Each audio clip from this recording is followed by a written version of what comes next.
sucks. I gotta do another reset. Fuck. Right. Clock's at 0 again. Holy fuck, man. I mean, holy guacamole. That really sucks, Dan. Hey. You know what's kind of strange? This was plugged in. Like, I don't know why it wasn't charging. Uh, it's all good. Like I said before, man, if anything happens to the stream, I'm just going to start the clock again. It means nothing. I have no place to be. I have to look for a job, and that's about it tomorrow. But today's a holiday, so I'm just going to keep resetting the clock if something happens. I'm not.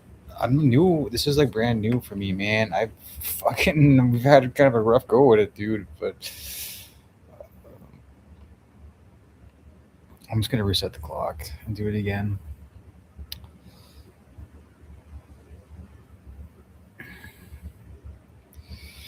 All right. Well, I'll just. Can I share my screen? Hang on.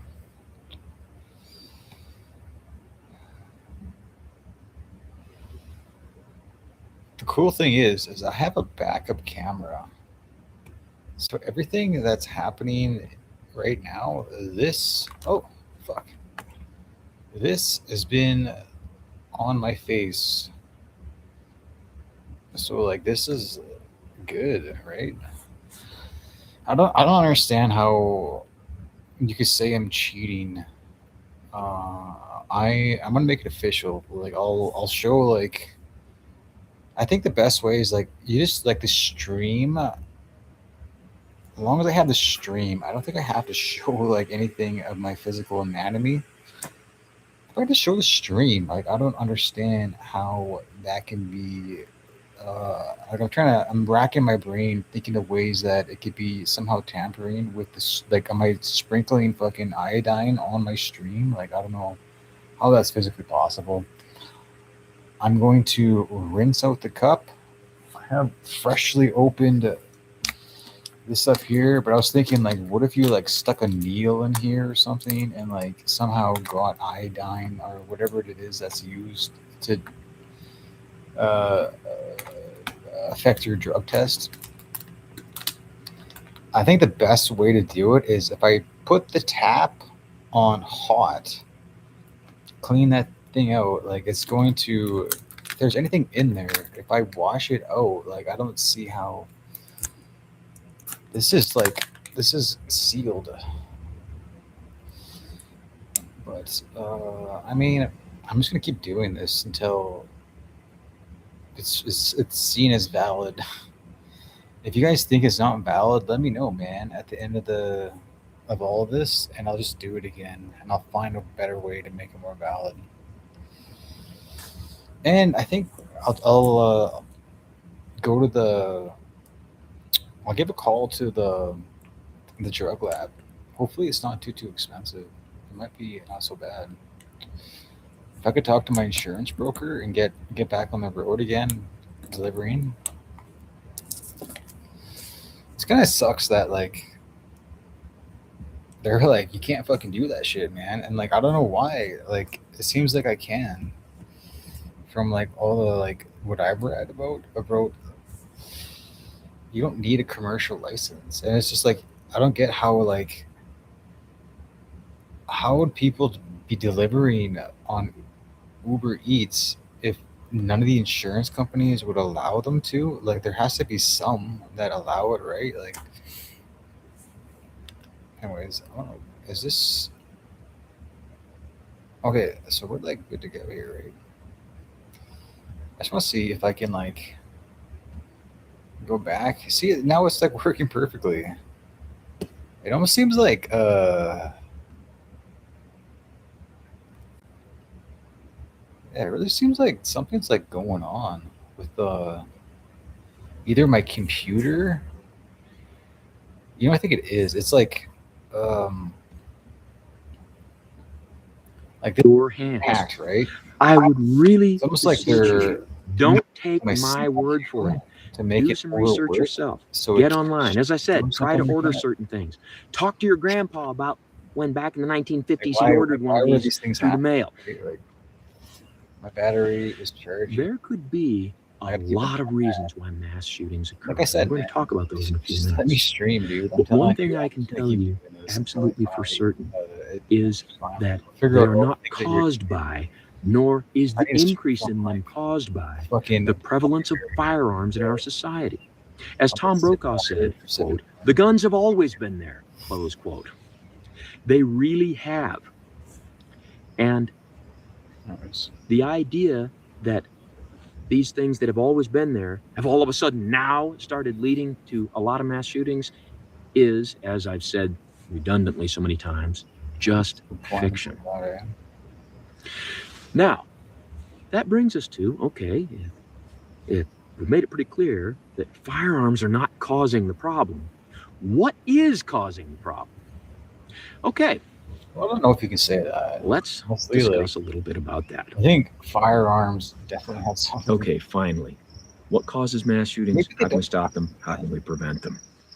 In discussing this, you have to remember I'm not a psychologist. You also have to remember that as I reference various events like Uvalde and Sandy Hook and Buffalo, that I wasn't there.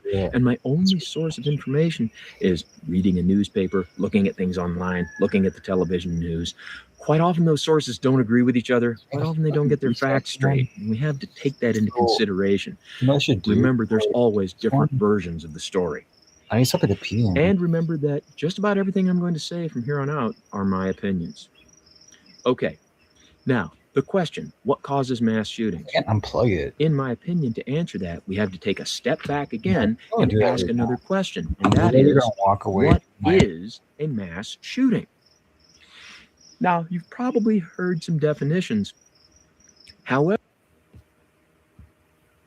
okay, fuck, man. These are just things you don't really think about when you're planning something like this. I think I have an idea of how I'm gonna pee. It's like I don't know if I want to do this on fucking stream, man.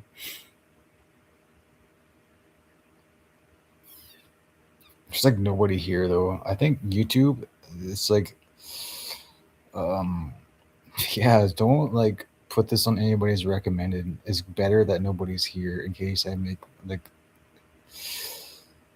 Remember to guard the private. Yeah, it's better that nobody's here. In case I accidentally doing a pee, like, yeah. Well, I mean, okay. So I need to, figure out the whole pee situation here. I have an idea.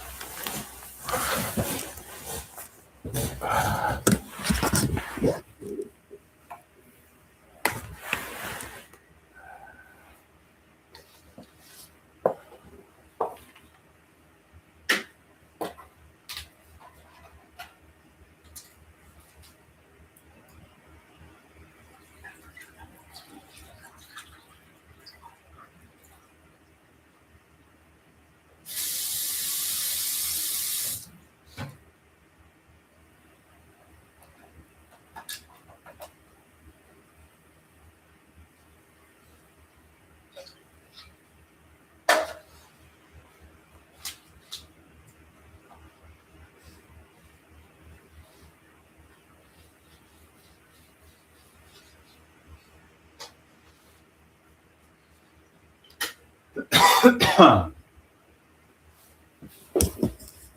10 minutes in. We're back.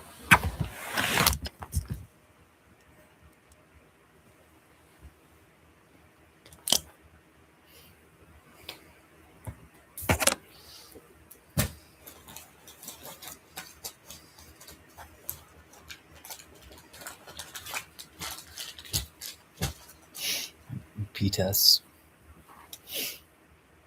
It's better looking like this. This thing needs a charge too, right? That thing wasn't plugged in either, man. Holy fuck, man. I almost lost the GoPro.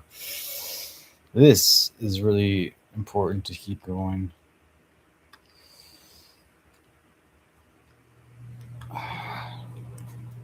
Beautiful.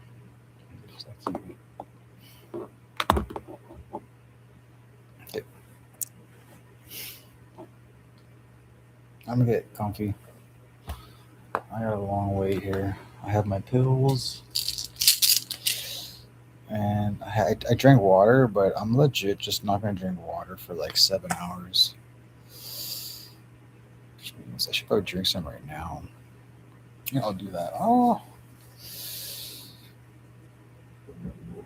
how am I gonna do that? Okay, here's what I'll do. I'll drink water and I'll just show you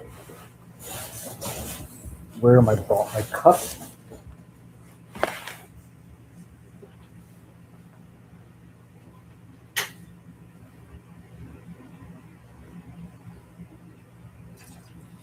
I forgot this, man. I'm so stupid.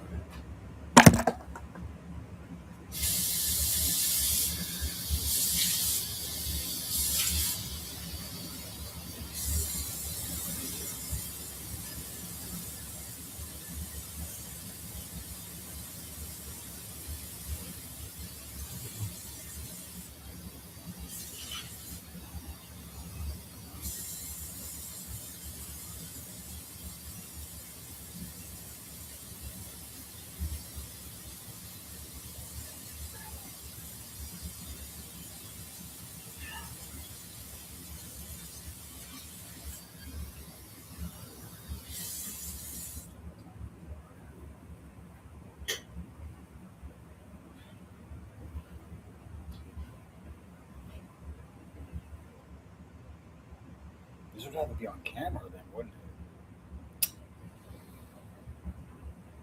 it? So fucking complicated. I'm curious, like, is there a clear looking masking agent? Like, if it's clear, does that mean it doesn't have anything? Okay, I'm literally just not gonna drink water. It solves two problems. Okay. What is this, 12 minutes? Okay. However, what I'm discovering is that there are different agencies and different organizations that use different definitions. You'll have government agencies like the Center for Disease Control, the Department of Justice. They have a particular definition. There's also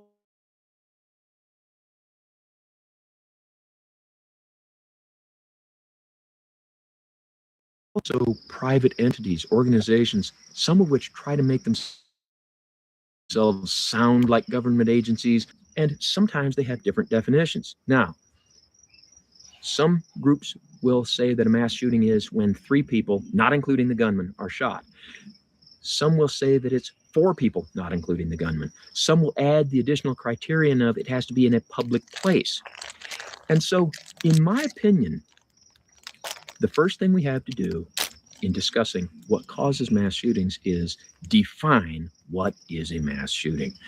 We need an official governmental definition without a political agenda that we can all live with. Now, I know I'm asking for a lot, but if we have the Centers for Disease Control or the Department of Justice put out a definition that isn't 10 pages long, it's just a couple of paragraphs long, and it's something we can all work with, that would be our first step in solving the problem.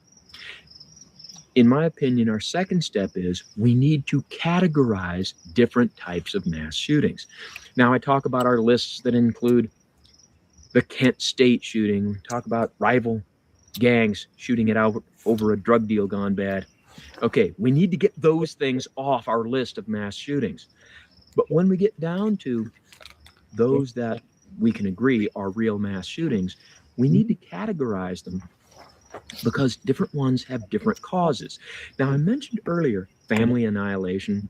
Okay. Put as basically as I can put it, a family annihilator is almost always a man. And he will have some great stressor like losing his job or maybe a series of stressors. And he gets to the point where he just can't go on. And quite often he plans on committing suicide, but he thinks that his family cannot exist without him. So he has to kill all of them too. Now, one of my crew is a police officer, and a few years ago had to deal with a case where a man had 2 shotguns, and he then killed his 4 children and his wife and then himself. The line of things. Looks like a mass shooting. However, he did that within the confines of his own home, not a public place. So that makes it on some lists and not others. And even if it wasn't a public place, or you take that particular criterion off the list and you call this a mass shooting, family annihilators are a particular type. Their particular pathology is known to the psychological community. We have some handle on what causes those things. And above and beyond, that is not the same thing as the guy who goes into a grade school. And so if you lump all of those together and you're trying to look for the causes, those 2 events have very different causes. And so there won't be a one-size-fits-all answer as to what causes these things. And we have to categorize them. Now, anytime you categorize anything, there will be things that fall through the cracks. There will be things put into categories where they really shouldn't. But still, having different categories, I think, will really help in answering the question, what's causing these? Now, mass shootings have been around for a long time. But when you categorize things and you get all that stuff off the list that shouldn't be on it, as near as I can put together, I come to the conclusion that although mass shootings have been around for many decades, we are seeing a lot more now than we used to. And there's a particular type that we're seeing a lot more now. And that is the person who goes into the mall, the church, the school, the grocery, and shoots up a lot of people with which he has very little to no relation. They seem to just be strangers. This is different than a lot of your old school mass shootings, such as if you look at the mass shootings in past decades, many of them were things like a man gets the notion that his wife is cheating on him. Whether she is or not, he's convinced that she is. And he goes to her place of work and he kills her and kills the man with whom he presumes she's been cheating and kills the other man that he thinks she might have been cheating with. And he has a friend that works there whom he presumes knew about all of this and didn't tell him, so he kills that friend. Then he kills the Good Samaritan who tried to stop him as he was leaving. Mass shooting. Absolutely is a mass shooting. But again, that is a totally different thing than the person who goes into the grade school or the mall and shoots a bunch of people with whom he has no relation. Similarly, we see the mass shooting of somebody gets fired from their job, goes to their former place of work, and kills the people whom they presume wronged them. My own stream. Okay. That's possible, man. This is a kind of mass shooting that's been around for a long time. But again, as far as I can tell, we are seeing more of them now. And we have to categorize that differently than the guy who shoots up the grade school or the grocery. And we have to ask ourselves some questions. And they're different questions than we ask about the grade school. Questions like, why are we seeing more violent solutions to people being fired now than we did in 1970? I think the other side was... Are jobs that hard to get now? Are there particular lines of work that are more likely to cause that type of reaction than other lines of work? Don't say postal worker. And we have to ask those questions, and they're different questions than the question, why did the guy in Uvalde go into a grade school? Why did the guy in Newtown, Connecticut go into a grade school? See, these types of shootings are different and they have different causes. And we have to categorize them and look at them differently. And as near as I can put together, not only are there more mass shootings now, but that random thing of someone goes into a mall seems to be far more common now than it has been in the past. Now, specifically on the subject of church shootings. Okay, this is another one where things get on the list that aren't really what I'm talking about. Just this morning, I was looking at a list of church shootings. One in particular stood out. There's a church service. It's over. Everybody's leaving. The minister, he's in his office, and his brother comes into the office, shoots him. Well, because it happened at the church, it goes down as a church shooting. No, that's really fratricide. That's a different thing. And just in the topic of church shootings, there's still different types. There's some that are obviously the result of religious or racial bigotry. The person who goes into the mosque because he's an anti-Muslim, the person that goes into the synagogue because he's an anti-Semite, and so forth. That's different than someone who doesn't seem to have any religious affiliation, doesn't seem to have anything against a particular religion, goes into a church and shoots those people, kind of in the same sense that someone went into the grade school. Why? Okay. There are reasons why these random shootings where people don't seem to have any connection to their victims are occurring. And one of the things I have to discuss is when someone goes into a grade school, why did he pick a grade school when it seemed that he had no connection with that grade school? All right. There are many things that go into this, but that particular type of mass shooter is, in my opinion, trying to generate body count. It's not like the anti-Semite shooter who's looking to hurt a particular group. It's not like the racially motivated shooter who goes into the grocery store in Buffalo and is only shooting black people. This type of shooter doesn't really seem to care who his audience is, but he's got a few things going on. One, as near as I can tell, virtually all of these events are planned for days, weeks, months. It's not as though someone who just happened to have a firearm also did some LSD that day, went on a bad trip, and thought that his victims were the pod people from Mars. They plan these things out. And the reason they choose these particular targets are, again, and I can't stress this enough, these are my conclusions and my opinions, because he wants to generate a lot of body count, so he has to go to where there's a crowd of people. And he has to go to a place where that crowd is contained with difficult egress so they can't all run away. Even though we saw the mass shooting in the parking lot, typically somebody wants people crowded together where there's only a couple of exits and they can't get out really quickly, like churches or movie theaters. And also, he needs a, pardon the pun, target audience. No, that was not an attempt at humor. Where he perceives they will be easy victims that can't fight back, like children in a grade school or people in a church. Now, in a church, if there's a lot of people there, you will probably find a lot of able-bodied adults. But up until recently, most people didn't take their gun. Like, if you think about the reason why an individual would pick a certain target, I think, especially when you think like children, you're trying, I think a lot of these people, they have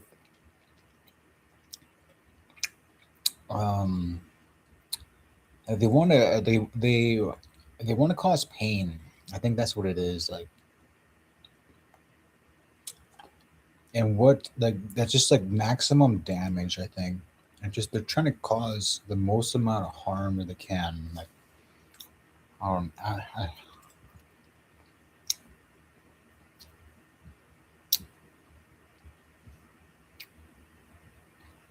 guns to church. So he sees a bunch of victims that can't fight back. Now, here's where I have to talk about the Colorado theater shooting a few years ago. I have heard this from several sources, can't really substantiate it in any way, but what people are talking about is, and again, different versions of the story, that shooter traveled from his house to that theater, which was quite a distance away. And again, I hear different numbers, but 30, 40, 50 miles. I mean, he went quite a distance. And so I've read there was a lot of theaters closer to him than the one he went to, which brings up the question, why did he go to that theater? I'm pretty sure it was not because he had something against Batman. Why did he go to that theater? As near as I can tell, nobody's ever really been able to put that together. It's not like he was a former employee. He didn't have an ex-girlfriend that worked there. But it has been suggested that he went to that theater instead of all of the others that were closer to him because he was aware that that theater was a gun-free zone, which is private property. The management can do that. That had declared even if you have a concealed handgun license, you can legally carry a gun, don't carry it in their theater. And that was part of his selection process because he perceived an audience less likely to fight back. Now, again, that is unsubstantiated. If anybody can post a link to something that we can consider a credible source, please do.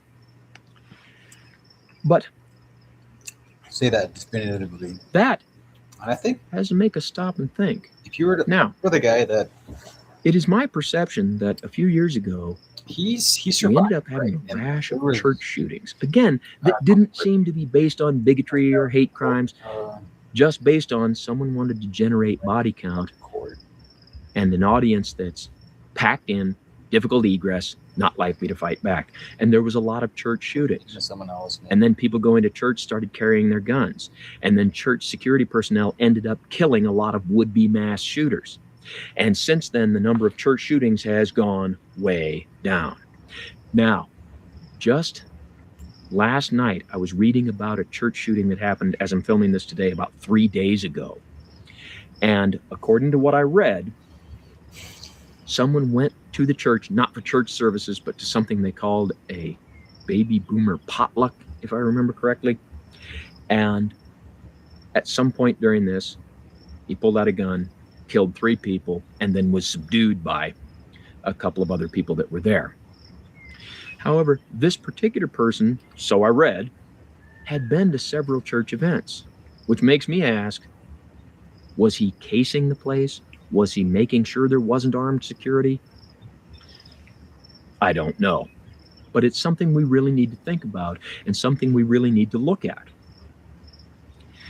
Now, in this case, there wasn't armed security. And it brings up the concept that Wayne LaPierre said something to the effect of, the only thing that stops a bad person with a gun is a good person with a gun. Well, at this particular church, someone was able to take a folding chair, bash the shooter with it, and subdue him. So sometimes it takes a good person with a folding chair. But either way, it seems to lend credence to the idea that if what our grade school or mall shooter or church shooter wants is a helpless audience, armed security might curb such things. However, that brings me to something that I do not want to talk about, but I have to. Shootings in schools, they have been occurring. And so we end up with police officers in schools. Remember, in Uvalde, it wasn't just the local police department. They actually have a school police department.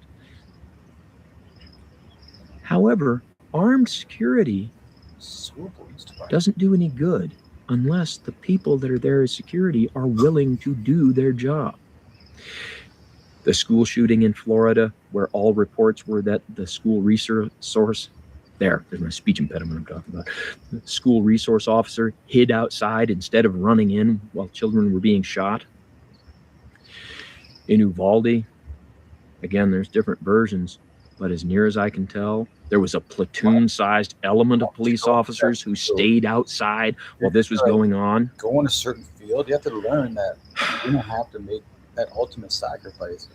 And I have to say it, shame on you for standing outside doing nothing while children were being murdered.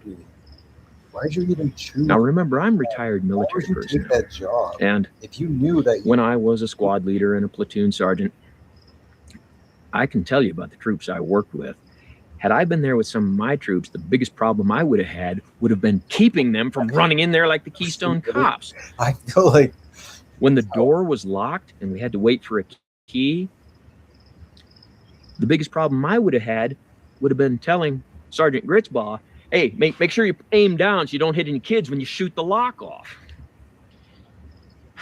To have the highly trained professional police department just standing outside doing nothing is appalling.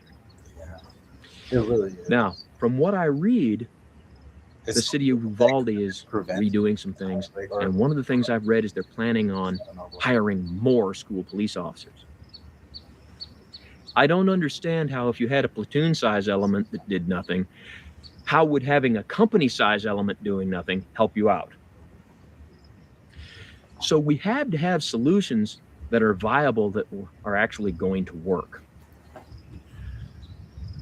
Now, to get back on task and off that tangent, in categorizing these things and asking why these things occur, if we can get into the mindset of the school or mall or church shooter, remember, the body count church shooter is different than the hate crime church shooter.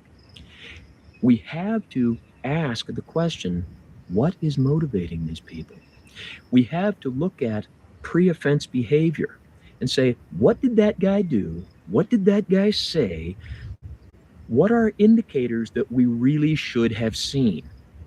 That's the thing we have to ask. And then we have to put something in place that allows us to deal with that. Now, we all have the problem of, you can't punish someone for what you think they might do. You have to have someone commit a crime before you can arrest them.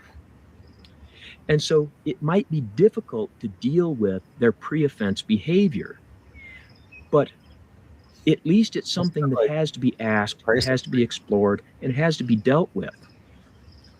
And if we can come up with what is it that these people are thinking, what is it that they're feeling, maybe we can address that. Now, when we get right down to it, the real bottom line of what I'm talking about is this. Mass shootings have always been there, but most of them that we had back in the 1950s, 60s, 70s, there weren't very many, but most of them we had, we could look at and we could understand to some degree at least what the person was thinking. We can understand a little bit about why did he do that. Even though sometimes it's not a very good answer, at least we have one. A very good example is, in the 1970s, there was somebody who worked at a college campus. Again, there's always different versions. And he was some kind of maintenance man, janitor. And one day he got his .22 rifle, went into the library, and shot a bunch of people. Why? Well, as near as anybody could figure out, his main problem was he was a paranoid schizophrenic. Now, it wasn't quite clear in the sources I looked at whether he'd been diagnosed before the shooting or only after. So afterwards, was he malingering? Was that really his problem? Okay. But presuming that he really was a paranoid schizophrenic, what he explained was that he had become convinced that the people in the audiovisual department of the school library were filming porno movies and forcing his wife to participate. Okay. Well, no one was filming porno movies, and no one was forcing his wife to participate in anything. However, you got to remember this was the 1970s. It was before you could just pull out your phone and watch porn. It was before everybody had a VCR and you could go to the video rental center and rent porn. And so what was actually happening was, after hours, people were using the audio-visual equipment in the library to watch porn movies. So he had a little piece of reality that he twisted into his fantasy. Okay, well, knowing that doesn't really help us much. We still had several people killed. But at least we understand what happened there. With our modern generation of mall and grocery store and church and school shooters that appear to have no connection with the people they're shooting and appear to only be motivated by body count, needing a confined space audience with difficult egress, and people they perceive can't fight back. Why are these people committing these acts? That's a question that we need to answer. And the only thing I can add to it is this. If you look at the 1970s, 1960s, 1950s, even 1940s, Such things were very rare. We already know the guns were there. Such things were very rare. Today, they're becoming alarmingly common. And we have to ask this question: what was present in society then that was preventing these things that isn't present now? Or what was absent then that is present now that's causing them? It wasn't present then. That is the question that I really think we need to ask. And I got to tell you, I don't have an answer to it, but it needs to be discussed by experts in the field without political agendas. People that are really trying to solve the problem. So, with that, what can you and I do? What I would tell you is, if you go to church, make sure your church has armed security. It's a big help. If there are other places that can have armed security, participate in that, suggest it, help organize it, figure out someone who can help organize it. Another thing I would tell you is that anytime you hear anyone who is a denier says, no, Sandy Hook didn't happen, shun that person. Do not buy the products they're selling. Do not believe them. Although we know both sides of an issue will twist the facts to their own political ends, to say that Uvalde didn't happen is nonsense. You must shun those people. If you are someone who hosts a channel like this and people make comments like that, just delete them. You can't give those people any traction. And my personal thought is, educate yourself on the concept of gun control versus gun crime. If you don't believe me when I say the guns have always been there and the prevalence of firearms in our society is not part of the problem and that firearms are not easier to get, if you don't believe me, educate yourself. Do some research for yourself and shun those people who perpetrate that fiction.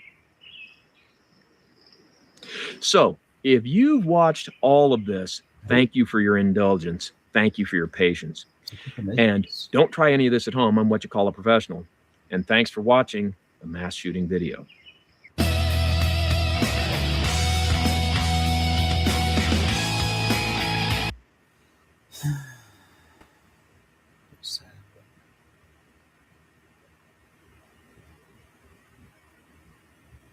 Is Tim online?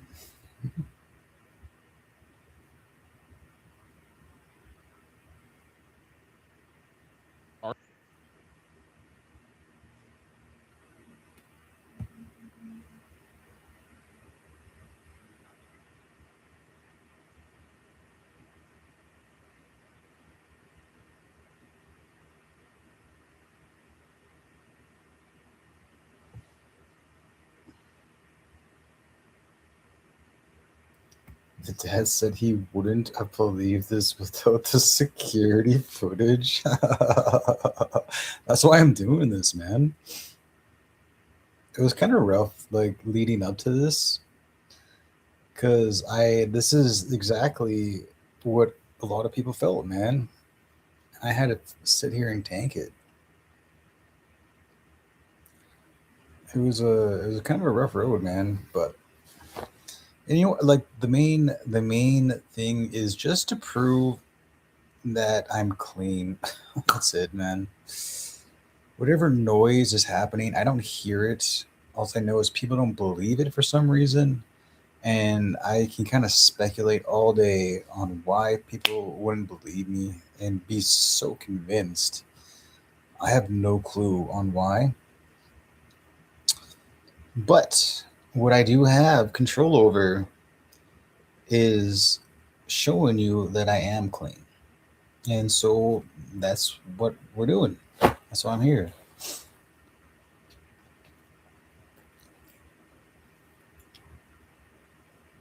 And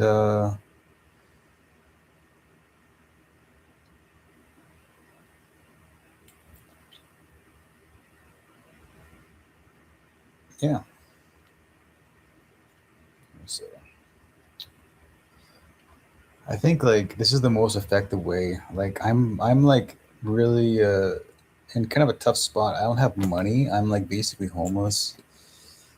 So I have to do this on a on a very tight budget. Like a no budget whatsoever. I have to like utilize whatever devices I have and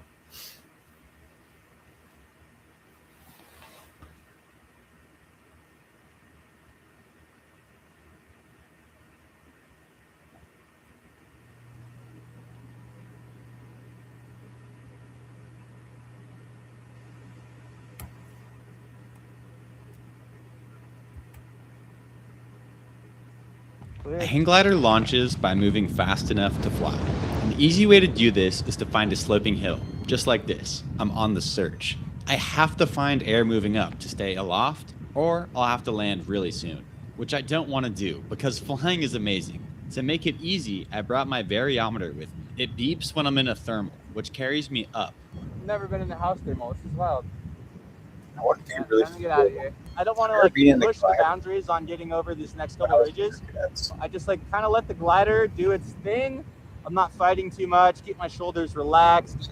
Keep my hand grip really loose here on this bar. If I feel lift, I have enough ground separation, I could maybe go for a turn, but I'm pretty much focused on just getting out here, trying to find the next zone of lift.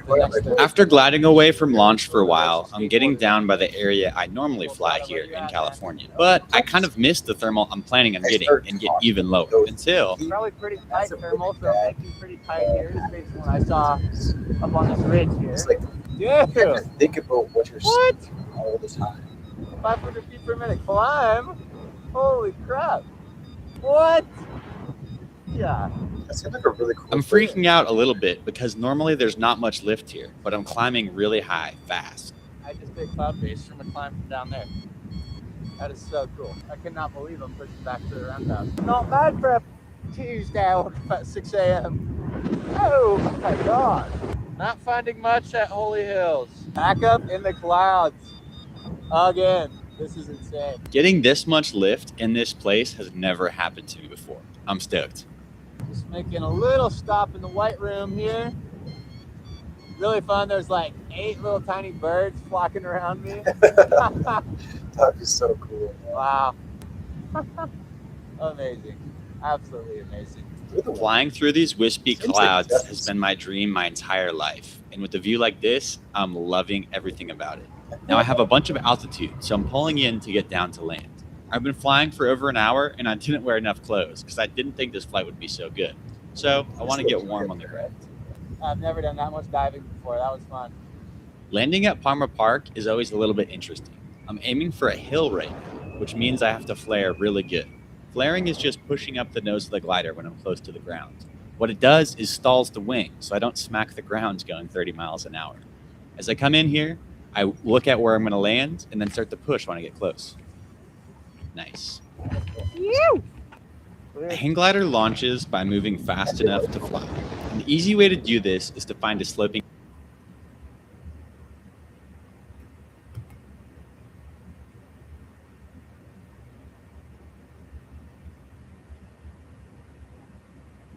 It's such an easy read.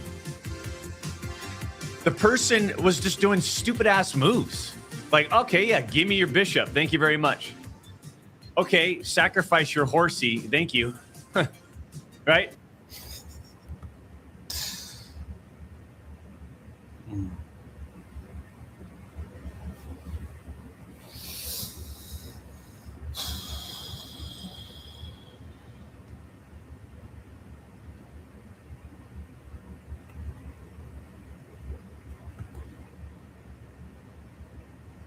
Would you like a free water? Yeah, I'll take the free water. Here you go. What company is it? It's called free water. It's free because we put ads on the packaging. Free? Is it crappy water? No, it's the best water. It's natural spring water. Other people buy similar water for a couple bucks. We give it away for free, and we also donate 10 cents per water to charity. Charity, who's charity? Right now, we're donating to Well Aware. They build water wells in Africa, and they have a 100% guarantee on their work. How much does this cost? To advertise or drink it? Both. Well, drink it, it's free. You don't owe us any money. To advertise, about $1 of water total for all of it. on those boxes. Okay. How do I contact you for advertising? The website is freewater.io. Go to the advertiser page. Do you have a card? The water's a card. Oh, all right. Yeah, scan that QR code. Sweet, I'll take Have it. a great day. Would you like a free water? Yeah, I'll take the free water. Here you go. What company is this? It's called Free Water. Two educated people have a conversation. Oh, Dode. He asked like every question that was like a perfect.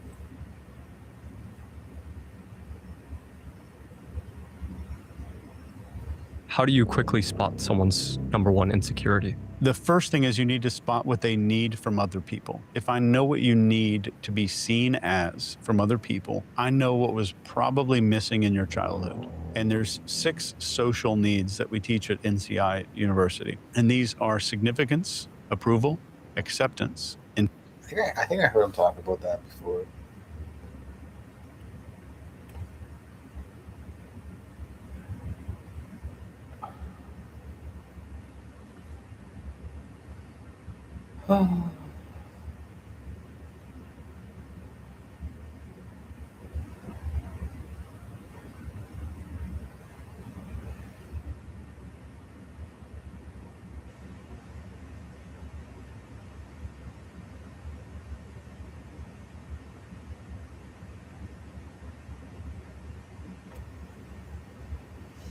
What's this?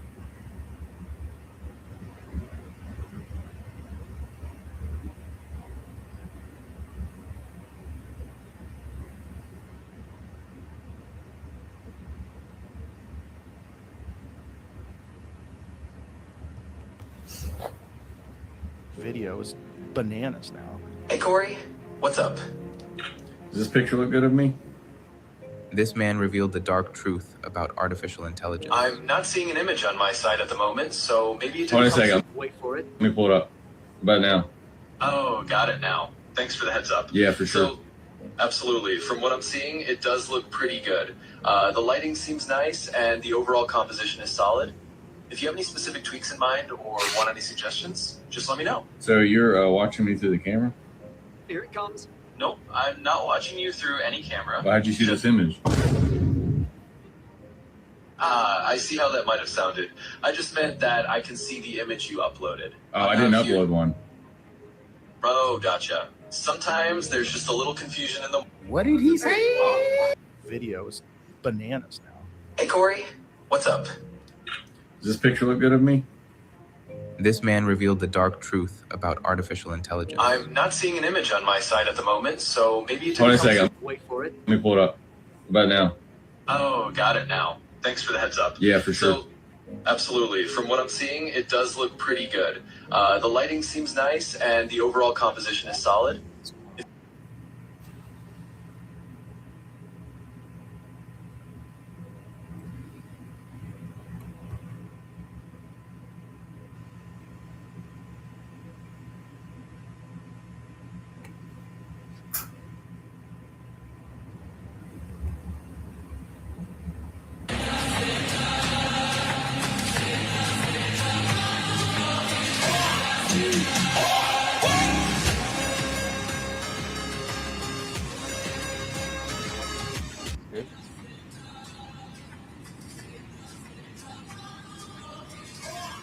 Okay.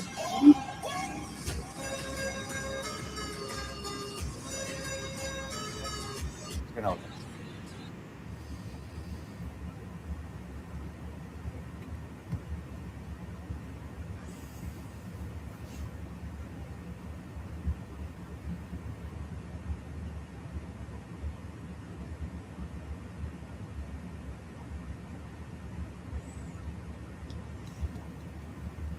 I don't know if I like having the smaller, like the share, the screen share.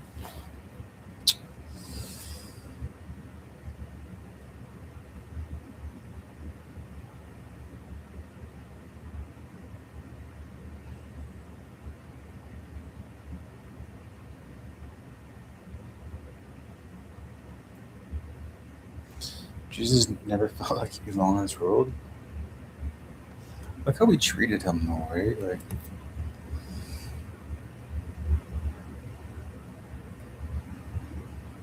I'm not like I'm not saying anything like. Yeah.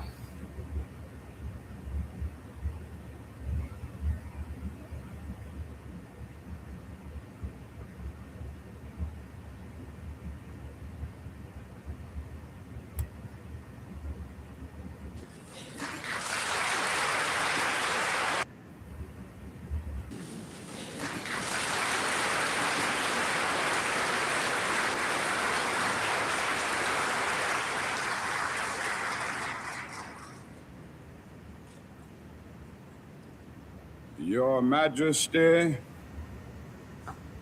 Your Royal Highness, Mr. President, Excellencies, ladies and gentlemen, I accept the Nobel Prize for Peace at a moment when 22 million Negroes of the United States are engaged in a creative battle to end the long night of racial injustice. I accept this award on behalf of a civil rights movement which is moving with determination and a majestic scorn for risk and danger to establish a reign of freedom and a rule of justice. I am mindful that only yesterday in Birmingham, Alabama, our children crying out for brotherhood were answered with fire hoses, snarling dogs, and even death. I am mindful that only yesterday in Philadelphia, Mississippi, young people seeking to secure the right to vote were brutalized and murdered. I am mindful that debilitating and grinding poverty afflicts my people and chains them to the lowest rung of the economic ladder. Therefore, I must ask why this prize is awarded to a movement which is beleaguered and committed to unrelenting struggle, to a movement which has not yet won the very peace and brotherhood which is the essence of the Nobel Prize. After contemplation, I conclude that this award which I receive on behalf of that movement is a profound recognition that nonviolence is the answer to the crucial political and moral questions of our time. The need for man to overcome oppression and violence without resorting to violence and oppression. It's interesting to see the react. Civilization and violence are antithetical concepts. Negroes of the United States, He's right, though. Following the people of India, Your humanity, have demonstrated that nonviolence is not sterile passivity, but a powerful moral force which makes for social transformation. Sooner or later, all the peoples of the world will have to discover a way to live together in peace and thereby transform this pending cosmic elegy into a creative psalm of brotherhood. If this is to be achieved, man must evolve for all human conflict a method which rejects revenge, aggression, and retaliation. The foundation of such a method is love. The tortuous road which has led from Montgomery, Alabama to Oslo bears witness to this truth. This is a road over which millions of Negroes are traveling to find a new sense of dignity. This same road has opened for all Americans a new era of progress and hope. It has led to a new civil rights bill, and it will, I am convinced, be widened and lengthened into a superhighway of justice as Negro and white men in increasing numbers create alliances to overcome their common problems. I accept this award today with an abiding faith in America and an audacious faith in the future of mankind. I refuse to accept despair as the final response to the ambiguities of history. I refuse to accept the idea that the isness of man's present nature makes him morally incapable of reaching up for the eternal oughtness that forever confronts him. I refuse to accept the idea that man is mere flotsam and jetsam in the river of life, unable to influence the unfolding events which surround him. I refuse to accept the view that mankind is so tragically bound to the starless midnight of racism and war that the bright daybreak of peace and brotherhood can never become a reality.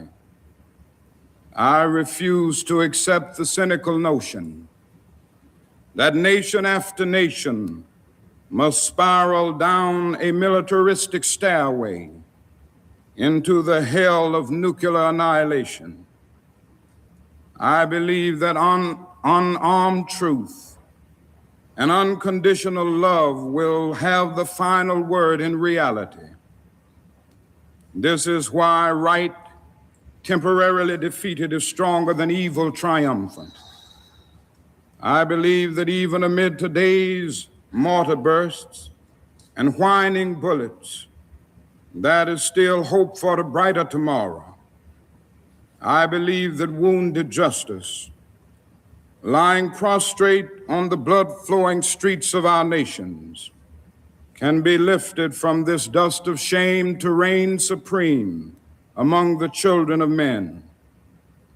I have the audacity to believe that peoples everywhere can have 3 meals a day for their bodies, education and culture for their minds, and dignity, equality, and freedom for their spirits.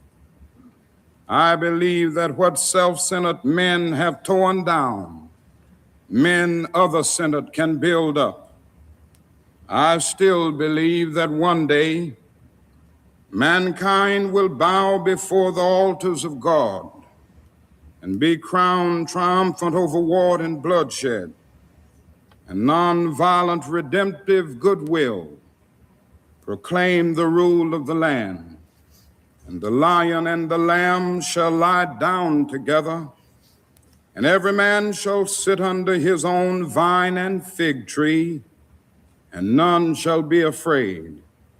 I still believe that we shall overcome. This faith can give us courage to face the uncertainties of the future.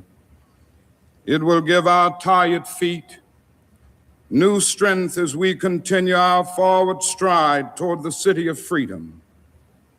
When our days become dreary with low hovering clouds, and our nights become darker than 1,000 midnights, we will know that we are living in the creative turmoil of a genuine civilization struggling to be born. Today I come to Oslo as a trustee, inspired and with renewed dedication to humanity. I accept this prize on behalf of all men who love peace and brotherhood. I say I come as a trustee, but in the depths of my heart, I am aware that this prize is much more than an honor to me personally. Every time I take a flight, I am always mindful of the many people who make a successful journey possible, the known pilots and the unknown ground crew. You honor the dedicated pilots of our struggle who has sat at the controls as the freedom movement soared into orbit. You honor once again Chief Lutuli of South Africa, who struggles with and for his people are still met with the most brutal expression of man's inhumanity to man. You honor the ground crew, without whose labor and sacrifice the jet flights to freedom could never have left the earth. Most of these people will never make the headlines, and their names will never appear in Who's Who. Yet when years have rolled past, and when the blazing light of truth is focused on this marvelous age in which we live, men and women will know and children will be taught that we have a finer land, a better people, a more noble civilization, because these humble children of God were willing to suffer for righteousness' sake. I think Alfred Nobel would know what I mean when I say I accept this award in the spirit of a curator of some precious heirloom which he holds in trust for its true owners, all those to whom truth is beauty and beauty truth, and in whose eyes the beauty of genuine brotherhood and peace is more precious than diamonds or silver or gold. Thank you.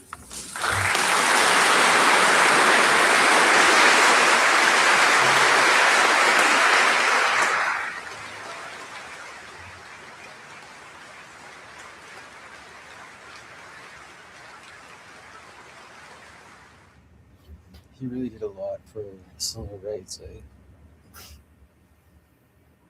think there's so much to learn from leaders like MLK.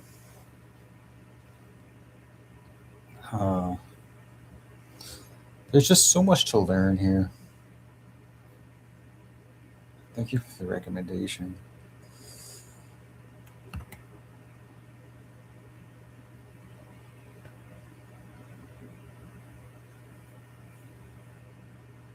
"100 frustrating years after the Emancipation Proclamation, the Negro community has arrived at a decision to celebrate this centennial in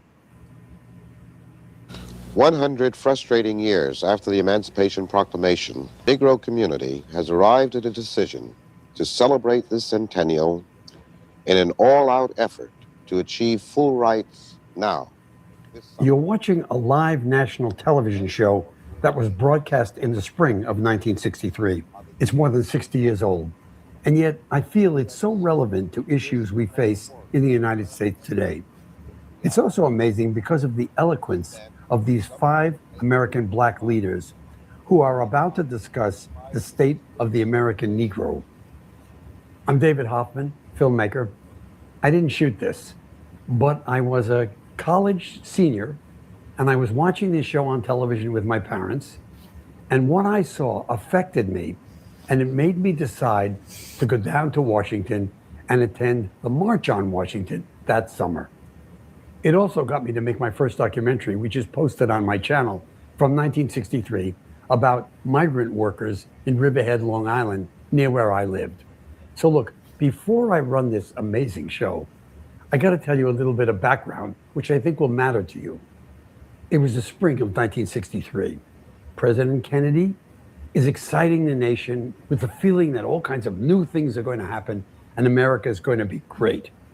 It's also 100 years after the Congress passed the Emancipation Proclamation, which freed the slaves. There was new and bold legislation before Congress, and it was exciting legislation because it had to do with voting rights, giving Negroes, as they said at the time, the right to vote. and making certain that they could vote. To support this legislation, the 5 major Negro organizations in America announced that they were going to have this march in Washington to support the legislation. The issue of civil rights in America had been fomenting for several years. 1960-61, black students in the South began to protest by sitting in at lunch counters. Martin Luther King in the late 1950s had had his bus boycott and the march in Birmingham, and other things were happening around the country that those of us in the North, people like me, were watching, very sympathetic to what the students were trying to do, get people to vote. So National Educational Television, the forerunner of PBS, decided to do this live show with 5 Negro leaders, the top guys, talking about what they hoped would happen at this march. It's prophetic. What they're saying so long ago is so relevant to what people are saying and thinking and troubled by today. There was Roy Wilkins, the head of the NAACP. There was Whitney Young Jr., the head of the Urban League. There was James Farmer, the head of the Congress on Racial Equality, CORE. There was James Foreman, the head of SNCC, who had been training students in Mississippi to attempt to register voters. I knew young people who were attending these training sessions who went south, and I thought they were heroes. This was scary stuff.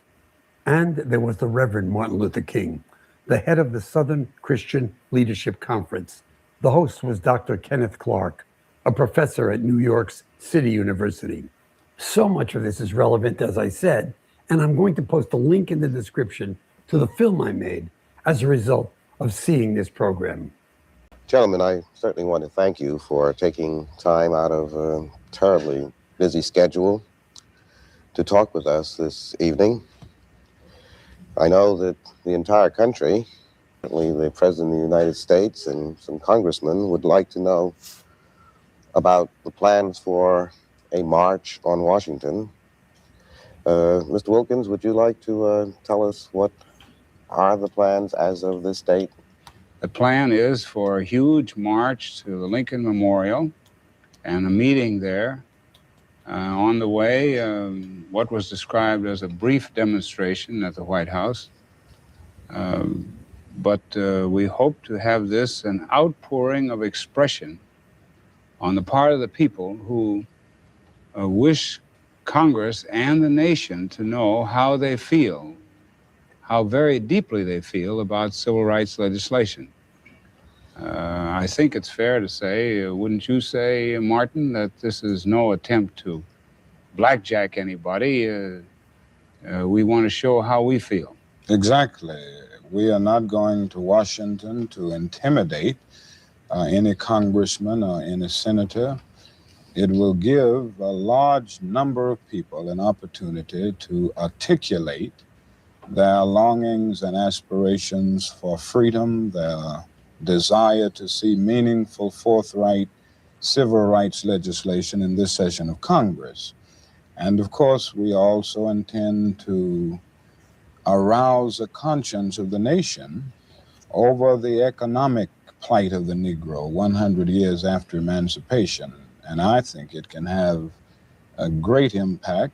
I think it will dramatize the issue. It will have educational value in that it will allow many people to see and understand the continued indignities and injustices which Negroes confront all over the nation. All over the country, it has captured the imagination of hundreds of thousands of people.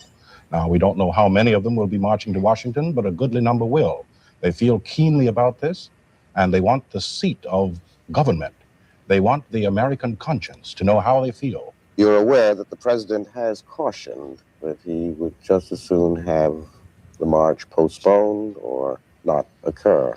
We see this as an all-inclusive demonstration of our belief in the president's program, and since it has been declared to be an orderly demonstration with a rally, at which time I hope to be one of the people who will speak In the interest of the Urban League toward preparing people for the new opportunities, at this level, we will be cooperating. And I think it's important that the march go off because there is legislation which many people have gone to jail for the substance. That is, the lunch counter demonstrations throughout the South have to be sort of brought to some climax, and it could be done in this public accommodations bill, which is before the Congress. Then, of course, it just left the Delta and a lot of poor people over there, people who make $2.25 a day for 12 hours of work. And so some legislation has to come out of the Congress of the United States to deal with these problems. People like Agnes Myers, Roy, president of the board of the NAACP, and other white liberals and friends have cautioned against having a major demonstration for civil rights this summer. How do you... Well, it's our position in the NAACP that the opponents of civil rights legislation left no doubt as soon as the president spoke. In fact, they didn't wait for him to speak. They began announcing their opposition and what they intended to do. They were going to filibuster. They were going to hold up appropriation measures. They were scaring the country that they weren't going to get a tax cut on account of civil rights. They're doing all the boogeyman stunts. And if they're going to use Washington as their base of operations for opposition to this bill, we don't see anything wrong with using Washington as our base to indicate support for this bill. And in my estimation, this march is going to be a 100% outpouring of the disgust and distress of Black Americans and white liberals over the way the Congress has handled this bill. I think that in any such demonstration as the march, which is planned, you will expect loud outpouring of cries, of fears from many, many people who don't want it to take place, who are afraid that something might happen. But it seems to me that it reflects a lack of understanding of the nature of the times in which we are living. The fact that Negroes all over the country are concerned and are aroused and must express their feeling. They've waited 100 years, and that's too long to wait. But what about white friends and liberals who have worked in these organizations for many years, who now say, look, let's not go this fast. Let's not... we don't have people like that. I'm sorry. Our telephone is ringing with white people who want to get into the march. We don't judge our friends on the basis of the color of their skin. We judge them on the basis of the fact of whether or not they are willing to go all the way with us. If they are not willing to go all the way, then they are not friends of ours. Now, we've said that these are interracial organizations, but you five gentlemen are Negroes. You are assuming the leadership, and you are asking white liberals and white friends to go along with the Negro speaking for himself rather than speaking through white surrogates. I would like to make this point because I think there is a misconception that any white people who happen to serve on your boards or committees are therefore automatically there to exercise control and restraint. Yeah. This is not the experience of the Urban League. There are many white people who serve on our boards who are asking for more militancy. I speak for the National Urban League at their insistence, not at my demanding, because they feel that a Negro is best able to express the hopes and the longings of his people. We ought to be clear that there is a desire on the part of Negroes for self-expression through leadership of civil rights organizations. This is important because Negroes have been denied that self-expression for so many years. But this does not mean, in any sense of the word, as far as I'm concerned, that white persons who are sincere cannot participate and cooperate. Exactly. And I think it's very important to have this participation. I think it would be very dangerous and even tragic if the struggle in the United States for civil rights degenerated to a racial struggle of blacks against whites, so to speak. Amen. It is a tension between justice and injustice, and we enlist consciences in the struggle. We appreciate the participation in this movement of white persons of goodwill, and we have many of them, fortunately, and I think the number's growing every day, and this helps to keep the struggle on the level that it should be on. As far as I can understand you gentlemen, you This is not a racist march. This is a march of aroused Americans who want to demonstrate and assume their rights to petition their And we want Congress a witness and support the president's civil rights legislation. The Attorney General would seem to disagree with you in terms of his testimony for Congress. He says that the most disturbing thing for Negroes is the public accommodation segregation. The truth of the thing is that it's a vicious circle. Unless people are adequately educated, they can't possibly find good jobs. And unless people can find good jobs, they can't buy good housing, which puts them in good neighborhoods where they can get a good education. So instead of being one major thing, it's a group of things. Yes, that's true, but it seems to me, of course, that the public accommodations matter, which is now being batted around in the Senate Commerce Committee, is the most abrasive and pervasive of the aspects of a Negro's life. Every time he steps out of his front door in the morning until he comes home at night, he runs the risk, and some of them don't run the risk, they run the certainty of this kind of denial and humiliation and mistreatment. And sometimes in the South, as you well know, in many subtle ways. You walk into a store and you're the next one to be waited on, but 3 white people come up and they get waited on first. This is a matter, Negroes meet this. Many places they have to ride on the back of the bus. And they do want a Coca-Cola and can't get it. Now, these seem small things, but then I think the Attorney General was talking about the things that rub people the wrong way and make them say, oh, let's get rid of it, And, there are other areas of life which are very subtle, but which are not even being covered in the bill. And then there's some pronounced ways. I'm just thinking of the fact that you drive through the South.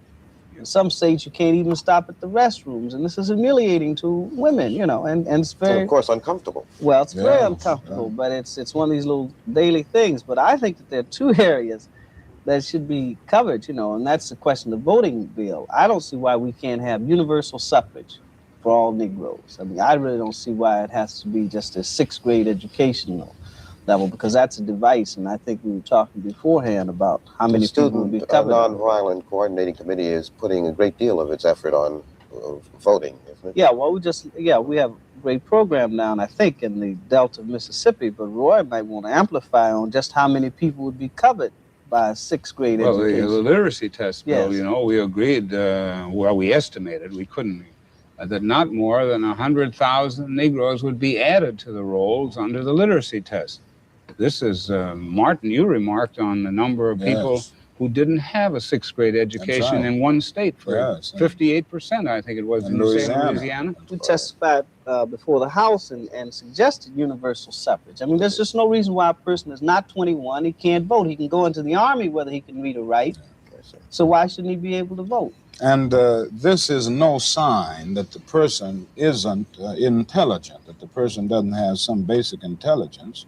But because of discrimination and other conditions, many of these people haven't had an opportunity to get an education. And I think they should have the right to vote. And this is very basic. No president has recommended a bill of this scope before, regardless of how we who suffer may feel its limitations. And I think we ought to work with that. Dangerous, as Jim has said, Jim Farmer has said, to pick out priorities, and because the opposition will start concentrating on your target. They say, well, what do you think is the number 1?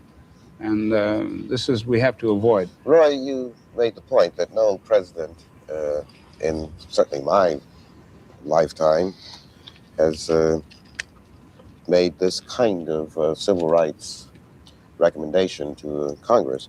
Why do you think President Kennedy did this? He did it because a crisis was created that demanded the attention of the nation on the highest level. Just like, a dust bowl is something beyond the state, beyond the region, and demands federal action. A great disaster like Texas City demands national action. A great flood demands national action. And here we have a crisis in human rights. Brought about by in great part, by all of us, of course, but triggered by a man who sits around this table. And I think there's no doubt that Birmingham dramatized and brought into focus what Martin Luther King and his associates did in Birmingham, made it the nation realize that at last the crisis had arrived.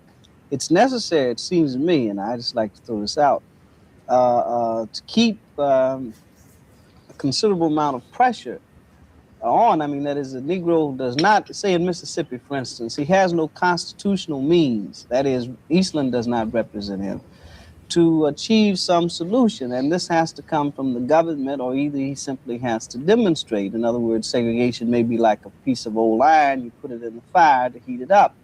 And that so that people outside of Mississippi have to become conscious of what is going on there. For instance, there are 45 people in jail right now whose trial were held today for simply being at a voter registration meeting, and someone threw a smoke bomb in the church, and they marched down to the Justice of the Peace Office to protest, or rather to the deputy sheriff, and they were arrested for disturbing the peace. And these are old ladies, some of them 75 years old, but yet they want to stay in jail.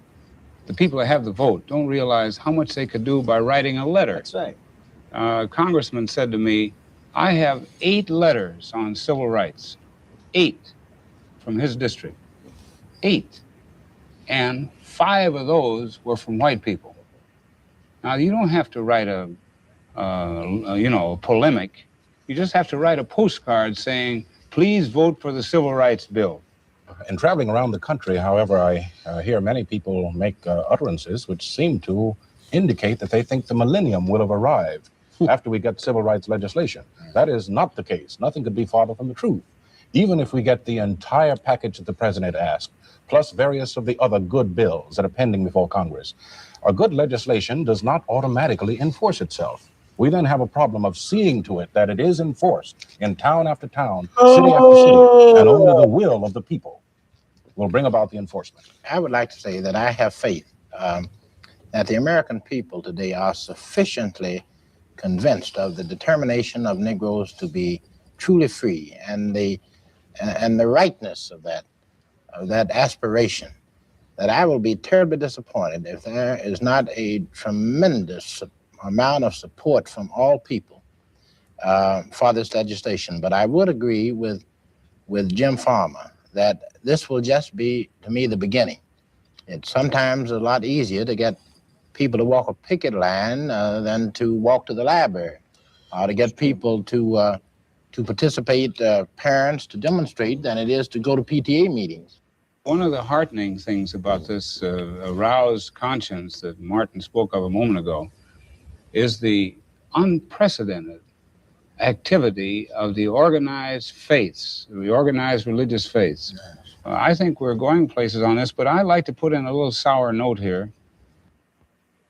And I get some mail that I can't read on television, that I can't exhibit, and the postmaster delivers like this, holding it up by the people who say that Negroes ought to go back to Africa, and you're only apes anyway, and you think we're going to give you a civil rights bill, you're crazy, and we'll run you in the Mississippi River first, and a whole lot of other uncomplimentary things. I'm really more concerned about the so-called gentle people of prejudice. The people who will say, I'm with you, I am for you, but what about property values, and the man's right to run his business, and what about standards of the school being lowered? And so for these reasons, who would say, well, maybe you shouldn't have all of this right now. These are the people I'm really concerned about. May I comment on that? I agree with you completely. While I share Roy's concern about the extreme bigots, I'm far more concerned about the good, the decent people who don't throw a bomb as they do in Birmingham or other places in the South, but they quietly pack their bags and move away. And this, it seems to me, is more damaging to our cause and more dangerous to the total cause of integration. I have an answer for you, gentlemen, but go ahead. Yeah, I guess, well, I'm concerned about the one in between, going back to Africa and moving away, and that's basically the public officials, you see, who inflict all of this brutality, because the millennium is not going to come primarily because we have no laws to deal with police brutality in the South, which I think is a fundamental issue in this whole thing. Jim, I suppose you are very conscious of this because your membership on the firing line, and yeah, and I've seen daily people, the victims you know, of police. and Dr. King just came from Danville, and over a month ago, we saw 35 people with holes in their heads as big as a ashtray, inflicted by the police. And nothing has been done about it. And the government, it seems to me, ought to do something about this. What specifically would you suggest for dealing Well, with I would this? suggest, you see, that the government go in and file some suits. When the constitutional rights of a person is denied, the government ought to file a suit in behalf of that person. I think this gets back to part 3. That's right. Now, the government says that the existing laws are inadequate, but yet they're not asking, or it is not asking, for adequate laws in this legislation. I think the only thing that changes the mind of a policeman like that is to sue him and to convict him and to convince him that the Constitution has some control over that billy club he has in his hand. Is there anyone who is planning to do this? Roy? Well, now we're entering into one of the most difficult areas of civil rights, because the whole area of convicting a policeman for depriving a man of his civil rights has to be proved down to the last period and comma. Not only that, his intent has to be proved. Jim? Yes, I think we have an additional weapon, and that is the ballot. Yes. The vote, and which is why all of us here are pushing a voter registration drive. If Negroes are registered in large numbers down there in Greenwood, then the police, of course, will take a different point of view. And in Danville also, because they'll know then that they have to be responsible and responsive not only to white voters, but to Negro voters as well. White people in the South and in the North need education on this matter. I don't mean education on humanity as to Negroes, but they need education on the constitutional rights of Negroes and on the fact that he's a citizen. He's been here 344 years, and to hear some of them talk, they'd say, look what we're doing for you people. Mm-hmm. If you've never been in Mississippi, and Roy was born, and I just have to get back because I think I have to just try to help her. Well, I'm sorry, your family was. I was raised down there, and I want to talk about these people. See, I think the president ought to go through Mississippi because I don't think he has any conception, any visual conception. Intellectually, he knows the suffering that's going on there. But just to see some of these shacks that people are living in, it's frightening in a sense, you know, down in Itabena. You know, it's just very depraved. Itabena? Yeah. I've been to Itabena. Isn't it a depraved? Oh, it's pitiful. And I think what we need to get at here is if we could get the total society to somehow lose this making a god of state rights and begin to see citizens as national citizens. Right. Because what's actually happened in this country is much of the miseducation, lack of education altogether, much of the social disorganization we see in the North that concerns us can directly be traced back to the indifference of the people in the North to the problems of the South. These people later become the welfare load, the crime rate of the North. If we had adopted the concept of a citizen in Mississippi being a citizen of the United States, then we would have avoided all these problems. That's the way they're seen overseas. That's right. I think the president ought not only look at the housing in Mississippi, he ought to look at the slum tenements in Harlem and in 100 Harlems across the country. Indeed, we might say that our people not only being bitten by dogs in Birmingham, Reverend King, but by the rats in the slum tenements. Well, aren't we saying, gentlemen, that a program has not yet been worked out to grapple with the magnitude of this problem in the United States, both North and South? It's not regional. So right. Isn't there a need now, because of the urgency and the seriousness of the situation, to develop a sort of crash program to lift the standards of the Negro and to get rid of the underlying conditions that produce so many social evils and develop so many social problems? I think this is what we face at this time, and I know it leads to the whole question of discrimination in reverse and all of that. But I think we've got to face the fact in this country that because of the legacy of slavery and segregation and the seeds of injustice planted in the past, that we have this harvest of confusion now, and we're going to continue to have it until we get to the root of the problem. Well, that's that root and the rats go together. Yeah. the announcement of the Real Estate Brokers Association some time ago, advising their members not to pay any attention to fair housing laws, that property rights still came first. And when you think of the billions of dollars in this country tied up in real estate, there isn't much that the President of the United States could do by going and looking at some slums. Let's be fair. Yeah. Well, The real power and obstacle there is the property rights structure in this country, which isn't concerned with how many kids are bitten by rats or how many people live in slums. Most of you recall that we did announce recently, our board adopted this domestic Marshall Plan, and this was consciously given this name because, if you recall, this country has spent some $12 billion on rehabilitation of Europe, war-torn Europe. In a 4-year period, we have spent millions on refugees from Cuba and from Hungary. We spent all kinds of money giving free education to veterans after the war and making it possible for them to buy homes. I think the time has come for us to honestly face up to the fact that this tremendous gap due to historical deprivation that the Negro has suffered will not be closed not quickly enough unless we consciously and deliberately establish programs that call not just for equal schools, but better schools and better teachers and provisions for housing and conscious recruiting at the level of employment. This has to be done in order to get rid of what I see too much of, and that is the feeling of despair and hopelessness. I think that Negroes have had special treatment in this country for 350 years, special treatment of a negative sort. That's right. Now what Whitney and the rest of us are asking for is some special treatment of a positive sort to wipe out that gap. Are you united in this, or is there any... Well, I want to be understood on it. But I'm not asking people to hire people who aren't qualified. And we're not asking them to skip over white people or to deny white people their chance, but we're saying that just giving the Negro an equal break is not enough. I wonder, gentlemen, if you're in asking for this special break, you're not asking for a special break for the nation rather than just for the Negro. Oh, indeed. Look, if this country, they don't solve the human rights problem of the Negro. Right. The manpower problem. This country morally is sunk. Absolutely. Well, what about the practical manpower? Resources. They've been suffering from manpower all along, and I anticipate what Jim's going to say. Not only morally sunk, but they'll be sunk.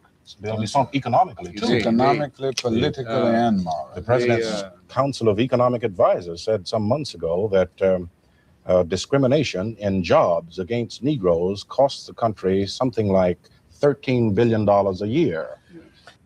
If you gentlemen are correct that it cannot survive without instituting justice, is it possible that the society will choose not to survive rather than to... Not consciously. Well, no, I seem to sense that increasingly more people are beginning to see integration as an opportunity and not just a problem. The fact are that these only articulate people, though? Are these only the people to whom you talk? What about the masses of American whites? Could it be that they are so conditioned to hate Negroes that they would rather see the society go under rather than to provide? Well, not the masses. Politicians might articulate. No, the average white person in this country doesn't want to see his country go under rather than give a fair deal to the Negro. He believes in a fair deal, but he also wants to protect himself and his job, and I don't blame him. I have read a number of writers on this, and the most eloquent of the writers seem to me to be Mr. Baldwin. And if I read underneath his lines, there seems to be a deep sense that maybe the American white man is not prepared for survival and justice. But as I listen to you gentlemen talk, you do seem much more optimistic than this, Jim. Well, Kenneth, I would not go so far as to say that the American white man is prepared not to survive in order to avoid giving Negroes equal rights. But I will say that I would not be prepared at the moment to put our cause to a general referendum in this country. No. I don't think we'd win it. I don't think civil rights are negotiable. I think I could almost predict what the figure would be. Of course. 2-1 against you. I'm sure it would be. Well, isn't it true that we're grappling with a problem that constantly emerges in history? That you have a few people who are crusaders in the right direction. You always have a few people who are crusaders in the wrong direction. And the vast majority are out there in the middle somewhere, with a great deal of apathy and complacency. And I think we have this in our country today. The vast majority of people are not active integrationists, are active segregationists. They are passive adherents to the status quo. But and they I have think been the socialized job, in a society in which racism is dominant. I agree. And I think the job here is for the creative minority to work on this large group, because I think these people are pliable to the legitimate and just demands of the Negro. And I do not choose to follow the path of despair, because I think that there is a way out, even though we do have to face the problems that have developed and the conditioning that has developed as a result of this problem existing a long time. But I do think there is a way out, and I think that with the creative minority standing up with determination to solve this problem, we can solve it. Whenever the American people have been faced with a crisis, they've come through. Now, they may have come through in ragged and bloody fashion, but they've come through. And I'm convinced that they'll come through this one, even though it involves very deep-seated emotions. I think they're going to solve it. I've always had the feeling that one of the major problems was that the average white citizen somehow drew a correlation between status and exclusiveness, and in many cases, racial exclusiveness, so that the more exclusive the neighborhood, the school, the place of employment, the higher his status. Now, I think... But he's been taught not to like you either. Yes, but not now... to like you because of the color of your skin. Yes, but now he must be taught that this is a sign of his basic insecurity, that for years, as Baldwin put it, he has had a reason, a need to feel superior. Now we must change the norm and get people to understand that it is insecurity that makes you want to take advantage and to hate, that only the secure people now can move toward inclusiveness. It is the more intelligent, the more mature people who want this kind of thing, and only the tragically insecure need today to surround themselves with sameness. Gentlemen, I certainly want to thank you for what certainly is the most stimulating and to me quite instructive discussion. I think that America is indeed fortunate to have men of your breadth, your perspective, your sense of responsibility and intelligence as the leaders of probably the most significant social revolution since the 18th century. It certainly is my personal opinion that you 5 men are the contemporary versions of our founding fathers who risked so much and dared so much for freedom and liberty.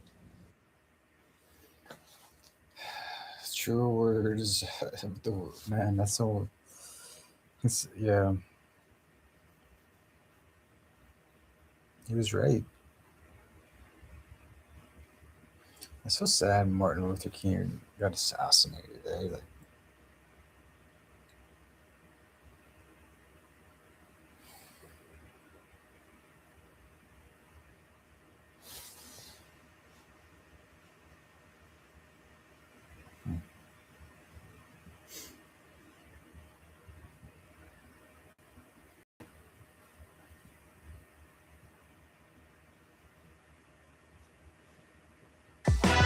oh my goodness.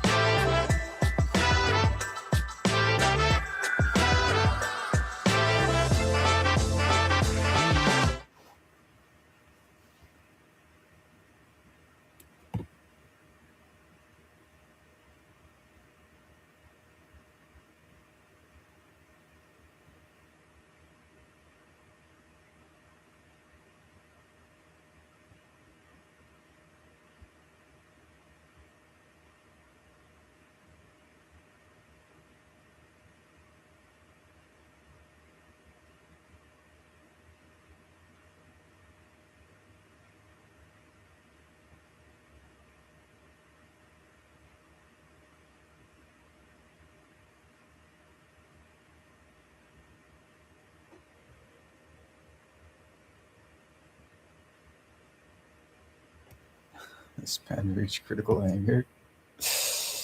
Those are rough, man. I'm not gonna watch that.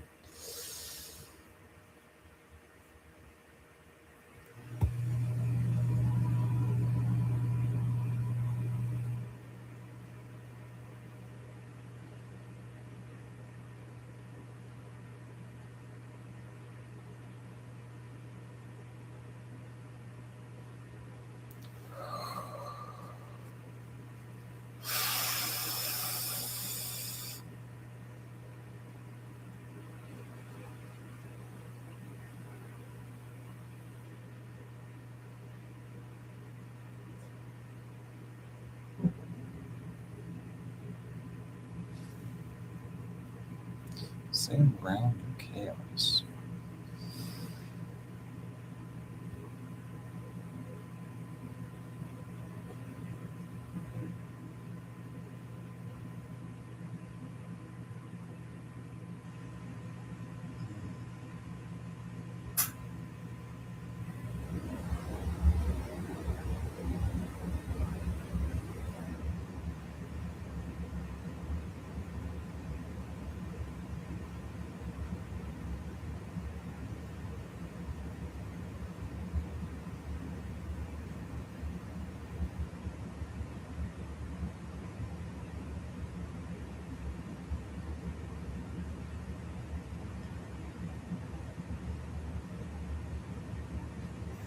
I was thinking, fuck, man. I was watching that. I was like, oh man.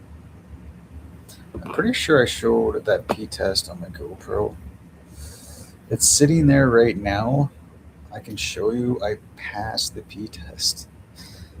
In my mind, I'm thinking it doesn't matter, but uh,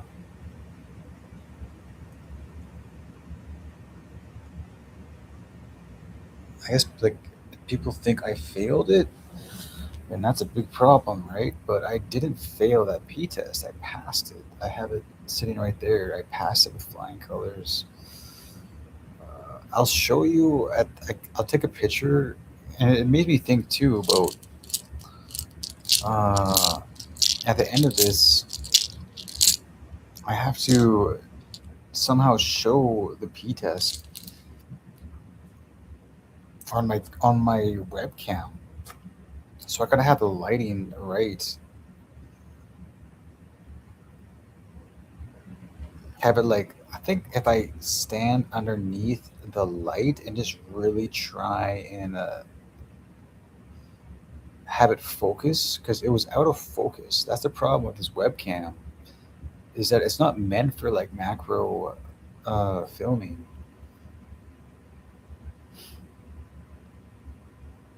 I guarantee. Okay, but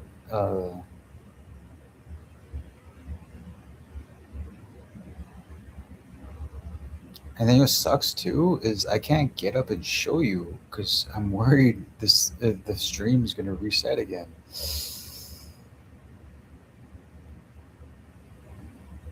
Just thinking. Hang on a second. I think I'm just gonna go for it, man. Okay, I'm gonna bring this phone too.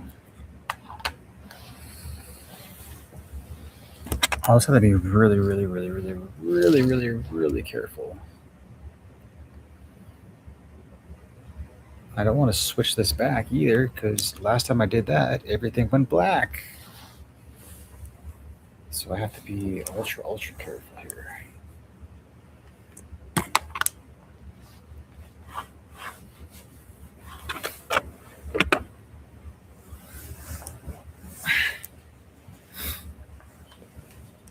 Holy fuck, man.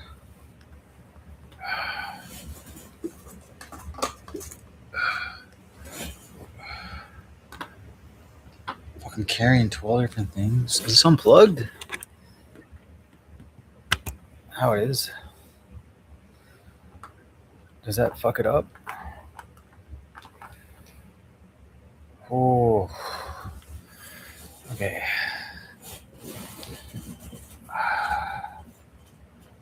Just gonna make sure. Seen a lot of green, man, and it's got me scared.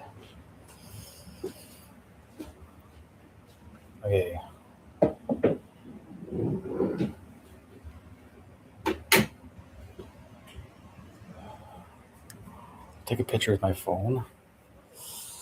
Okay, it's over there, exactly where I left it. All my p-tests are here. I'm just gonna stay on camera here, and I'm gonna take a picture with my phone. This is the only camera.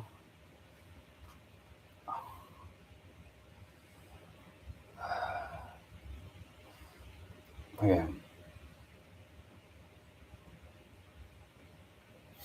getting pretty tired. Hang on. Trying to stay on camera. I have 3 different cameras I'm trying to use at the same time.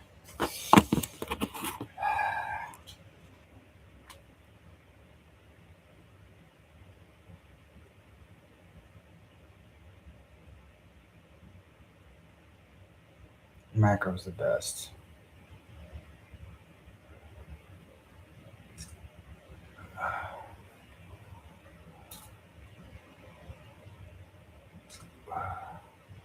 I don't even have any other. There's no other p-tests in this room.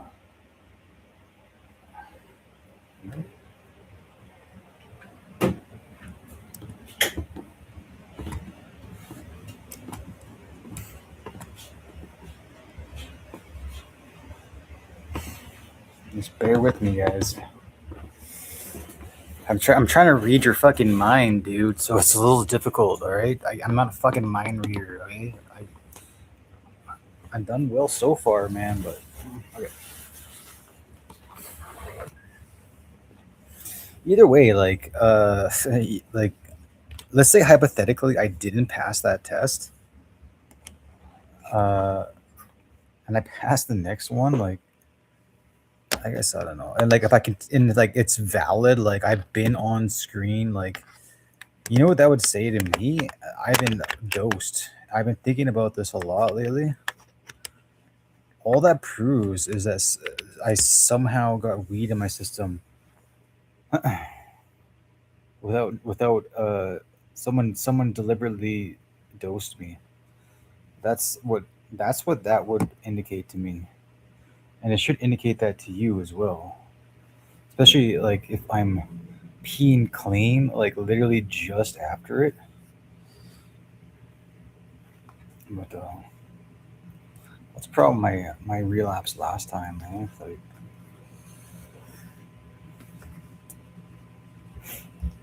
I realized too is the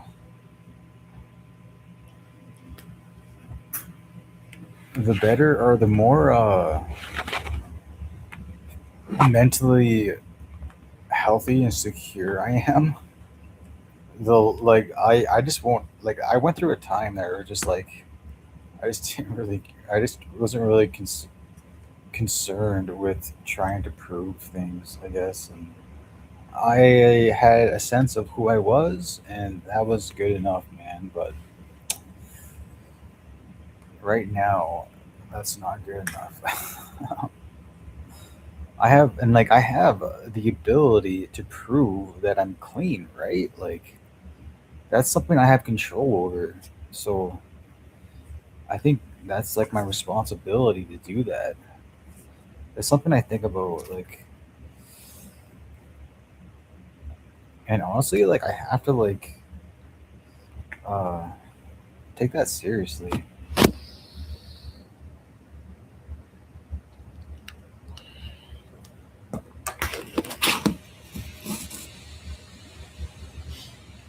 Hmm. So I took a picture of my phone. I'm pretty sure I put it on the GoPro, didn't I?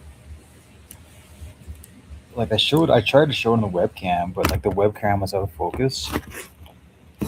But I thought I showed the GoPro. The GoPro can pick up. It's pretty good. The wide angle lens.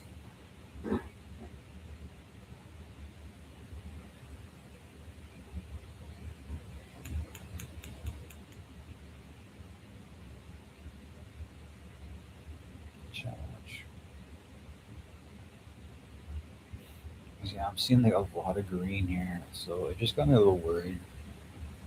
Dude, thank you for the help on that stuff helps me, man. Like I gotta really see that as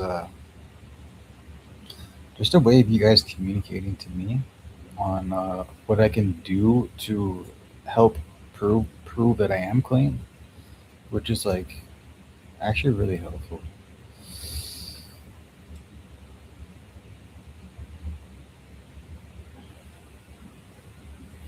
Okay, we're gonna change gears a little bit here, and it's getting kind of later, so I think I'm going to dial it down to more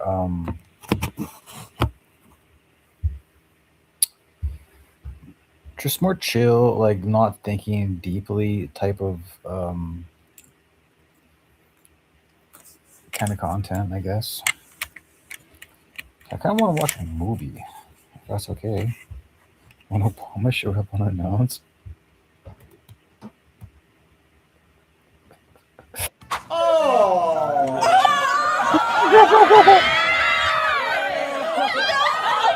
How'd you do that, guys? I'm so excited. Give me a hug. I'm glad you're excited. Yes, you Oh can. my gosh, it's like the best day of my life. Hello, everybody. What? As we approach Veterans Day, I wanted to stop by and just say thank you for your extraordinary service to I you, remember your family. recently.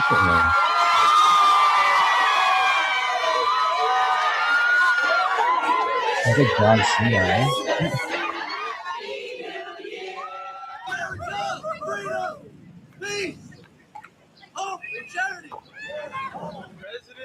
How are you? I'm Dan Bishop. Dan, good to see you. We get a picture with you? Good to see you. Camden. Good to see you, Camden. Brandon, Camden, Brandon. Oh! Fuck, I have to pee again. Fuck.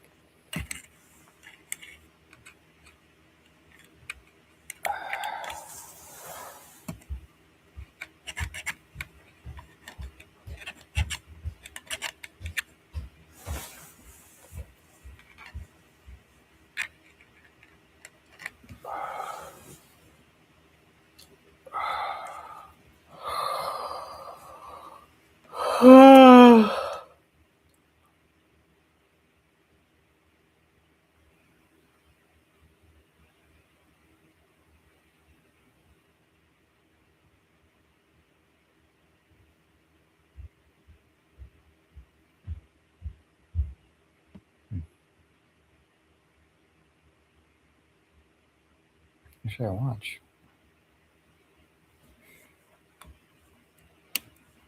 I'm scared to turn off the screen share now, dude. I'm 2 hours in. What happens if I hit that and it turns black? Should I just keep it like this, I guess?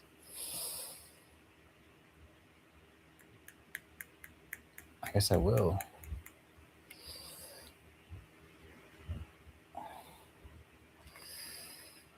Watch a movie.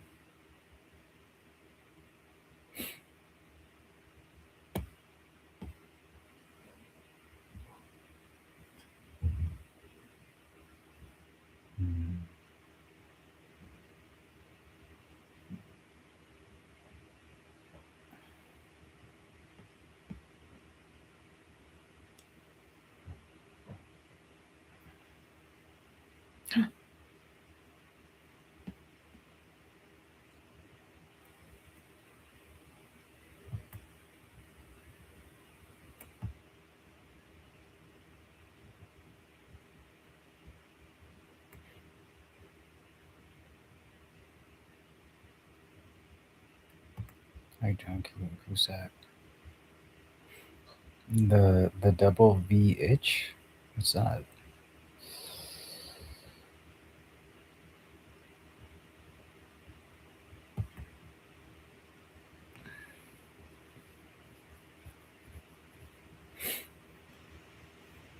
Dirty Harry? That's like what the announcer at watching the Olympics game. I was thinking like it seemed a little out of place. Like the way, you don't hear commenters say the word dirty.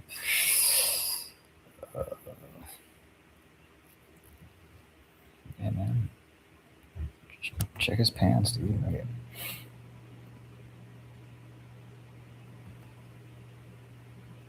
What do you guys want to watch? Piranha 3DD? That sounds like a banger. Can I stream this? Probably not.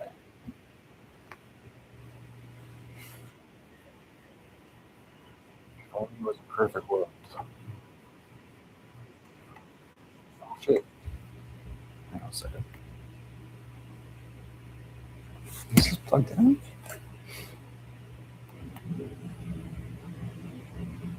Headphones.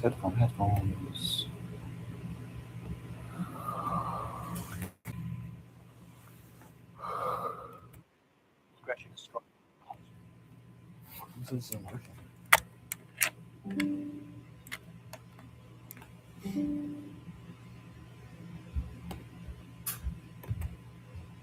Headphone. Kaboom.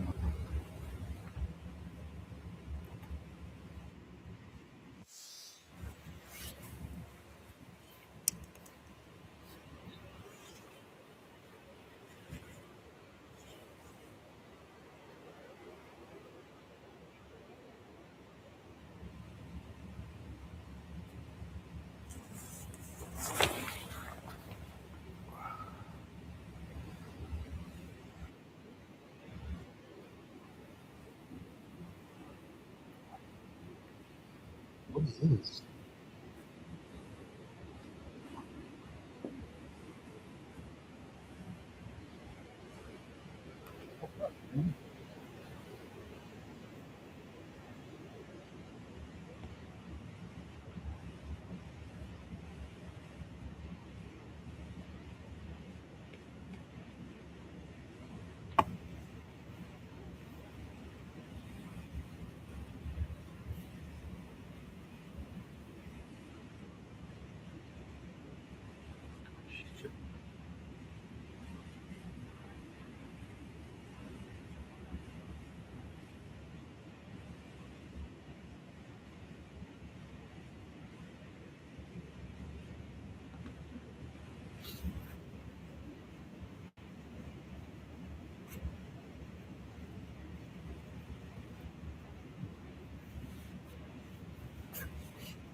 Do I plug it in?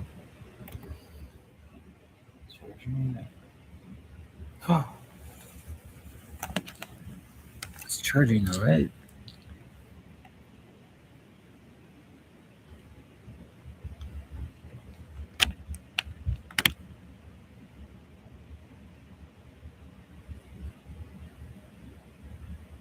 Damn. It's scary when it does that.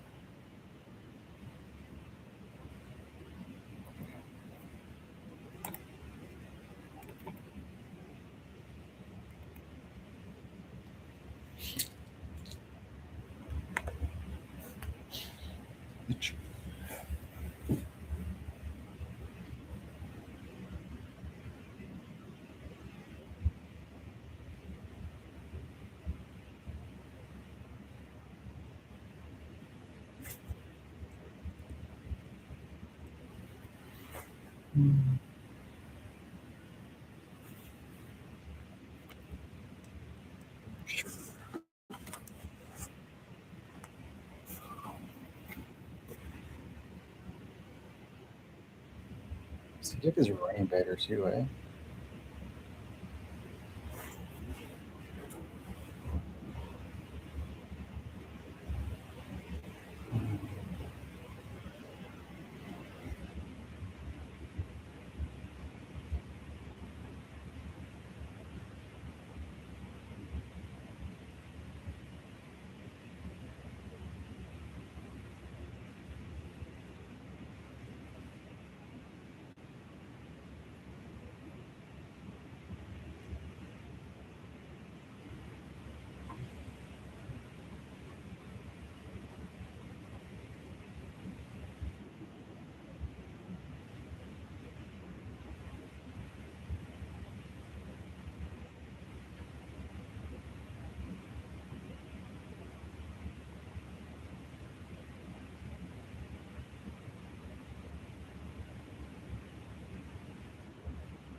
What is that?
Eggs?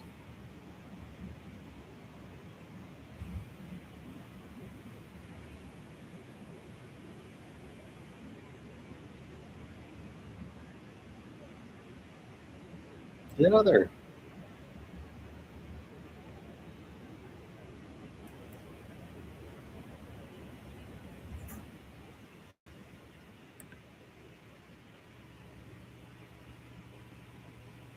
Gary Busey.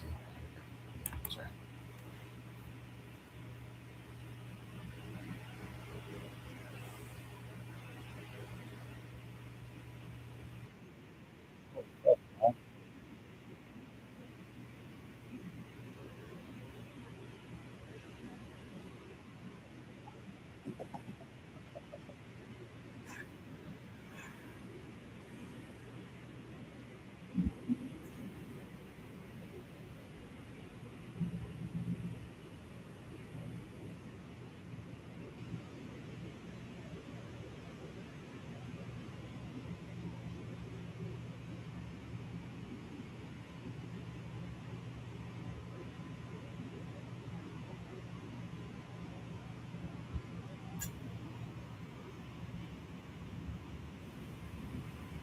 What did you recommend me? Still on?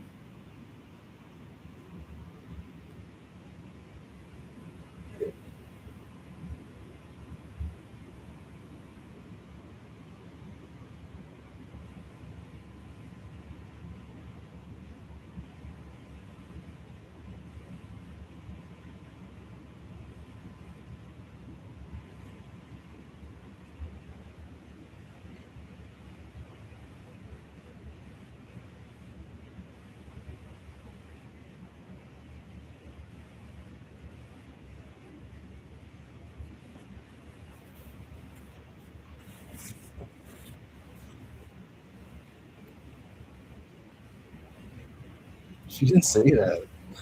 Did you see that?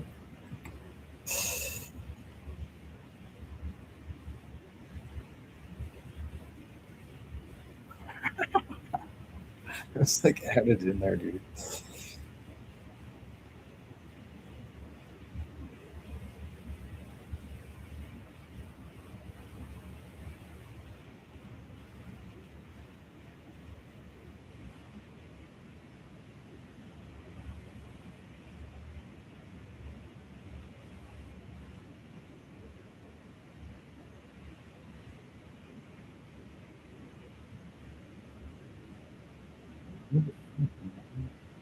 What is this shit, dude?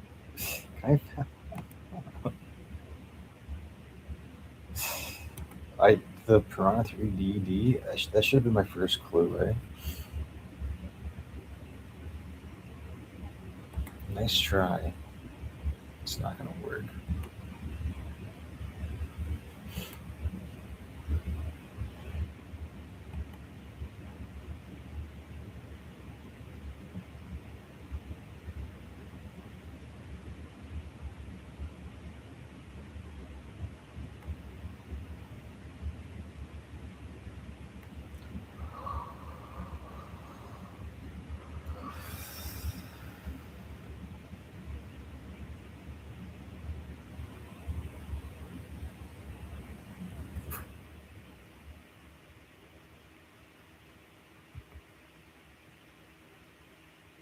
I guess you guys didn't watch. I peed clean. I don't know if you noticed that or.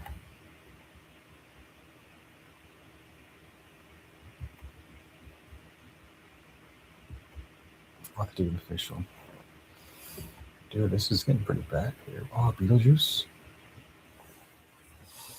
I want to watch this.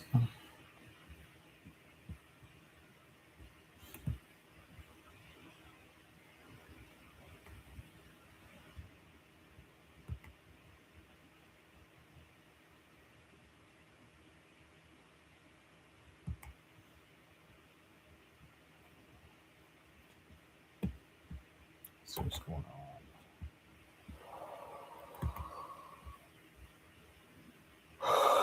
Oh.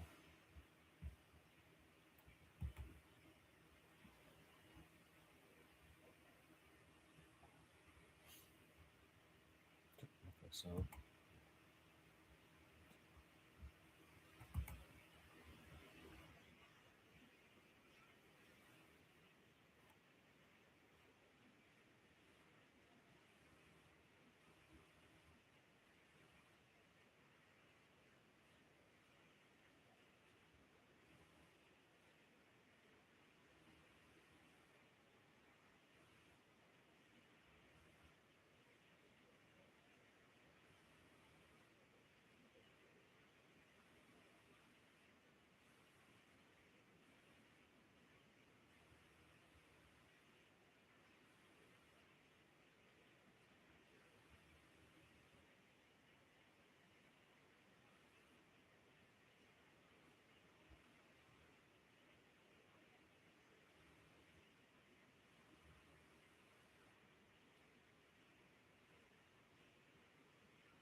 Kind of messed up.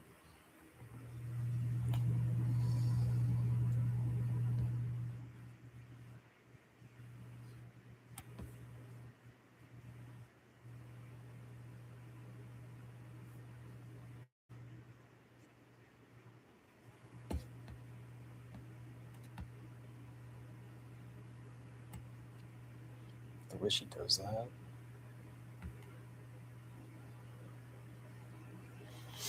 Are these like leftover? I feel like these are like leftover recommendations.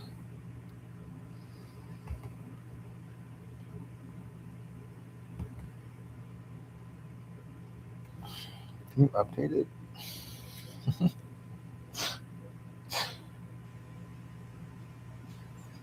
I think it's running better, right?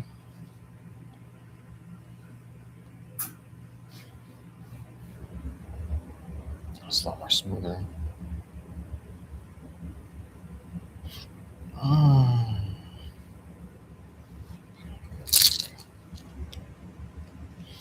feel like Netflix has an invested interest in me being not who I say I am.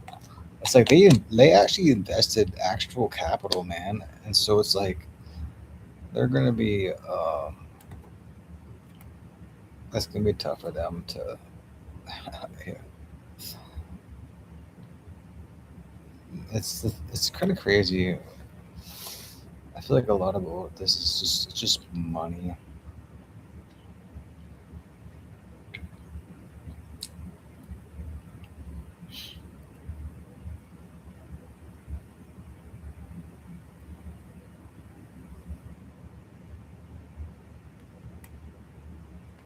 Stay 6, eh?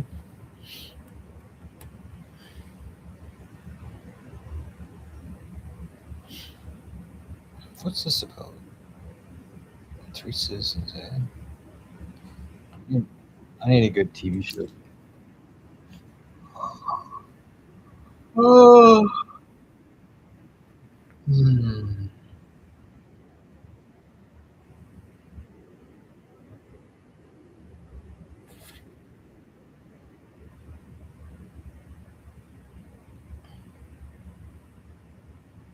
It's like watching Frankenstein again.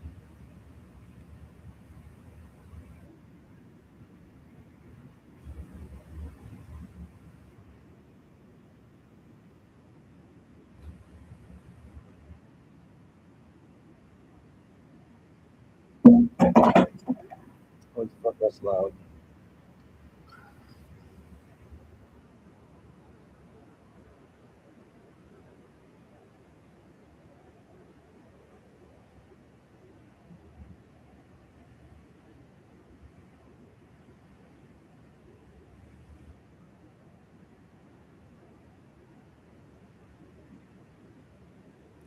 This.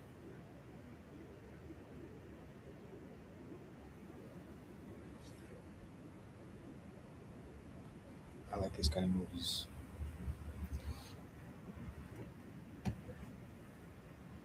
Oh fuck! Stop sharing. Are you sharing this? Oh fuck! I didn't mean to click that. It's good. Let's go. It didn't crash. I don't think it did. It didn't crash. Sweet.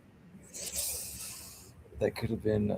That could have been a restart, clock reset, but it didn't. It's nice that something's working.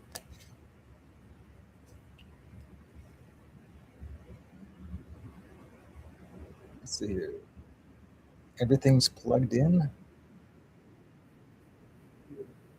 Oh, man, I'm just gonna wait this one out.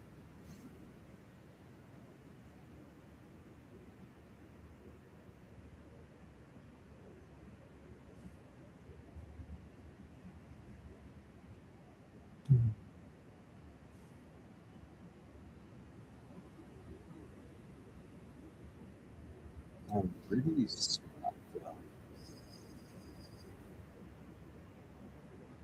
He's a good director. Eh? Close. I wish I could zoom out.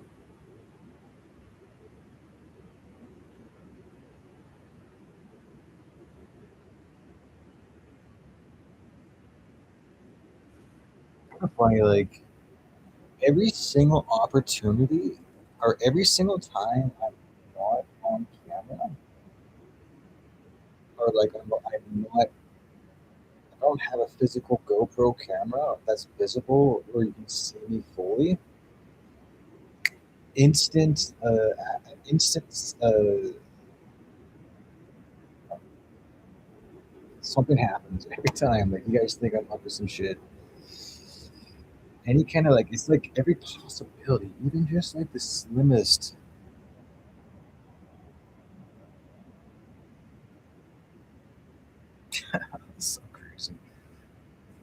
I just need to stay on camera completely and wholly. I get late. I just get lazy sometimes, and it's a combination of being lazy and just not caring. I don't know. I don't know. Not caring is the best way to describe it. It's just that, especially later on in the day, uh, a lot of like the mental health issues they seem to be in the morning time. So later on in the day, I don't have like intense depression. I don't feel the need to prove myself.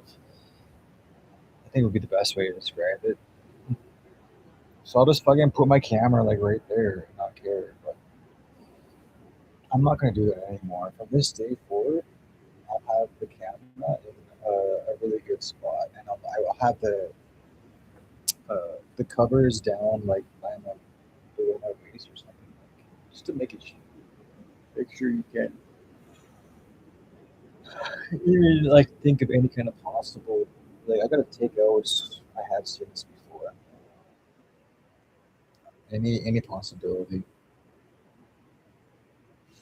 I remember watching this, but I wasn't paying attention very closely.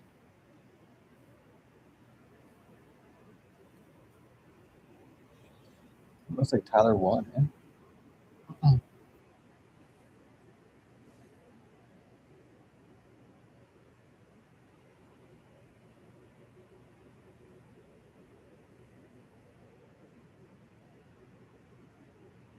Respectable. No? I don't know. There's nothing disrespectful about that. We're good.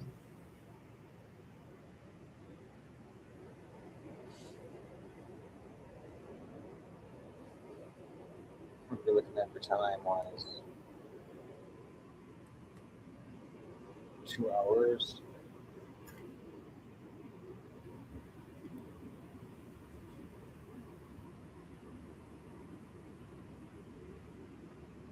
Dude, what the heck?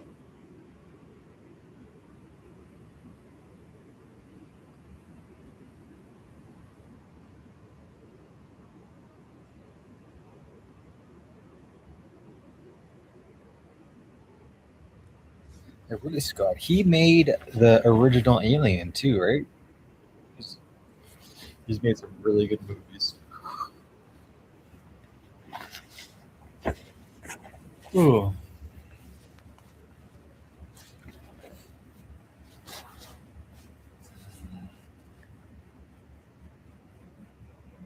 You guys jump to conclusions so insanely a lot.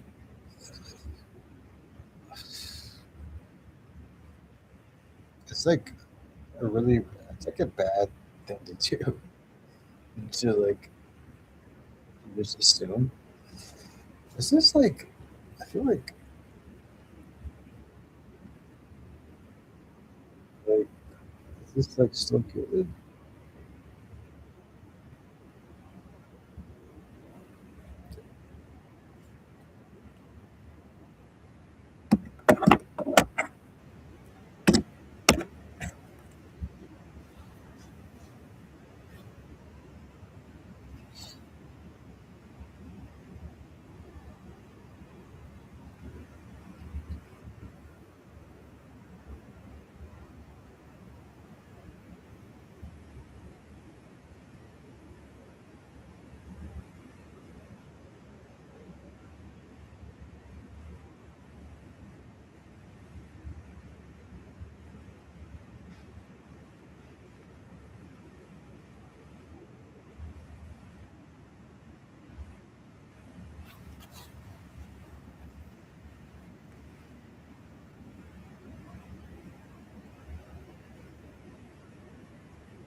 Where's my pee bottle? Sorry, my pee jug. I can't.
Five more hours?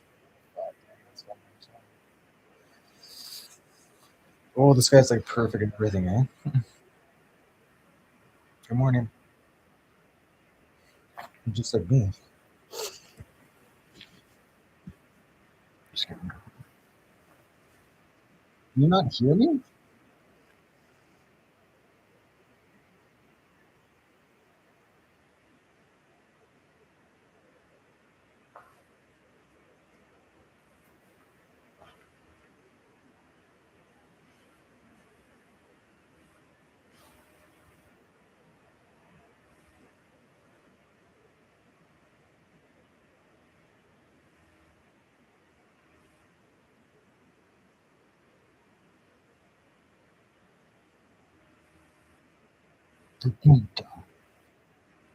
Thank you.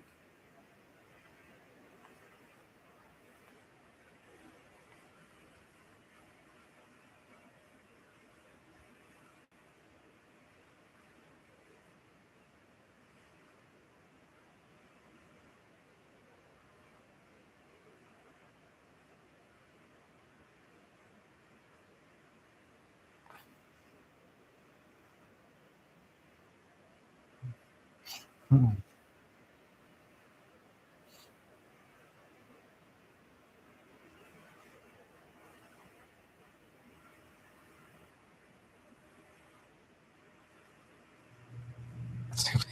So, I'm not an alien, all right?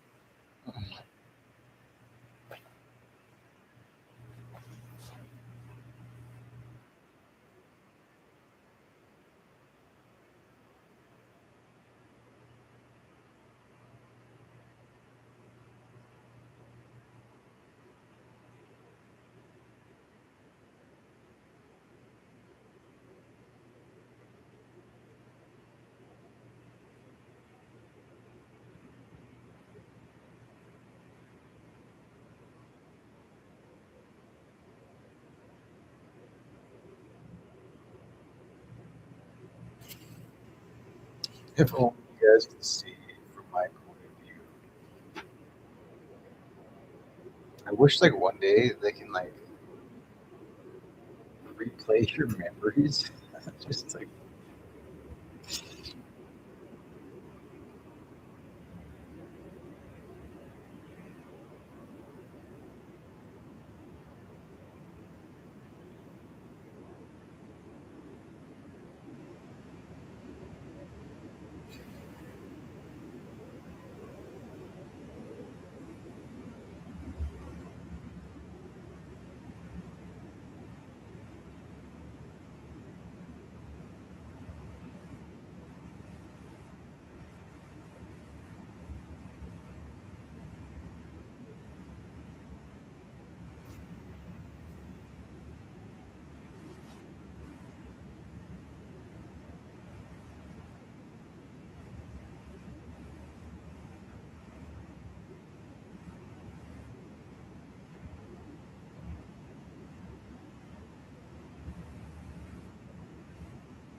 Drink, man. I guess I could. I'm worried that people are gonna think it's not like there's something that I put something in my water I don't know anything about as an agent, so I have to play it. As soon as the 7 hours is done, though, I'm gonna heat up. Some water.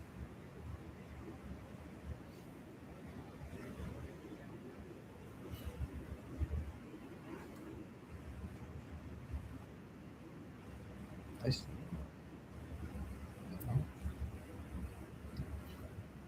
Sure.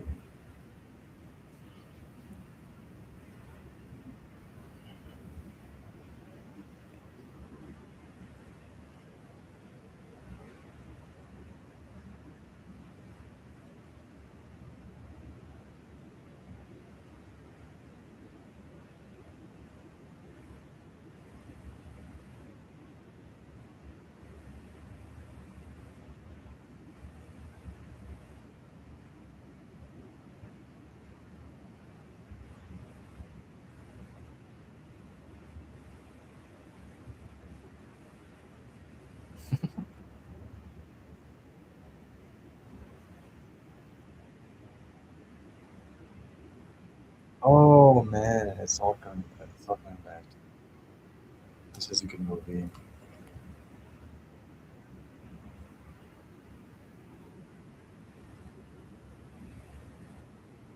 That's her dad.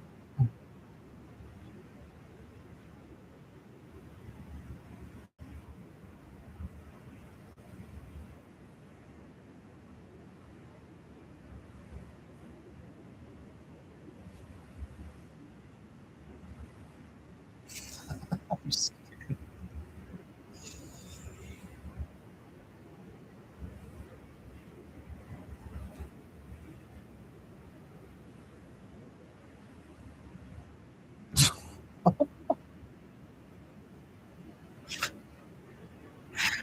I have a soul, man. What the fuck, dude?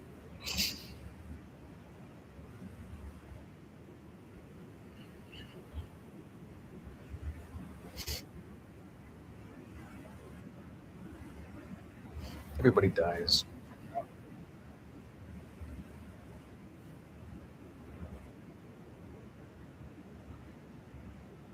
Well, I've always thought like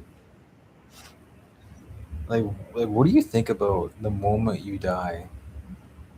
Like everybody dies, right?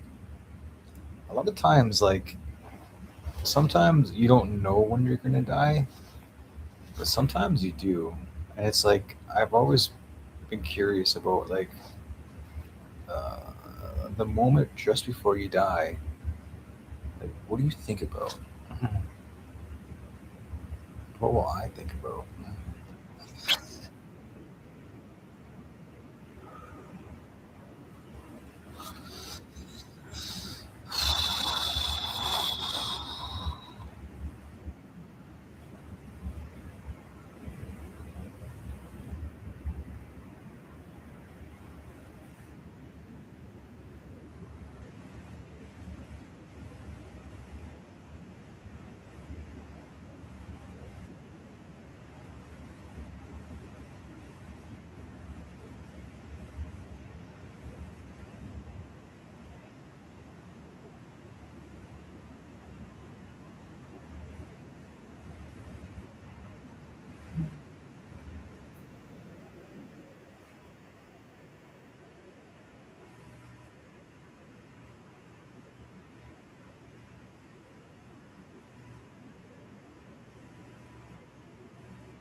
It is pretty compelling, the evidence about possible alien influence on some of these ancient relics.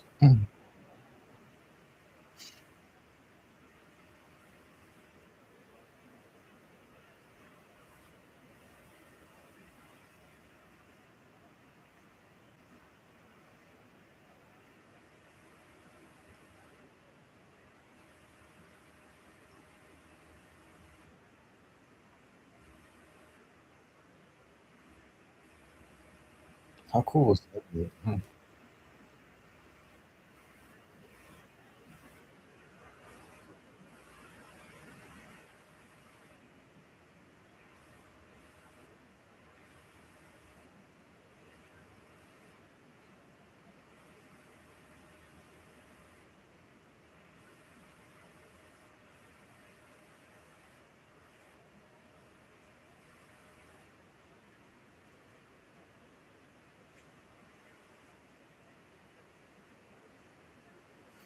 Hmm.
That's the way. Never mind.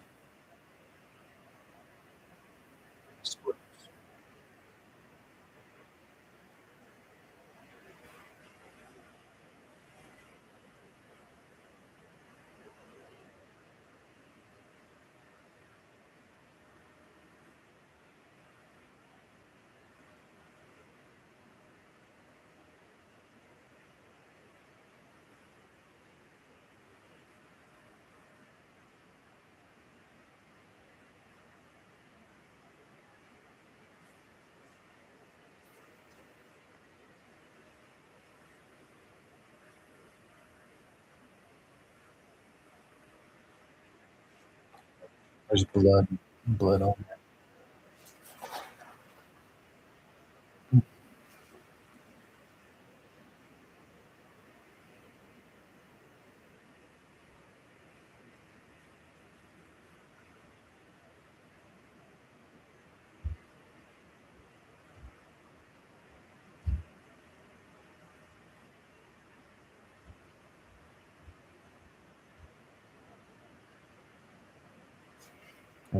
I Spanish.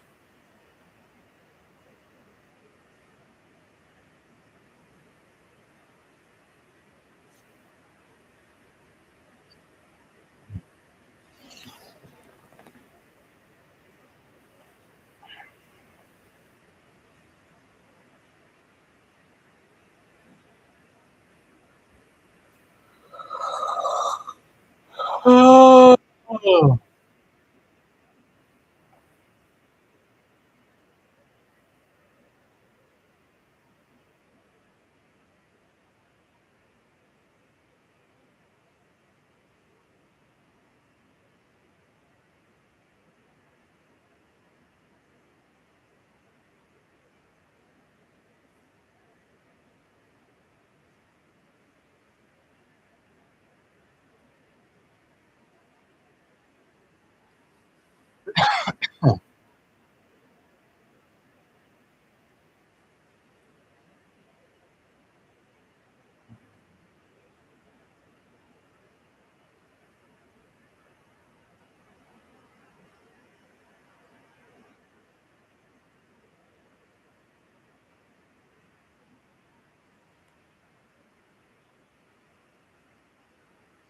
Should I be talking? I don't know. That's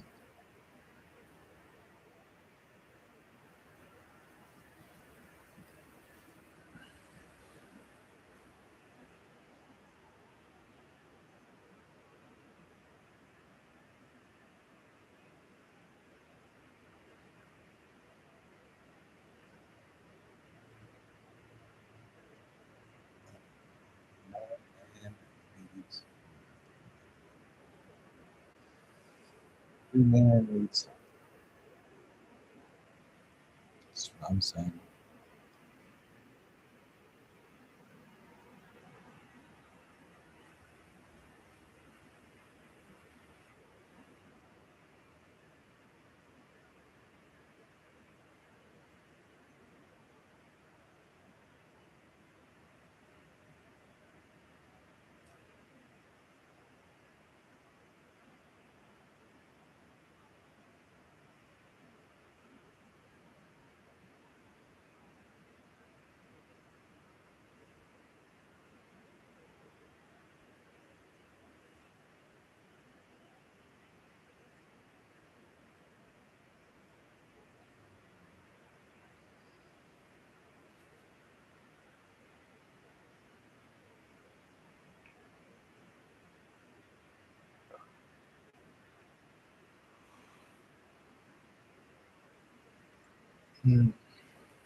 I'm not a robot.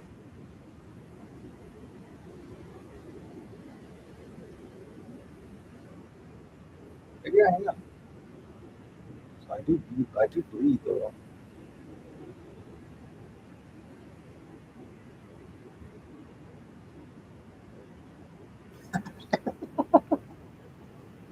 That's the way, like, that's the way, like, they were like bumping into each other. That was funny. Oh, dude, I'm starting to remember a bit about this movie.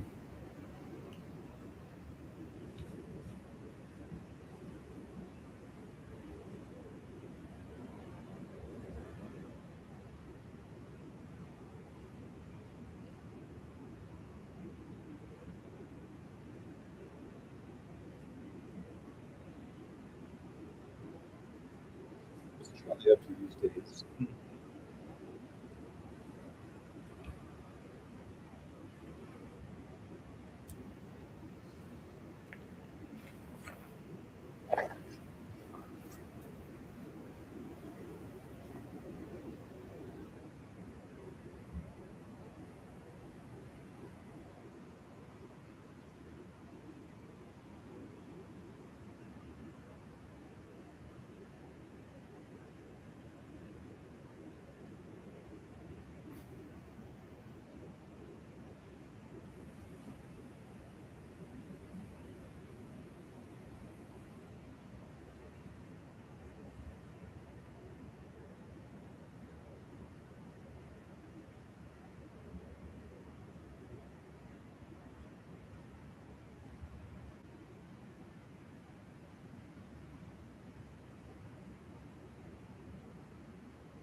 I'll have to drink water.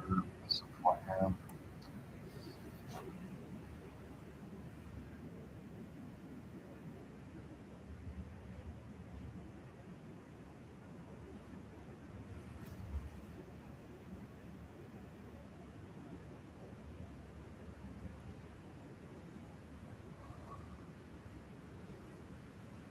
Oh.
What if there's something like radiation or something, man?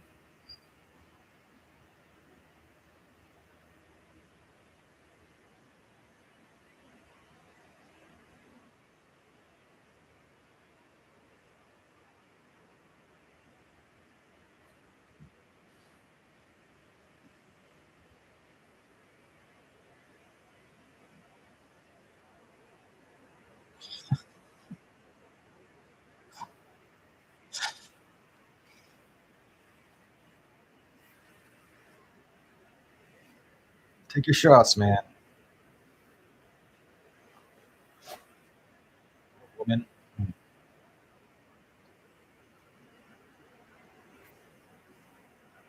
Mm.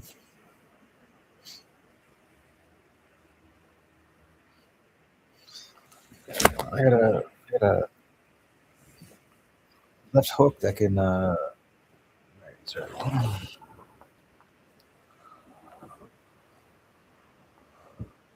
I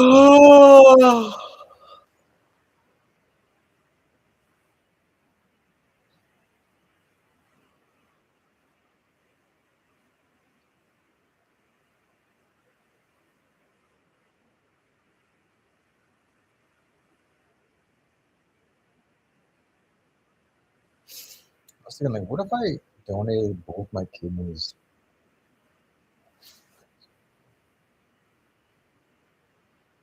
I could save 2 lives.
What do you mean? All right. I don't know what's going on.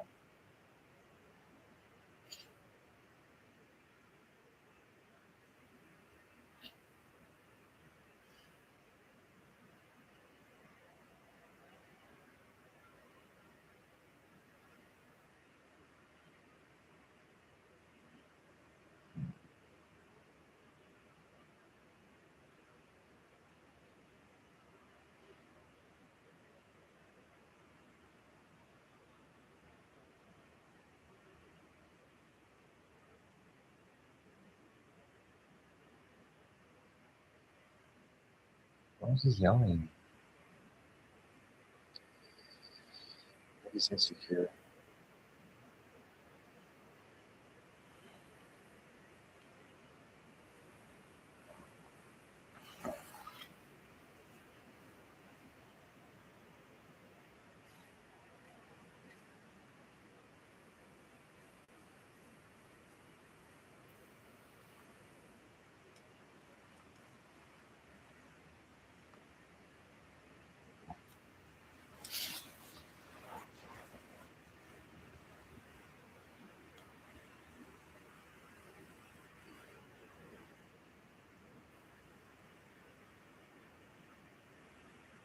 I think this camera is much different. Like,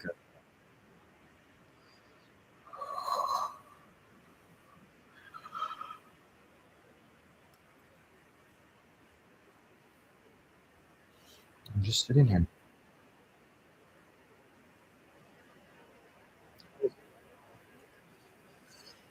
You guys always. It's always when I'm sleeping.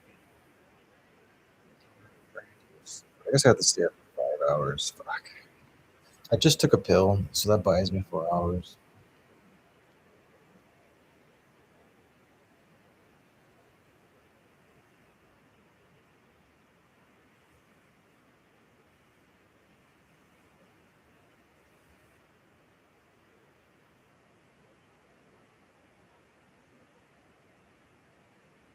It like literally looks human.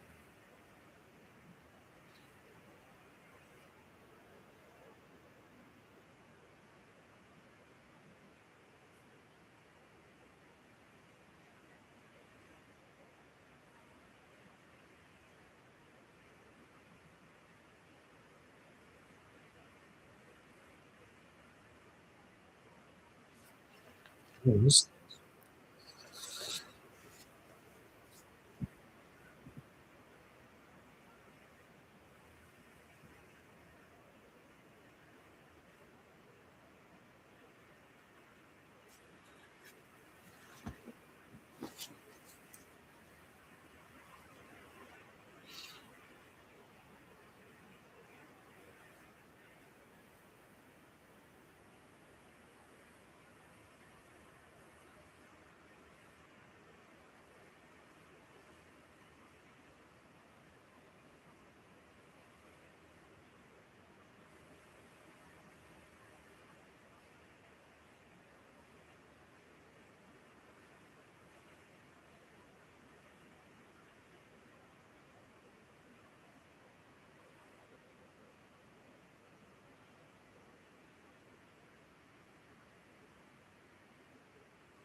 So no.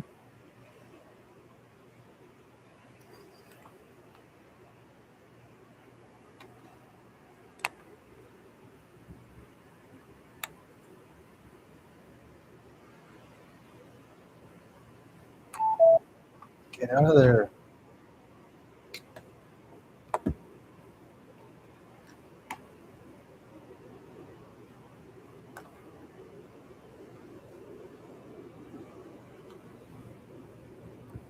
Sorry, 1 second. I'm gonna put it in checkers.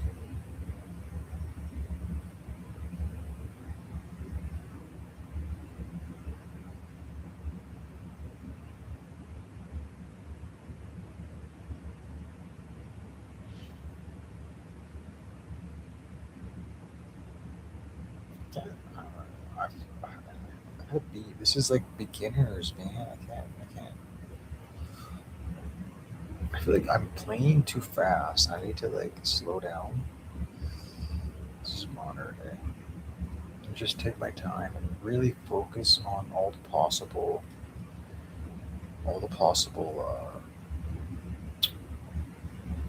moves, I guess. Fuck, how is that on wicket?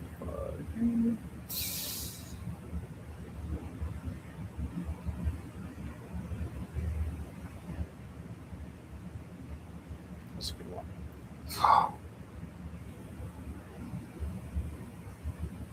Bounce it in there, man. Fuck.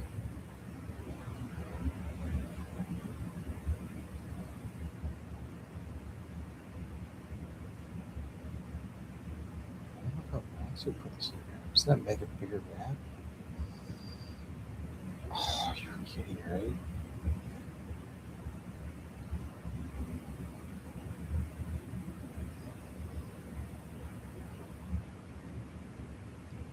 There's something I'm not thinking about this. Like I'm just dropping at the fruit, but I need to like if you I have to start thinking about this.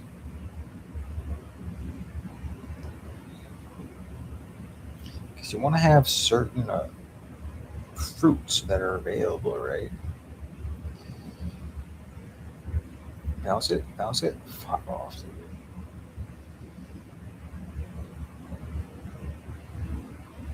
Put this guy over here.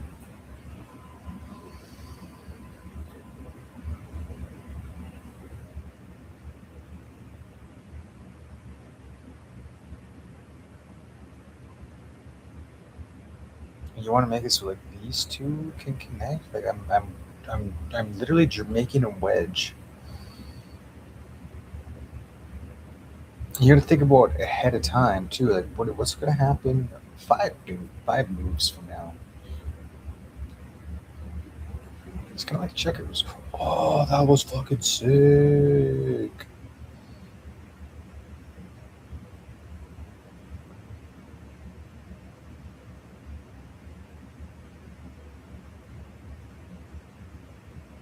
I landed perfectly. Oh, I can't. Oh no! It should have stayed on his hair. Okay, I'm not even really thinking right now.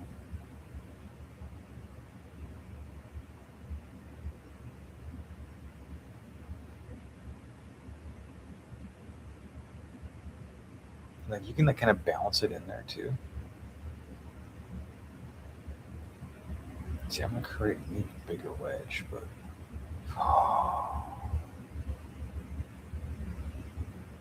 bounce it. Just shake my phone.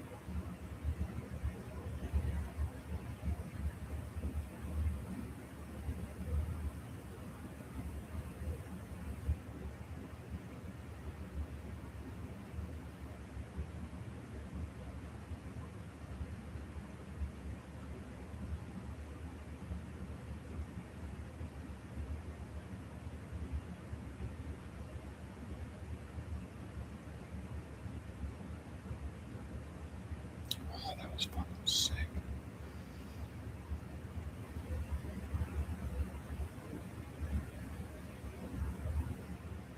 Maybe? Oh, give me right. How do you win?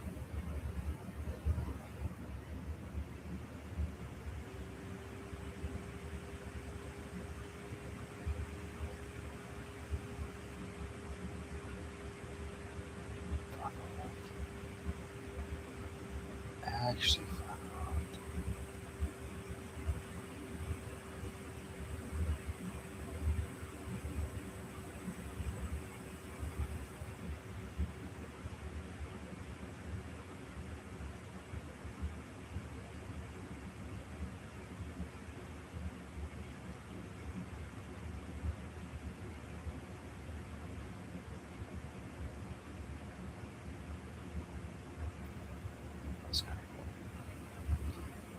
I want to get 2 dragon fruits because I want to see what the biggest fruit is. I need to connect these 2 here. Give me a second to connect it now.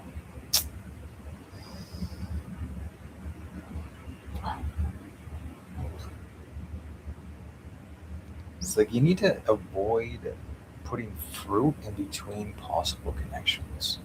There's a lot of strategy to this game. I don't fully understand.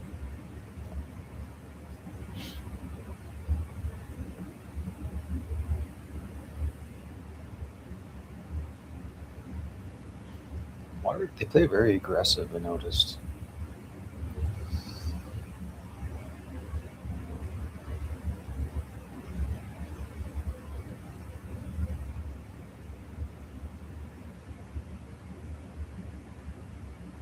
I think that's gonna happen.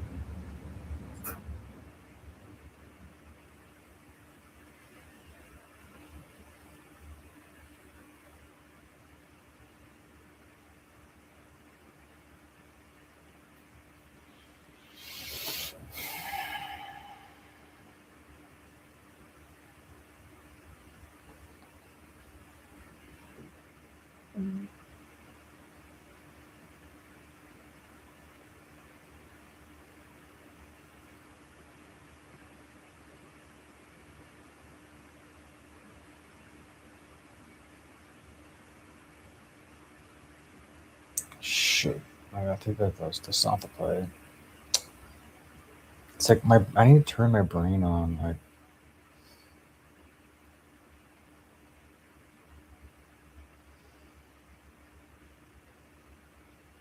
They're gonna get rid of that guy. For sure, for sure.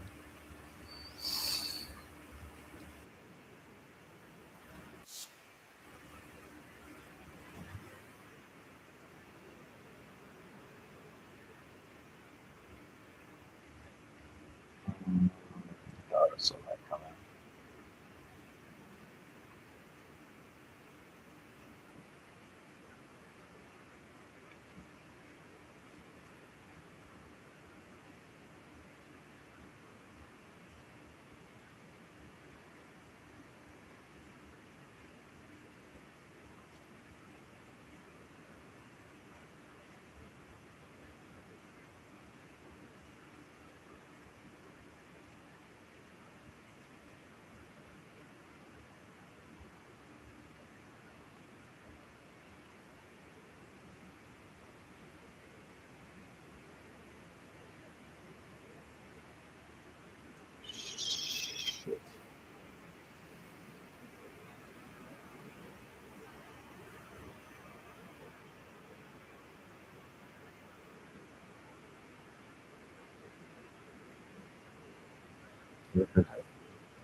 I'm worried about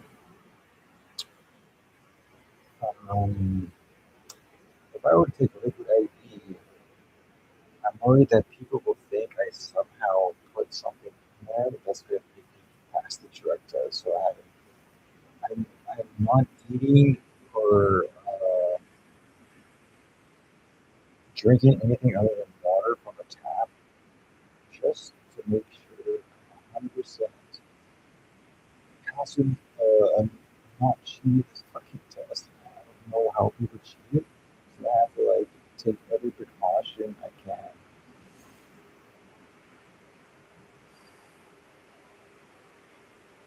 I have an idea. Well, you know what? I feel like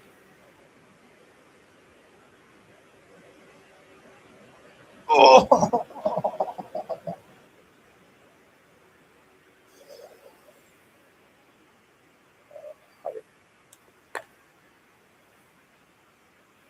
I'm actually getting fucking so hungry right now.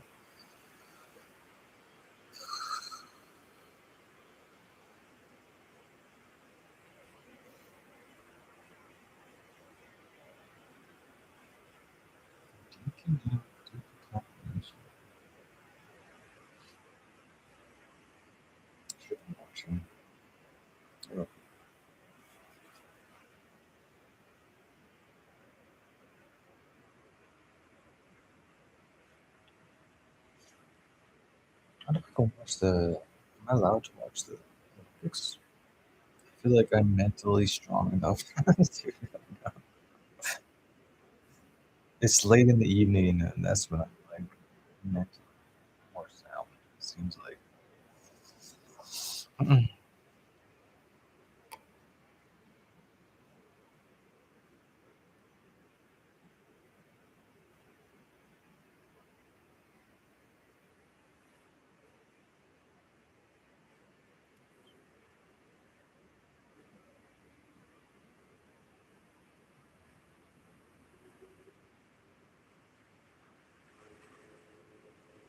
Oh, those movies are. Was it you? Is it high?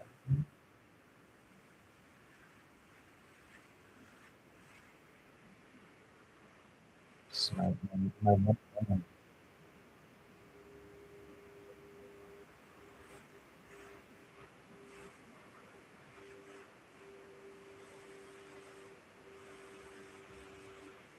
You know what? I'm gonna make him a mod.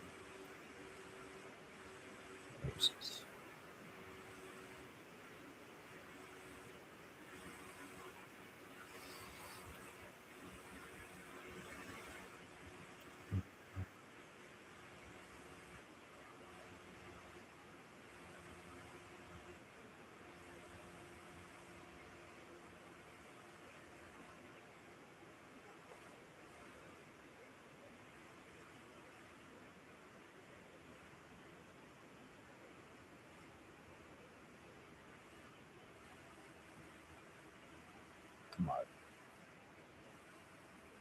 I really want to do it. Look at the selling.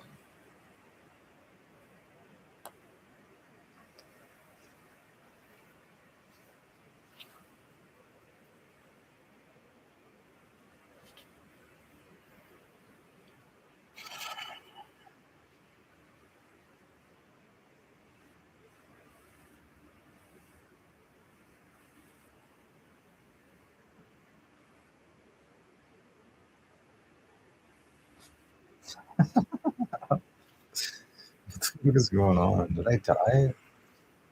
You guys shouldn't do that, man. It's not cool.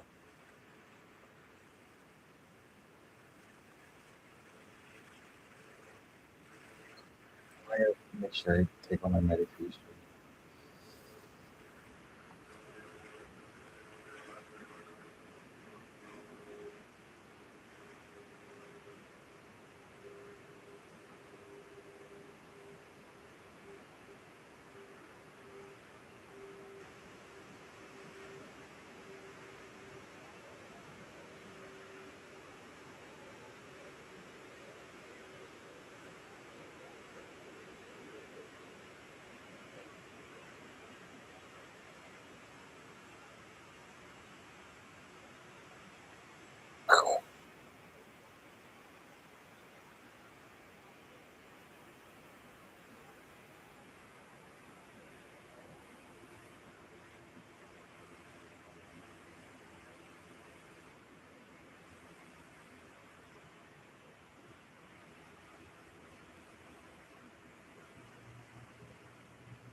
That's what you sorry.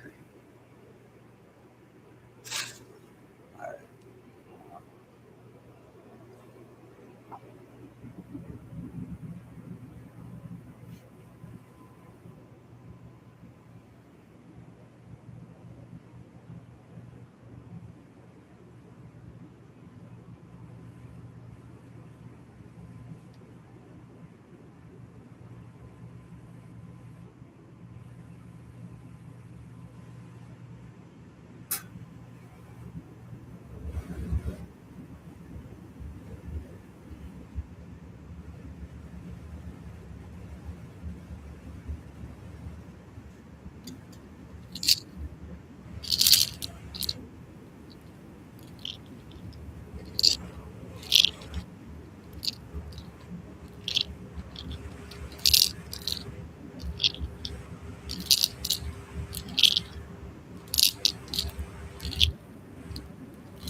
kind of cool to watch like yourself on a delay.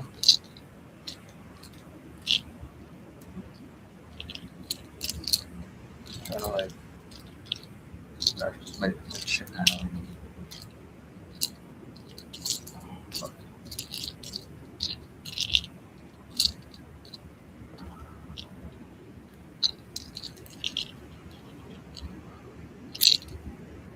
That was kind of cool.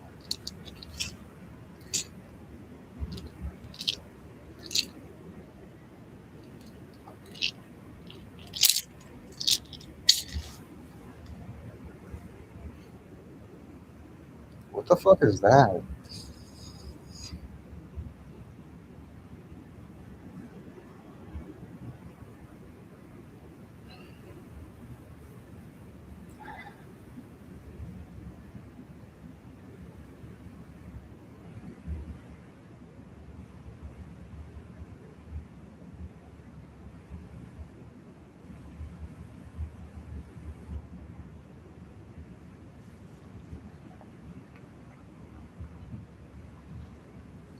Questions.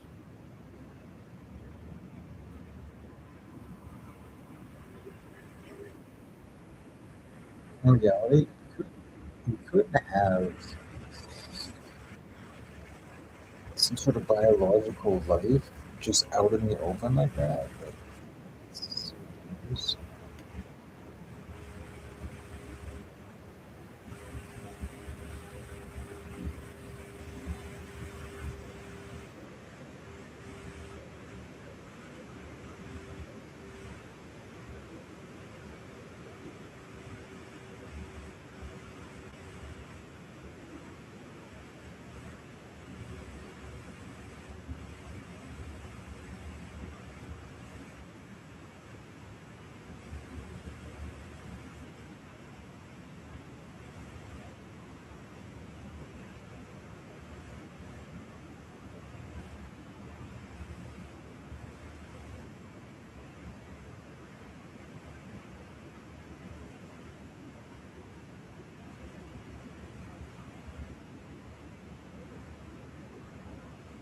maybe that's your-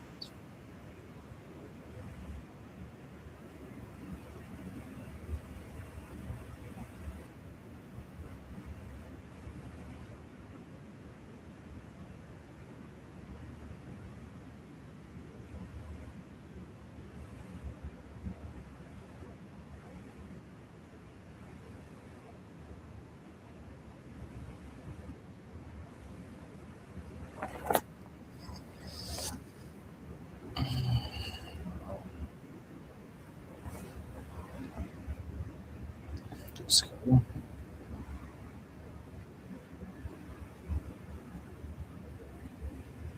You just put some shit in there.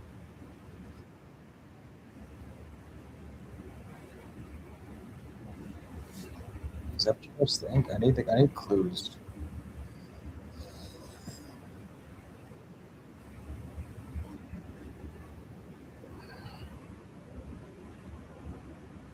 Look, he's still staring at it.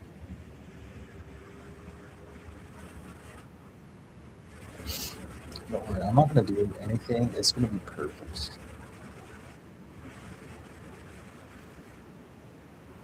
That's the only thing I have to worry about. So I took the masking agent out of the equation. So the only thing that I know that can somehow cheat this test is if I just did what he did, basically. So I'm gonna make sure.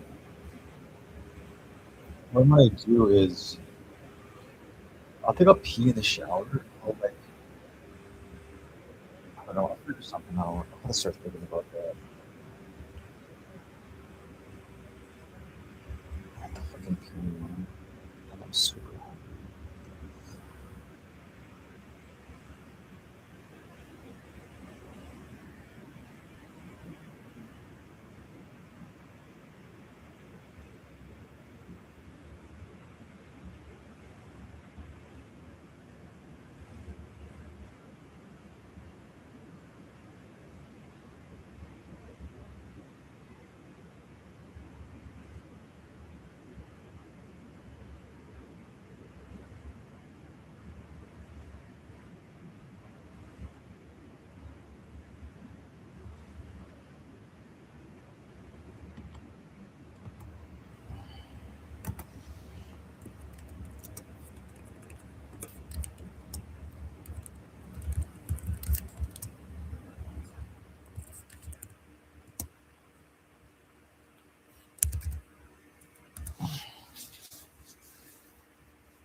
That's crazy. You can even get nausea from it? How much more fucking confusing can that be?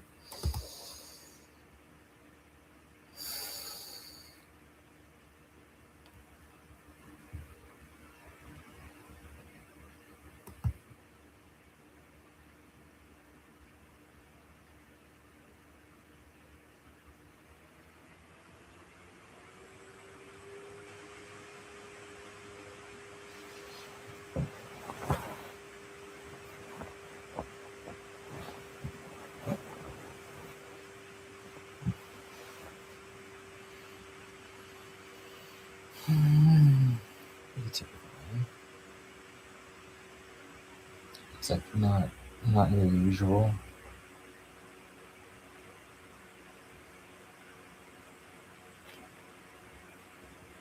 That's actually kind of interesting.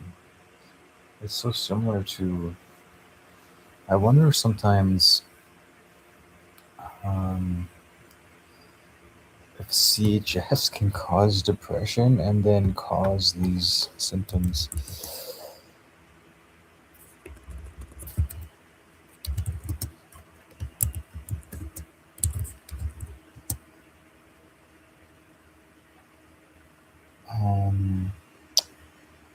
Depression. Like, I feel like there's like a chain of events that possibly happens. CHS is strongly associated with can worsen mental health conditions like depression, anxiety. So I think that's kind of why I've noticed that depression, or sorry, the appetite loss is kind of the later stages of CHS. But what if it's has to do with depression? Because I know that's a major thing that happens to me, especially when I'm at night sleeping. I'll think about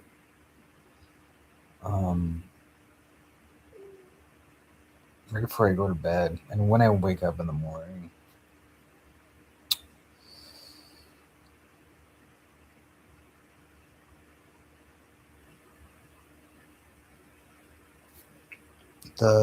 These pills definitely do help though.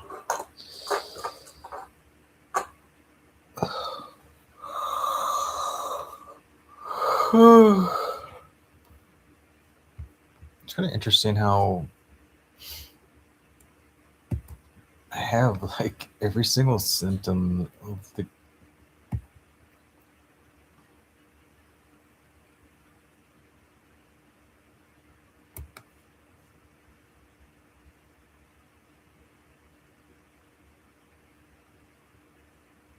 Holy shit, man. This literally explains like what the fuck I go through, man. That's so crazy.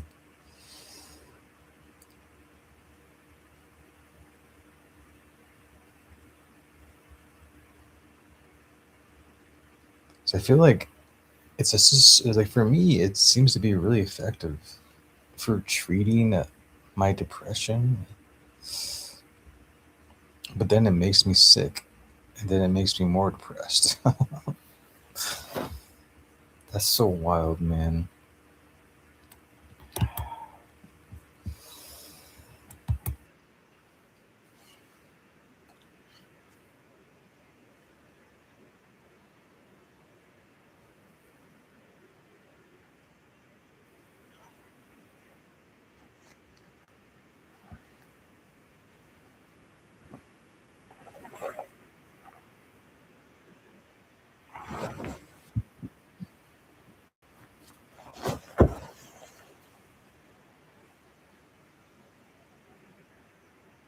Like right now, I'm fucking hungry.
Genetic material predates.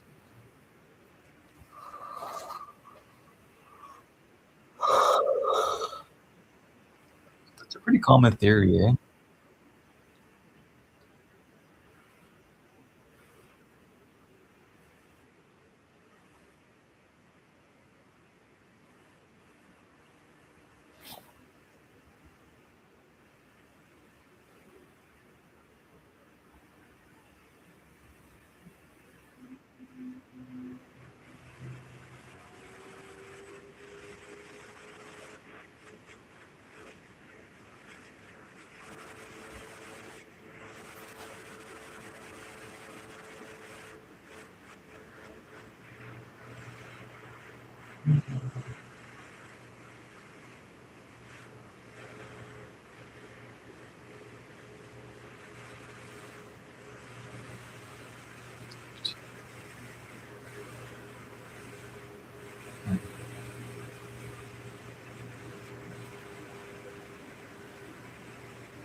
Holy fuck, man! Don't do that.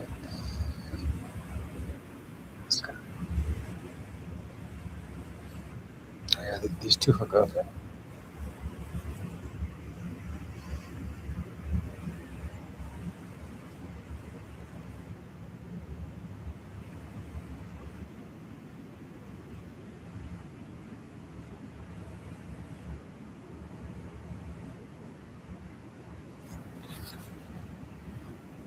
No spoilers, sorry.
Oh, shit.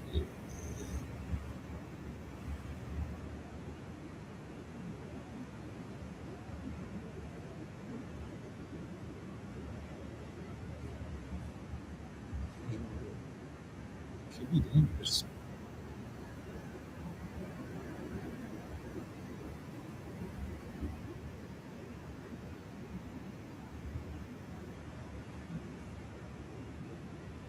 Bro, that looks aggressive.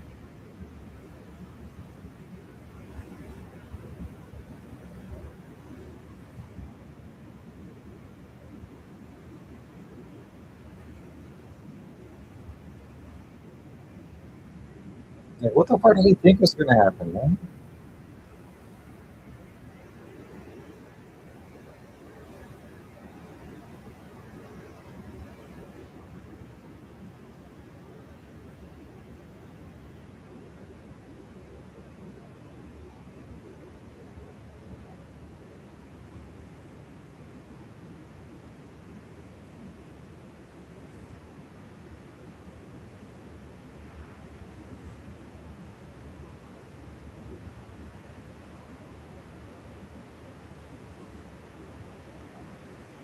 It grew into a head.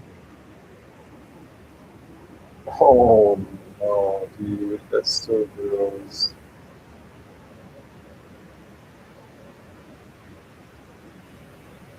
Oh.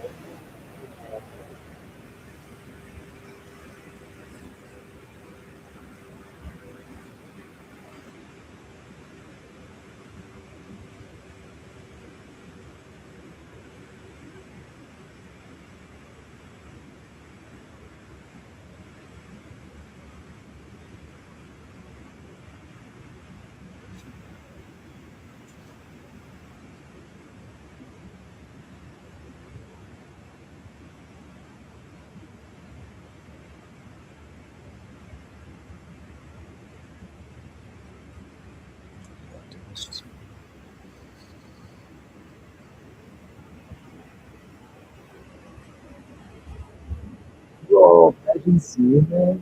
No way, dude.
I'm tired.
My battery died and the stream glitched out. Like everything that happened with streaming, there was an explanation for it that has nothing to do with me personally doing anything.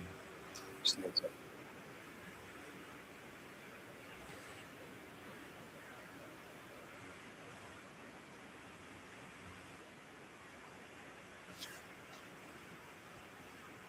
How can you see a fucking worm in your eye and just ignore it? That's crazy.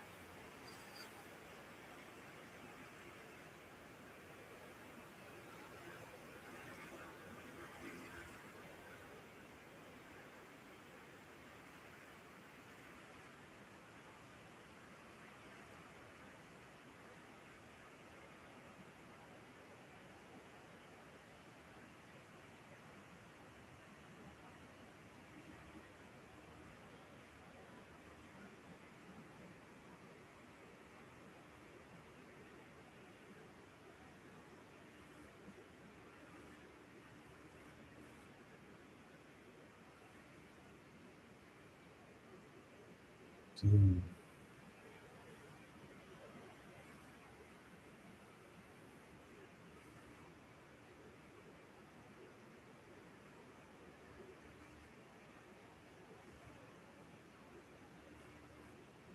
Oh, fuck, man.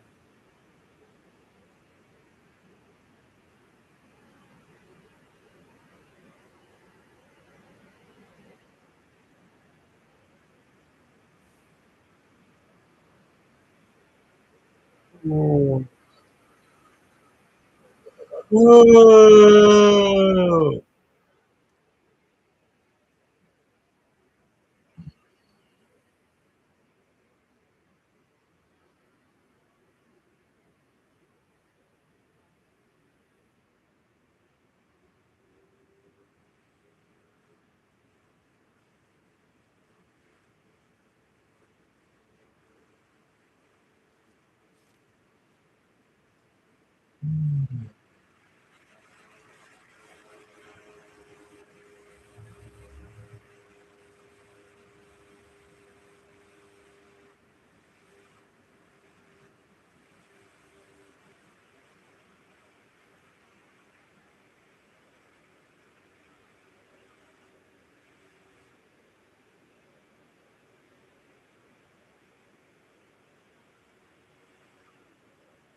Oh.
like having headphones. Anything that's gotta go in my ear.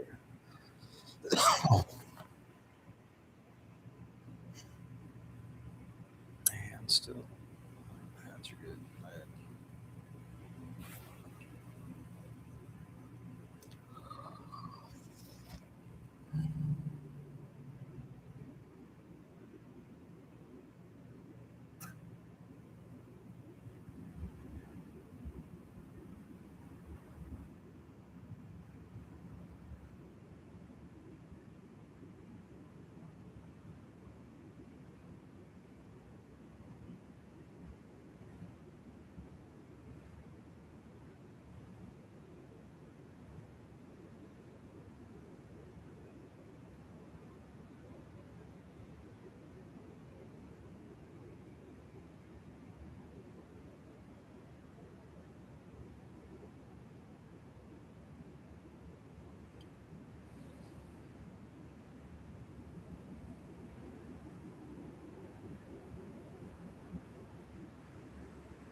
Man, this is a rough.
Let me see it, man.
Just like override it. Override.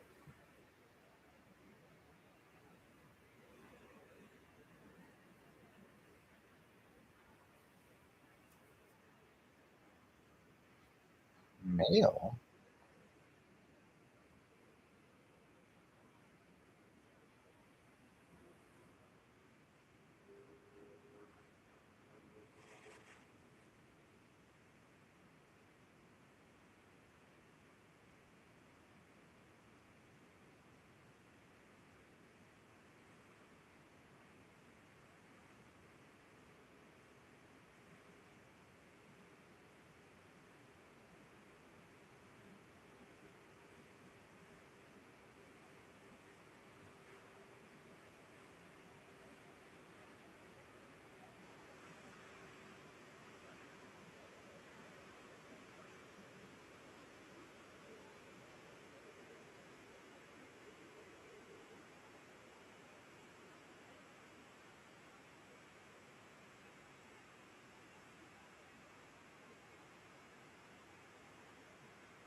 It didn't have the override. I thought it was the override.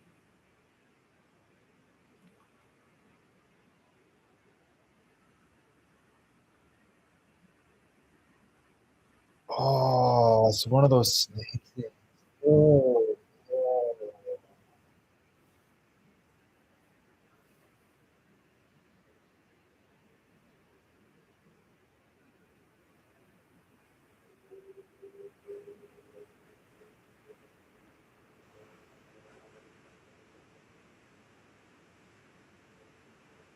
Oh, dude, that's sweaty.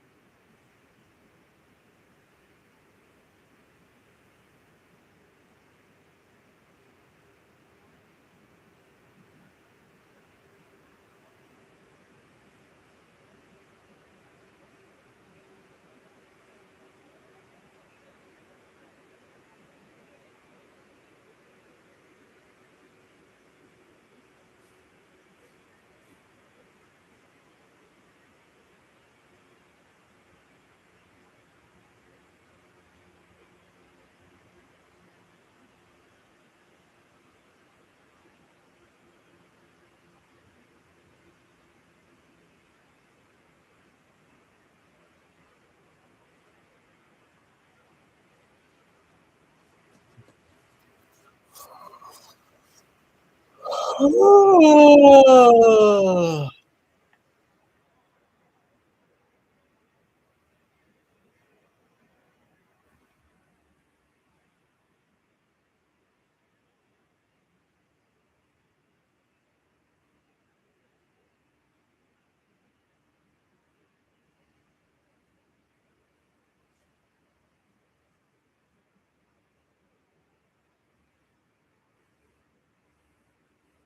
What happened to him?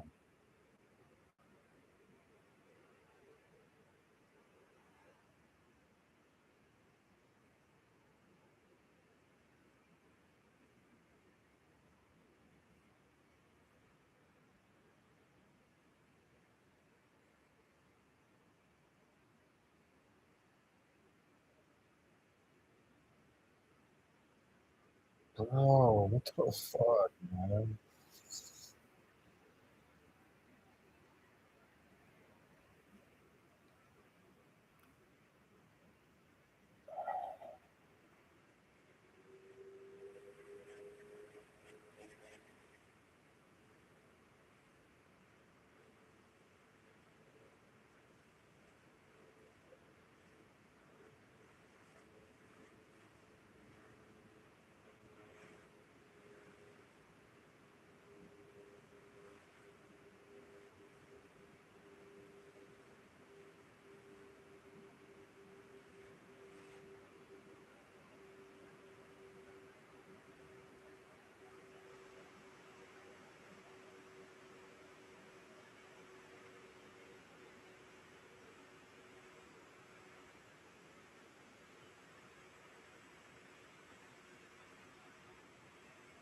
Like, no half measures.